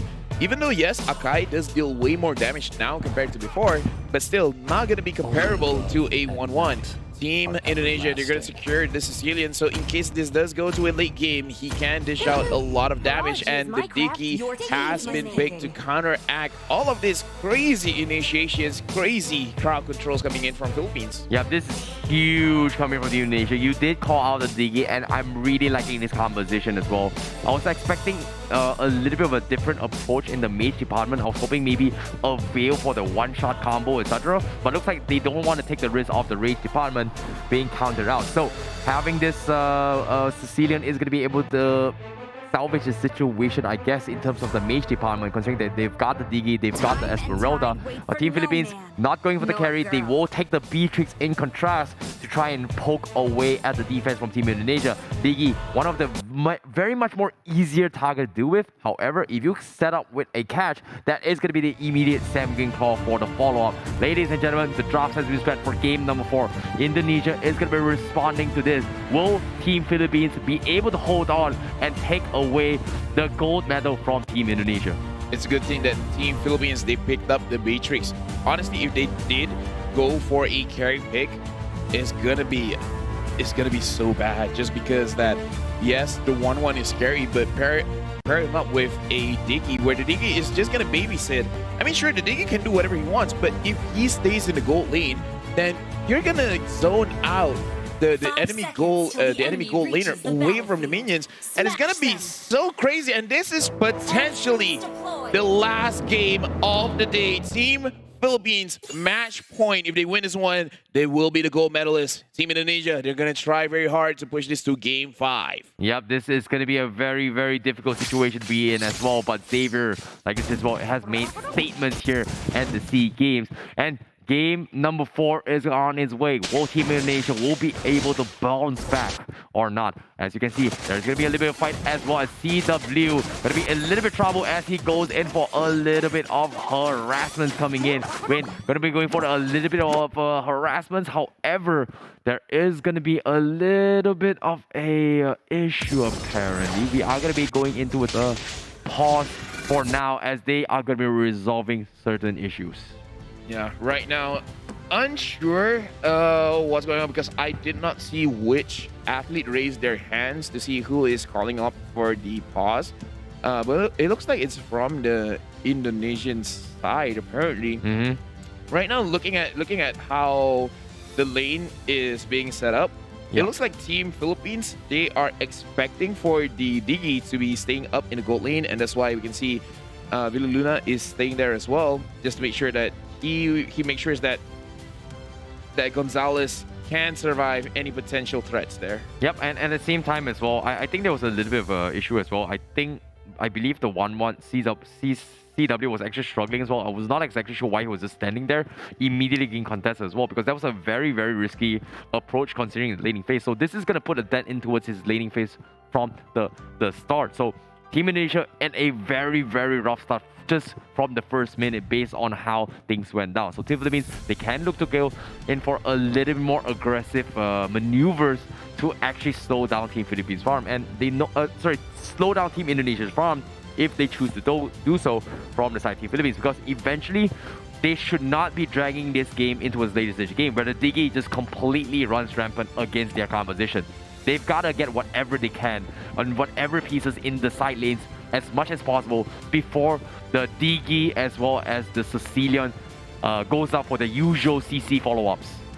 Now, we have not brought this up, but you know what? It's a technical pause. Why not? Looking at all these athletes wearing their country's uniforms, it looks so good on them, and it probably brings them pride as well, but also gives a lot of pressure. I was thinking about this when I was looking at the Indonesian lineup, where wearing the Indonesian jerseys here, they are in a lot of pressure just because right now they're in the back foot. They really want to win this out because losing twice in a row to the same opponents, it feels bad. Yeah, it is going to be a feels bad moment for sure, especially when Team Philippines is here to defend the title. There's a reason why they won the strongest out there. And based on prediction wise, I believe everyone was siding on Team Philippines, right? On our caster's prediction, except for, I believe, Merkel to be believing that Indonesia still stands. But I definitely agree that the Kings are back for a reason. They are one of the best out there. Back-to-back and World Championship is not an easy achievement to do. And it seems like they are one step closer, but they still need to take the final step before they can be crowned the champion. So, Team Philippines as well as Team Indonesia, I feel like Team Indonesia, they've got what it takes to bounce back. Like the Gildigi clutch pick towards the final phase pick is going to help them a little bit more because we've seen how Team Philippines was bringing it as well during their semi-finals approach in yesterday's game. During the group stages as well, which posed to be a big threat towards Team Indonesia's composition. Digi is good, but there are risks to it as well. Just because the Digi has a pretty small HP pool, so he can get bursted out very, very fast. So in that kind of way, you can force out the ultimate just by chunking down the Digi a lot. So he's forced to use his ultimate, and if he doesn't, like, he's just like, you know, I'm just gonna keep it. I'm just gonna keep it. Well, keep it to your grave. So for the side of Team Philippines, they still have options like, oh no, the Digi, he's gonna cancel out our crowd controls. Let's kill him, you know.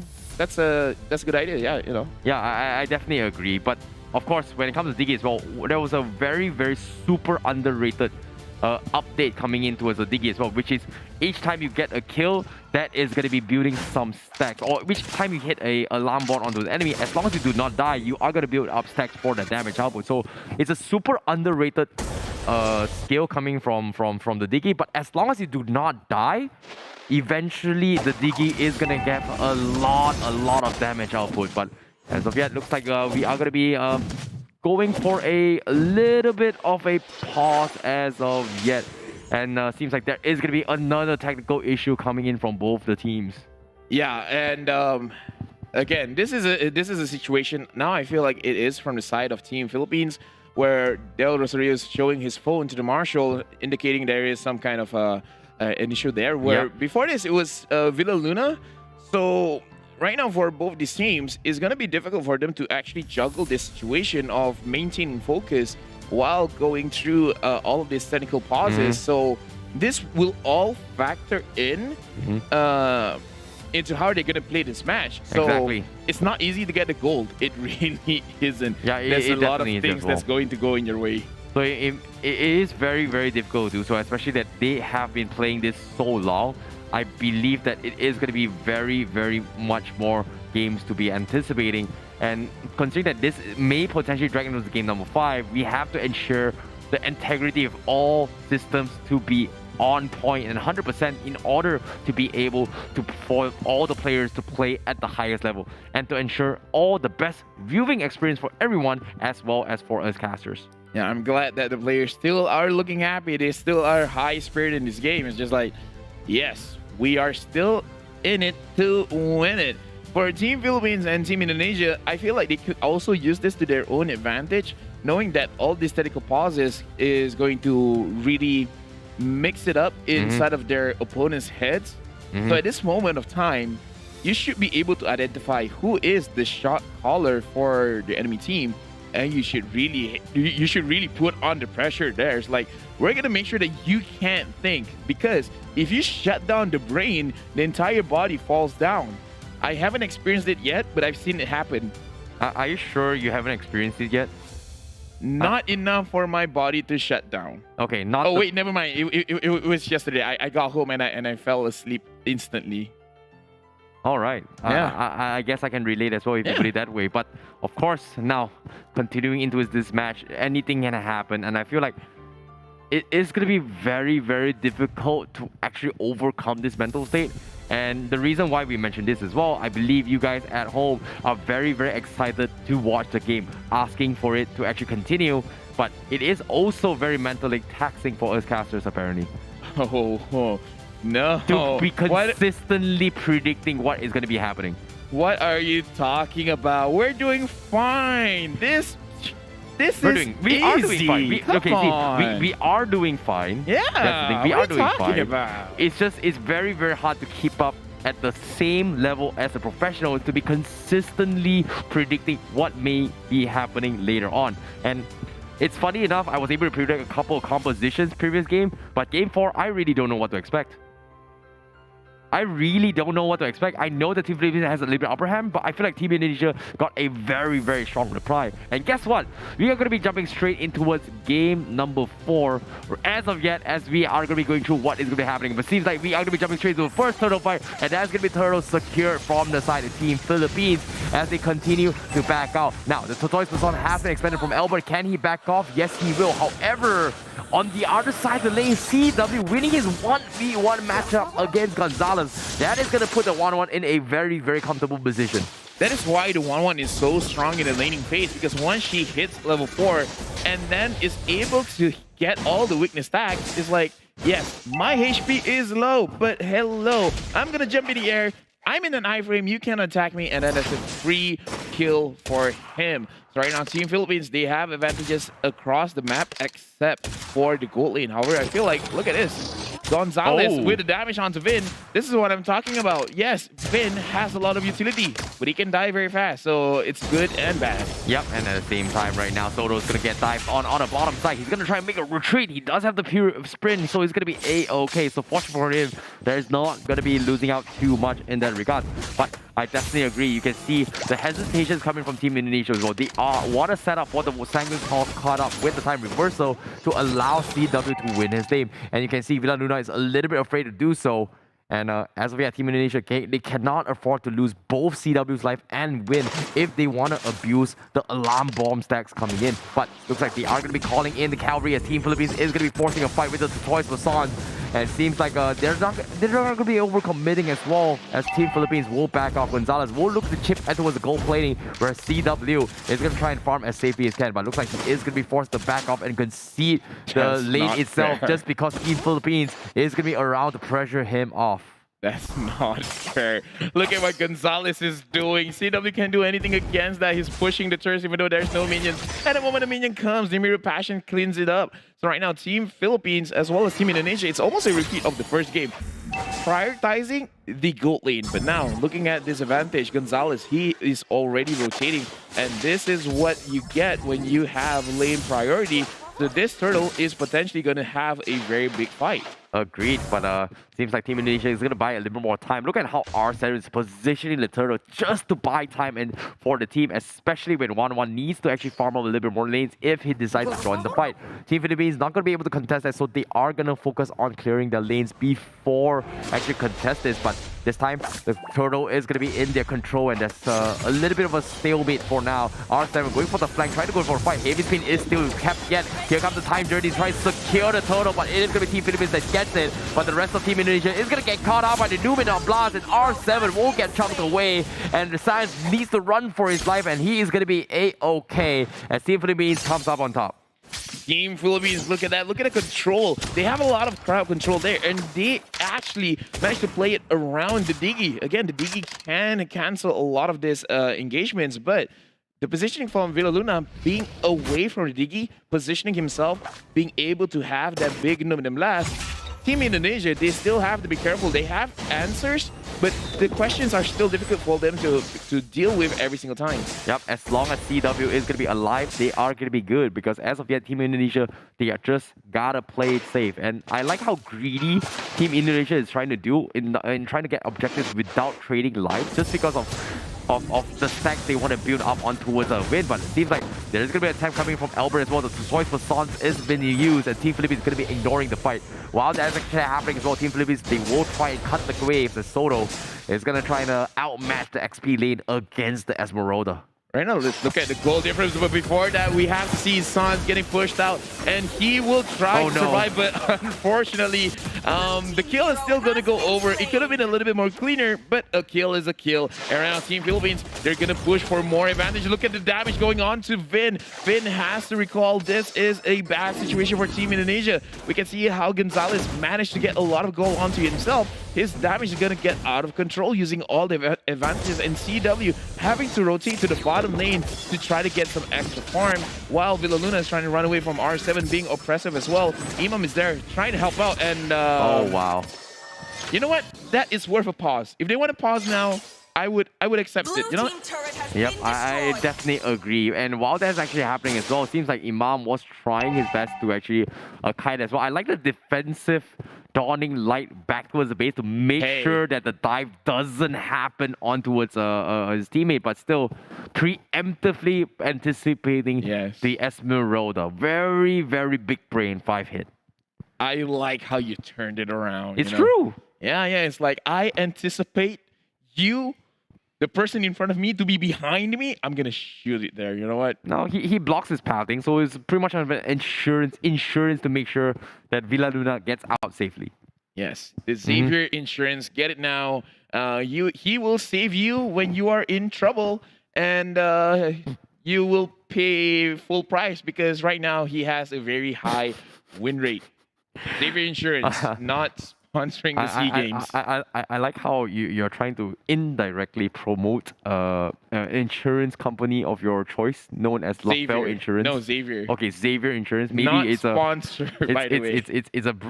It's not. Is it even a real thing? You know what? It's just a made-up thing by you, right? No, of course it's brought a made-up. by LaFell. Yeah, it's a made-up thing. But because of this, I hope Muntan is watching just so that we can see an upcoming skin for Xavier, for him to be in a business suit. Oh yeah, right? With your face, right? Yeah, and then just go out to people. It's like, hey, you want me to review your policy? I can do that. You know, it's for free. But still, like, but it's true though. It's true, true, right? Yeah, yeah.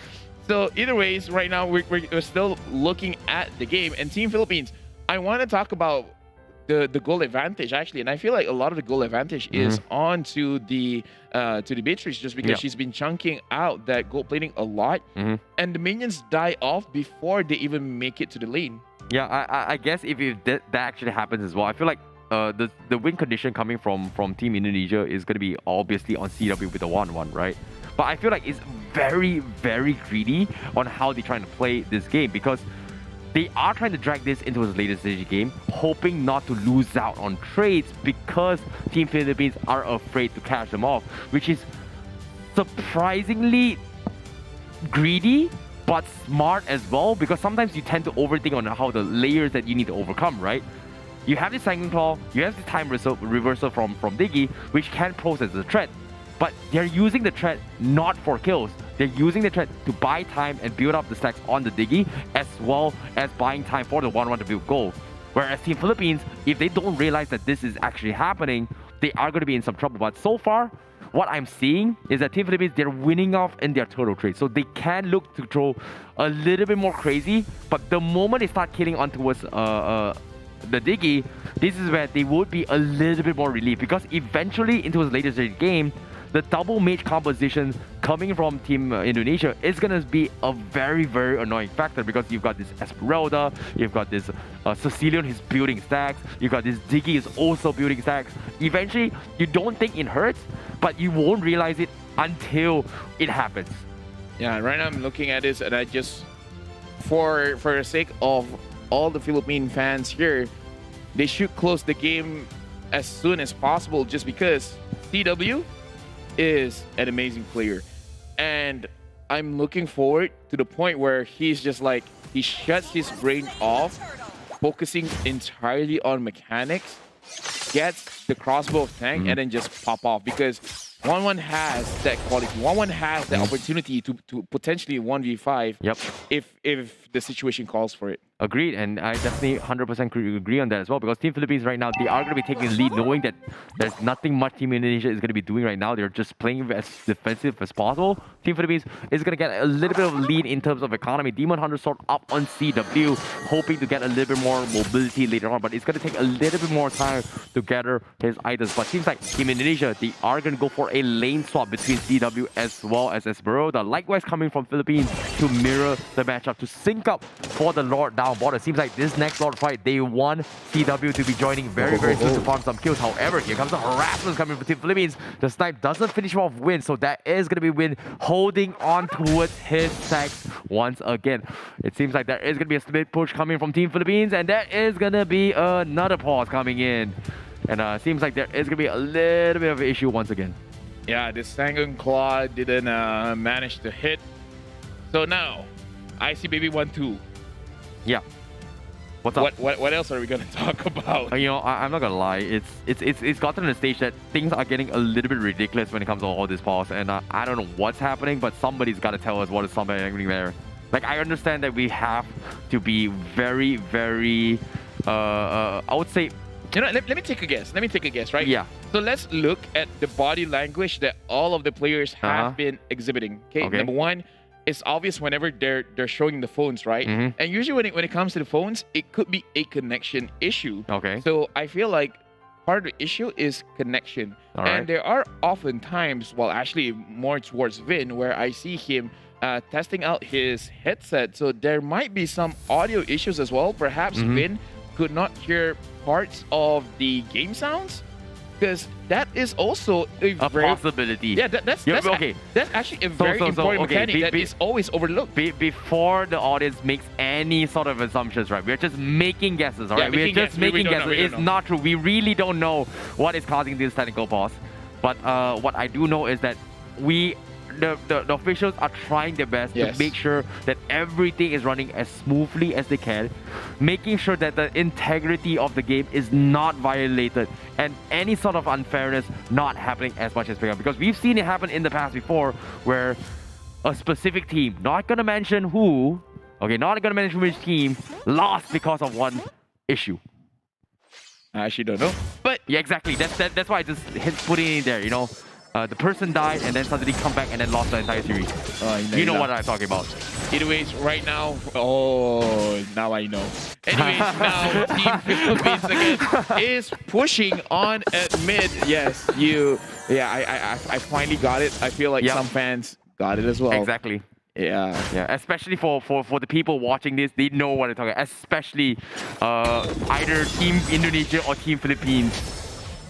I'm just gonna stop and realize. Yeah, you're just gonna stop, and we're all gonna smile in silence. Now, Team Philippines, they're still pushing, and they're looking forward to take the bottom turret, and they managed to do so. Right now, it's going up to the 9-minute mark. The Lord will be spotting. And for side of Team Philippines and Team Indonesia, they really should be focusing on getting more turrets, especially in the mid side, making it easier for this Lord take. And I feel like this is a situation where Philippines can force it, but I don't think it's necessary, because this is just a normal Lord, not a Luminous Lord. So the only value that it really provides is just, you know, strengthening the minions, some gold, some EXP, but not something you should trade your life for. For the past 9 minutes of in-game time, I have no idea what actually happened. All I saw was like, one kills as well, and then out of nowhere, there's only 3 kills that happened, and out of nowhere, Team Philippines has gotten a 4K lead against Team Indonesia. And now here comes a heavy spin. They finally catch on CW. CFW just used his second kill, but he's going to be A-OK. And they are going to be able to trade a couple kills here. And that is just Villa Luna completely flushed off, as Indonesia was able to survive that with only a fraction of HP. That was a very, very risky play, but still Team Indonesia was able to bounce back because of that. I gotta say, I feel like even CW was panicking a little bit there, because even though he managed to use his second skill, but because the heavy spin just keeps on spinning, still is being locked down. But over here we can see R7 is in a bad position, and the kill is going over to Team Philippines right now. 3 kills over to 2. And look at Gonzalez. Gonzalez dishing out the damage, managing to get 2, manages to get 3. A triple kill. Is this going to be a maniac? And no, the kill is going over to Imam. And that is a clean wipeout. Team Philippines, all 5 members are alive. And the minions are there. Are they going to end it now? Because Team Indonesia is going to take at least 6 seconds for them to respawn. Well, just like that, they close out the game. It seems like they are going to be the champions of the 31st SEA Games if this continues going for the crystal as well. Wow! And then it is going to happen. That's going to be the quickest finish I've ever seen, ladies and gentlemen. Team Philippines, your champions of the 31st SEA Games.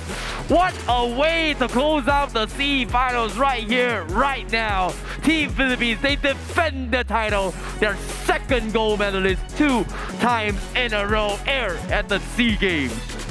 2 times gold medalist. World champions. Team Indonesia handpicking the best athletes. And they still can't take down the Kings coming in from Philippines. No one can break the code. This is a moment for Philippines. That's amazing. The Kings are back and they are ready to hold their operations flag very, very happily here as Team Philippines will be holding on strong as they are going to be awarding the gold medal as well. As you can see, the fans are just overly excited as they are going to be walking away with the gold medal, whereas Team Indonesia going to be going with the silver medal. A very, very commendable action coming from both teams. They played their best, they tried their best, but still, getting a medal for your country is gotta be a very, very important thing. But look at this, #1 from the fans, the Team Philippines taking gold medal. 2 times gold medalist. And again, we have to say Xavier, 100%. Xavier is the meta, not 1-1. Xavier is the meta, and this is amazing. Congratulations to Philippines once again getting the gold medal, but also for Team Indonesia managing to get the silver medal. And I'm not gonna lie, you know, Kings are back, and I'm looking forward to see what they have to say because we are gonna be passing on to the hosts as of now. Cho người hâm mộ và xin được chúc mừng những nhà vô địch của mùa giải năm nay. Thank you, Indonesia and Philippines for a wonderful and dramatic final match today. Và ngay bây giờ thì chúng ta hãy cùng phỏng vấn những nhà vô địch của năm nay, quý vị thân mến. Ladies and gentlemen, now we will have a short interview with the finals, with the winner today. Now I want to invite Mr. Imams. Where are you, Imams? Yes, Imam. Imam. Yes, okay, please stay next to me. Imam thân mến, ngay bây giờ thì chúng tôi rất là muốn chia sẻ niềm vui với đội tuyển của bạn, cũng như đặt cho bạn một câu hỏi như sau ạ. Sau SEA Games 2019 thì một lần nữa đội tuyển Philippines đã chiến thắng Indonesia tại vòng chung kết. Bạn nghĩ rằng lý do là vì đội tuyển của chúng ta đã có sự chuẩn bị tốt hay Indonesia đã gặp phải điểm rơi phong độ ạ? Hey Imam, this is the first question for you. Philippines once again wins Indonesia, and do you think this is a good preparation before SEA Games, or Indonesia is not stronger than Philippines?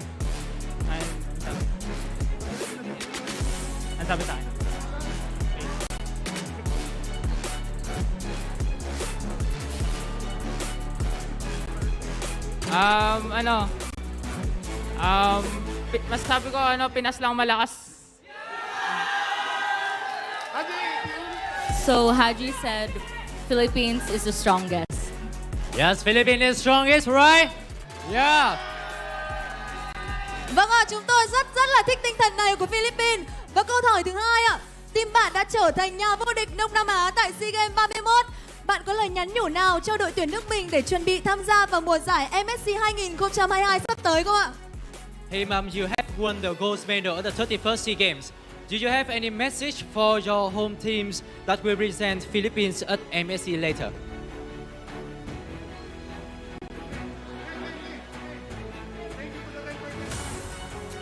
Vâng ạ, các bạn tuyển thủ của chúng ta đang rất là nóng lòng để có thể chia sẻ với fan hâm mộ của nước nhà. Ang message ko is good luck sa inyo tsaka galingan nyo, kayang-kaya nyo yan. So Haji said, good luck to the Filipino teams who will be representing us for MSC, and then do your best and for sure you will win it. Vâng ạ, Imam có nói với chúng ta rằng là các cổ động viên, các vận động viên tại Philippines hãy cố gắng thi đấu thật tốt tại mùa giải MSC và chắc chắn chúng ta sẽ tiếp tục trở thành những nhà vô địch. Rất tuyệt vời phải không nào? Vâng, và hy vọng may mắn sẽ tiếp tục mỉm cười với chúng ta. Và câu hỏi cuối cùng, Imam thân mến, chúng ta hãy cùng đại diện cho đội tuyển của bạn để gửi một lời với fan hâm mộ của mình ở nước nhà cũng như những người hâm mộ ở Đông Nam Á. The last question for you, do you have any message for your fans at your hometown? Thank you nga pala sa mga sumuporta sa amin.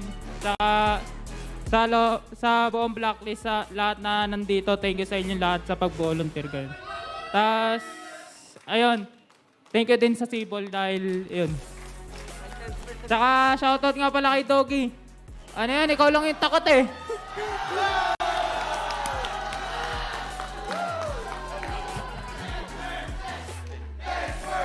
So Haji says thank you to the Blacklist management for voluntarily coming over to Hanoi to support the team, and to also the Cebol management who's been with us here. And shout out to Doggy for the 10% believe to the team. Vâng ạ, Imam có trả lời rằng là cảm ơn tất cả các cổ động viên, các đội ngũ đã đến đây, đến Hà Nội dự SEA Games này. Và một lần nữa xin là cảm ơn tất cả các cổ động viên đã dành hết những tình cảm dành cho Philippines. Và một lần nữa chúng ta hãy dành một tràng pháo tay lớn cho Philippines đúng không ạ? And now let's give a big applause to welcome our champions.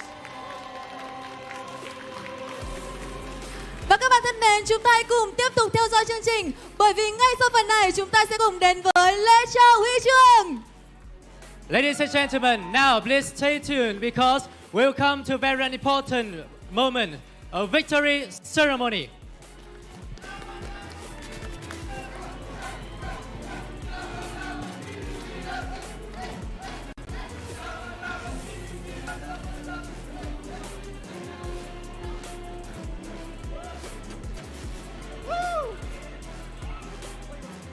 Okay, now you can come back to the stage and we will turn to the ceremony award.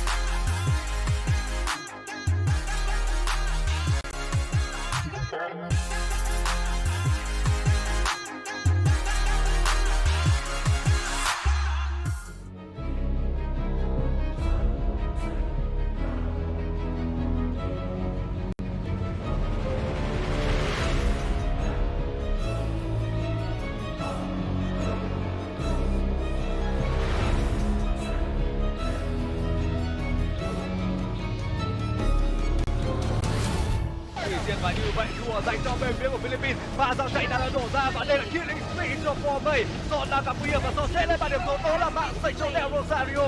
Cùng với đó là Gary đang dồn sát thương, 30 trong tay của Rosario đã phải lên bảng điểm số, nhưng phía bên kia thì Formay cũng đã bị hạ gục bởi Imam. Siku đã đi được cho mình, đó là cái lốp thuộc về Malaysia, nhưng monster kill là của Gonzalez bên phía của Beatrix Philippines. Và như vậy là với việc Colot nó đang mang theo cái đợt lính cường hóa ở đường giữa thì chỉ còn duy nhất là Momo. 5 thành viên bên phía đội tuyển của Malaysia lên bảng điểm số, và nói gì đi ạ, Philippines một đội tuyển được đánh giá là chiếu dưới. Họ đã có được một cái trận đấu mở màn tuyệt vời trong ngày thi đấu hôm nay bằng việc đánh bại Malaysia. Chúng ta có được bạn đến vị trí của Rosario, Hà cũng đi được Kagura. Phía bên này thì Estes trong tay của Mobile Venus đang bảo vệ đồng đội của anh ta rất tuyệt vời. Tiêu thuộc về Gonzalez với KD ở đây là 605. Nên nhớ rằng Imam có KD ở đây là 1008. Legendary về Jasmine. Team Lào họ đã phải lên báo, họ chạy được. Nhưng cái nhà chính này thì không có dân. Truy gì có Lexi, anh ta đang đứng ở vòng vây của 5 thành viên bên phía Philippines. Và như vậy là kết thúc rồi. Chiến thắng thuộc về cho hai đội Philippines. Thành viên bên phía của Myanmar thì không tới kịp, thua đã ăn xong rồi và giao tranh đang được nổ ra cực kỳ hỗn loạn.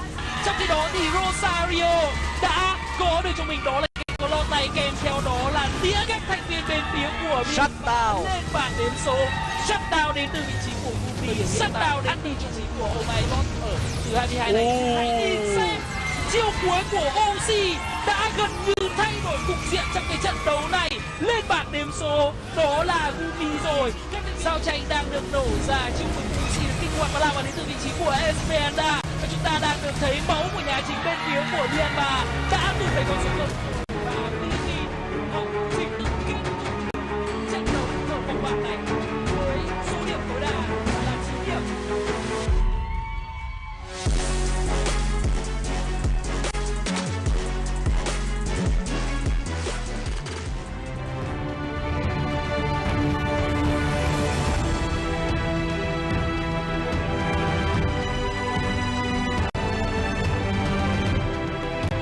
Và xin mời hai đội tuyển chúng ta di chuyển về vị trí thi đấu của mình. Xin mời.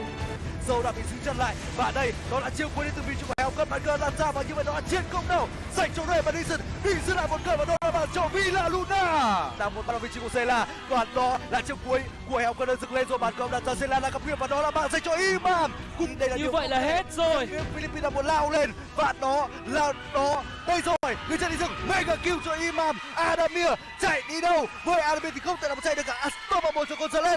Đây là 1-0.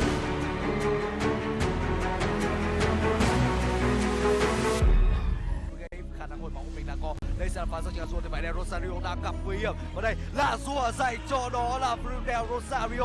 Rồi chiến cộng đầu dành cả sổ. Soto đã đổi được một mạng cho người đồng đội của mình rồi và đó là chiêu cuối của đó là Sicilian rơi cũng được ném ra một phát. Họ phản kích trong cái tình huống này. Rosario còn rất thấp máu và Sâu có được cái double kill, anh ta có được cái triple kill và anh ta đang muốn đi tìm các thành viên còn lại. Nhưng ở đây là solo 1v1. Villa Luna không hạ gục và tôi chắc chắn rằng Adamir cũng không dám hạ gục vào Villa Luna luôn. Giao tranh đã được nổ ra. Adamir có được bạn của Rosario. Gonzalez suýt chút nữa bị hạ gục nhưng Gonzalez đã có được bạn của Sela. Adamir có được cái triple kill. Gonzalez đã phải lên bảng đếm số. Soto shutdown đi được Adamir và Imam hạ gục đi được Sâu. Đây là đó là Villa Luna bắt cho mình game bất tử rồi và đây đó là Adamir lên bảng đếm số bàn dành cho đó là Gonzalez. Tiếp tục đó là một game bất tử nữa. Mega kill cho Imam và đây rồi 2-1 cho Philippines. Philippines sẽ là đội tuyển đầu tiên bước vào trận chung kết tổng ngày mai và họ chứ không phải ai khác mới là đội giành được chiến thắng trong trận đấu MLBB này.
Kính thưa quý vị, ngay sau đây ban tổ chức sẽ tiến hành lễ trao huy chương nội dung đông đội bộ môn Mobile Legends Bang Bang tại Đại hội Thể thao Điện tử Đông Nam Á lần thứ 31 Việt Nam 2021. Ladies and gentlemen, this is the victory ceremony of event esports category Mobile Legends Bang Bang at the 31st Southeast Asian Games Vietnam 2021. Kính thưa quý vị, tới tham dự lễ trao huy chương ngày hôm nay, xin được trân trọng giới thiệu sự hiện diện và có mặt của các vị khách quý. Attending the awarding ceremony today is very great honor of us to welcome our delegate guests. Xin trân trọng giới thiệu ông Brian Lim, Chủ tịch Liên đoàn Thể thao Điện tử Philippines. Mr. Brian Lim, President of Philippine Electronic Sport Organization. Xin trân trọng giới thiệu ông Ibnu Sulisto Pradipto, Chủ tịch Liên đoàn Thể thao Điện tử Indonesia. Let's welcome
Kính thưa quý vị, ngay sau đây, ban tổ chức sẽ tiến hành lễ trao huy chương nội dung đồng đội bộ môn thể thao điện tử Mobile Legends Bang Bang tại Đại hội Thể thao Đông Nam Á lần thứ 31 Việt Nam 2021. Ladies and gentlemen, this is victory ceremony of event esports category Mobile Legends Bang Bang at the 31st Southeast Asian Game Vietnam 2021. Kính thưa quý vị, tới tham dự với lễ trao huy chương ngày hôm nay, xin được trân trọng giới thiệu sự hiện diện và có mặt của các vị khách quý. Attending our awarding ceremony today, it is a great honor to introduce our dedicated guests. Xin trân trọng giới thiệu ông Brilliant Lim, đại diện Liên đoàn Thể thao Điện tử Philippines. Mr. Brian Lim, President of Philippine Electronic Sport Organization. Xin trân trọng giới thiệu ông Ibnu Sulisto Pradipto, Chủ tịch Liên đoàn Thể thao Điện tử Indonesia. Mr. Ibnu Sulisto Pradipto, Representative of Esports Indonesia Federation. Xin trân trọng giới thiệu ông Kelvin Tan, Tổng thư ký Hội Thể thao Điện tử Singapore. Mr. Kevin Tan, Secretary General, Singapore Esports Association. Xin trân trọng giới thiệu ông Tae Huynh Kim, Tổng giám sát kỹ thuật bộ môn thể thao điện tử tại SEA Games 31. Mr. Tae Huynh Kim, Secretary General, Singapore Esports Association. Xin trân trọng giới thiệu ông Nguyễn Xuân Cường, trưởng ban tổ chức môn thể thao điện tử tại SEA Games 31, Chủ tịch Hội Thể thao Điện tử Giải trí Việt Nam. Mr. Nguyễn Xuân Cường, Chairman of Esports Organizing Committee, 31st Southeast Asian Game Vietnam 2021, President of Vietnam Recreation and Electronic Sport Associations. Và hãy cùng chào đón các vị khách quý cùng đại diện các liên đoàn thể thao điện tử các quốc gia Đông Nam Á tham dự SEA Games 31 và các khán giả đang theo dõi trực tiếp chương trình ngày hôm nay. Warmly welcome all the delegates with the representative of Esports Federation of Southeast Asian Game and all viewers watching live today. Và ngay bây giờ, ban tổ chức xin mời các vận động viên đạt huy chương di chuyển lên sân khấu để nhận huy chương từ SEA Games 31. And now we warmly welcome all the medalists come to the stage for the ceremony. Please. Now, walking in on third place for the bronze medal, we have Ting, Singapore, who made an amazing performance so far here at the SEA Games, known for giving us the biggest surprise up here at the SEA Games. Yes, Singapore did not give up any fight. They tried their very best and they managed to get the bronze medal. Congratulations to Team Singapore.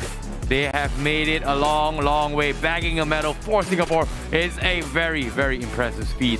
However, we also have our silver medalist later on. Team Indonesia going to be coming up very, very shortly. And of course, the champions is going to be up on screen for you guys, representing from Philippines, as they will be bagging their gold medal.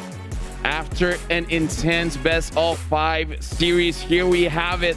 the gold medalist team Philippines as well as the silver medalist team Indonesia. Để trao huy chương cho các vận động viên đoạt giải. And now we would like to welcome our delegates come to upon the stage to present the medal to the medalists.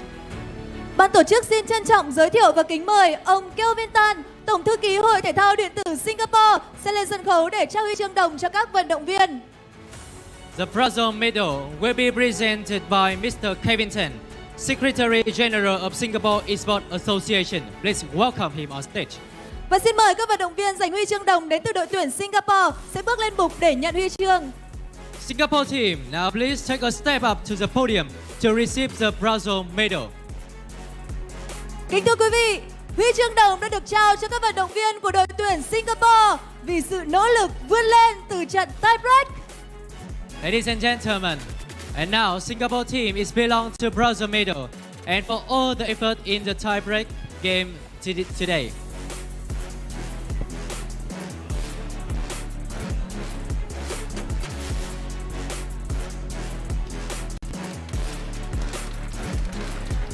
Xin cảm ơn ông Kelvin Tan, Tổng thư ký Hội Thể thao Điện tử Singapore. Thank you, Mr. Kevin Tan, Secretary General of Singapore Esports Association. Và chúng tôi xin trân trọng giới thiệu và kính mời ông Nguyễn Xuân Cường, trưởng ban tổ chức môn thể thao điện tử tại SEA Games 31, Chủ tịch Hội Thể thao Điện tử Giải trí Việt Nam sẽ lên sân khấu để trao linh vật và hoa cho các vận động viên của đội tuyển We have the honor to invite Mr. Nguyễn Xuân Cường, Chairman of Esports Organizing Committee, 31st Southeast Asian Games Vietnam 2021, President of Vietnam Recreation of Electronic Sport Association. And now, Mr. Nguyễn Xuân Cường is present Moscow and bouquet to the winner.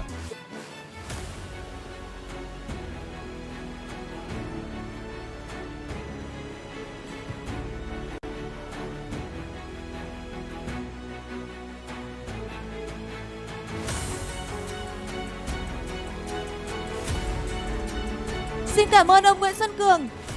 Thank you, Mr. Nguyễn Xuân Cường. Và kính thưa quý vị, ban tổ chức xin trân trọng giới thiệu và kính mời ông Ibnu Sulisto Pradipto sẽ lên sân khấu để trao huy chương bạc cho các vận động viên của đội tuyển Indonesia. Ông là đại diện của Liên đoàn Thể thao Điện tử Indonesia. Ladies and gentlemen, now please welcome Mr.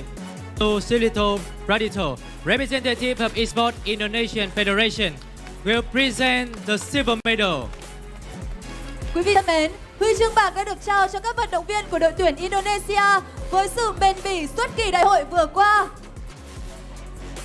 Congrats Indonesia team with the position throughout the tournament.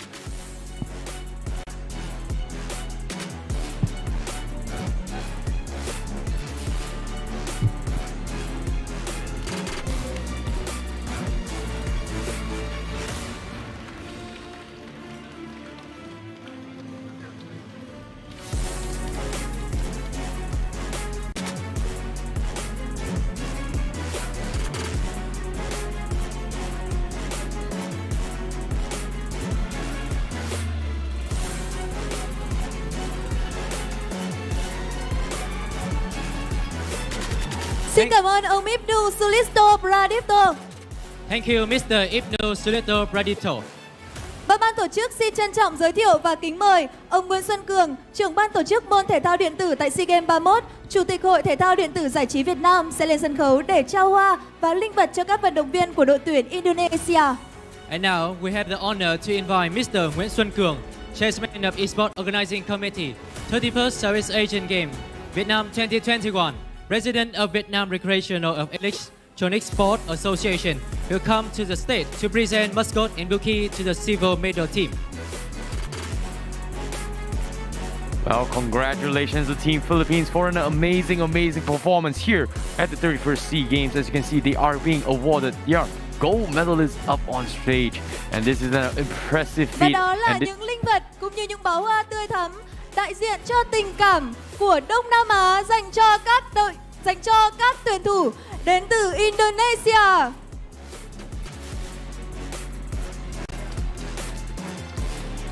Yeah, congratulations to Team Indonesia managing to win the silver medal. Honestly, everyone here on the podium has been fighting their hearts out. Thank you, Mr. Nguyễn Xuân Cường. Và thưa quý vị, vô địch tại nội dung đồng đội của bộ môn thể thao điện tử Mobile Legends Bang Bang tại Đại hội Thể thao Đông Nam Á lần thứ 31 Việt Nam 2021 là đội tuyển Philippines. Ladies and gentlemen, the gold medalist and the champion of the event eSport Mobile Legends Bang Bang of the 31st Southeast Asian Game is Team Philippines. Chúng tôi xin trân trọng giới thiệu và kính mời ông Brian Lim, Liên đoàn Thể thao điện tử Philippines sẽ lên sân khấu để trao huy chương vàng SEA Games nội dung eSport Mobile Legends Bang Bang.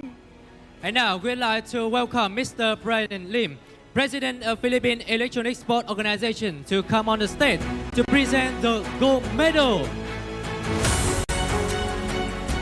Congratulations to Team Philippines. They managed to win the second gold medal in a row. Là những đương kim vô địch của Đông Nam Á tại SEA Games 31 nội dung thể thao điện tử Mobile Legends Bang Bang. Họ đã chiến thắng vì những nỗ lực của mình với những lối chơi dứt khoát, chiến thuật thông minh. Và đây là một kết quả xứng đáng cho những nỗ lực không ngừng. Let's congratulate to the Philippine teams for the definitive gameplay, smart tactics, and today they get a very worthy result with the gold medals.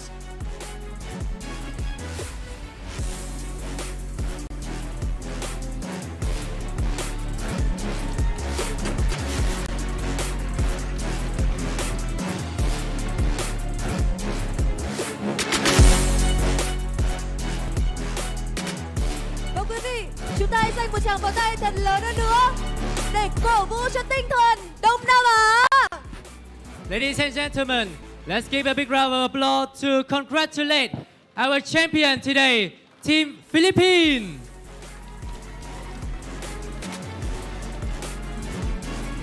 Xin cảm ơn ông Brian Lim và các đại diện, quý vị khách quý và quý vị đại biểu đã lưu lại những bức hình đẹp trên sân khấu của chúng ta ngày hôm nay. Thank you, Mr. Team.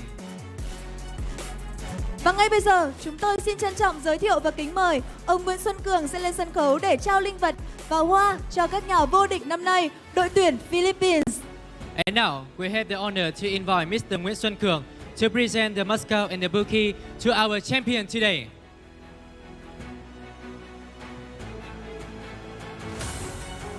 Trên sân khấu của chúng ta hiện nay không chỉ có những đương kim vô địch mà còn có những đội tuyển đã nỗ lực không ngừng để giành được huy chương bạc và huy chương đồng. Đây là những hình ảnh đẹp và sự kiện của chúng ta. Năm nay SEA Games 31 là một sự kiện đánh dấu tình hữu nghị của Đông Nam Á. Một tràng vỗ tay thật lớn để cổ vũ cho tinh thần này ạ.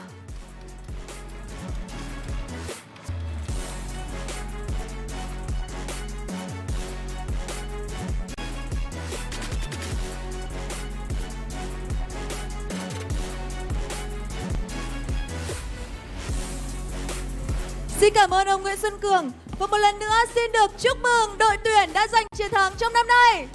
Thank you, Mr. Nguyễn Xuân Cường, and once again, congratulate Philippine teams.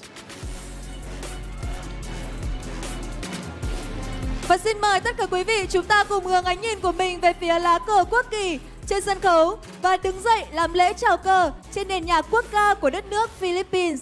Ladies and gentlemen, now please raise up for the national anthems.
quý vị khách quý và xin mời quý vị an tọa.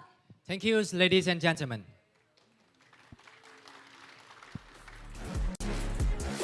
Và ngay sau đây xin mời quý vị đại biểu, quý vị khách quý chúng ta hãy cùng lên sân khấu để chụp hình lưu niệm với các vận động viên đã nhận được huy chương của SEA Games 31. And now we would like to welcome all of our distinguished guests to have the photo with the medalists, please. Một lần nữa xin được chúc mừng đội tuyển đến từ Philippines đã giành được huy chương vàng, cũng xin được chúc mừng Indonesia đã giành được huy chương bạc và Singapore đã giành được huy chương đồng của Đại hội Thể thao Đông Nam Á lần thứ 31. Xin chúc mừng! Once again, congratulate Philippine teams won the gold medals. The team from Indonesia won the silver medal. And finally, Team Singapore won the bronze medal. Và lời cuối cùng chúng tôi xin được cảm ơn ban tổ chức, những người đã thực hiện chương trình ngày hôm nay. Xin cảm ơn các quý vị đại biểu, quý vị khách quý đã có mặt trong sự kiện ngày hôm nay và đại diện các liên đoàn thể thao điện tử các quốc gia Đông Nam Á tham dự SEA Games 31 và các khán giả đang theo dõi trực tiếp chương trình của chúng tôi. Quý vị là những người tạo nên sự thành công của chương trình năm nay. Thank you to the organizer, the athletes, all the representatives of Esports Federation of Southeast Asian Games. All the viewers seeing us today, you are making the Mobile Legends final days the greatest day ever. This will be a memorable 31st Southeast Asian Game for the esports game. Mong rằng trong thời gian tới, Đại hội Thể thao Đông Nam Á cũng như Mobile Legends Bang Bang sẽ tiếp tục nhận được sự ủng hộ mạnh mẽ từ quý vị.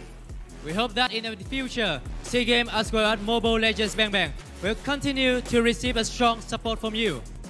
Còn bây giờ, xin chào và hẹn gặp lại! And now, goodbye and see you again!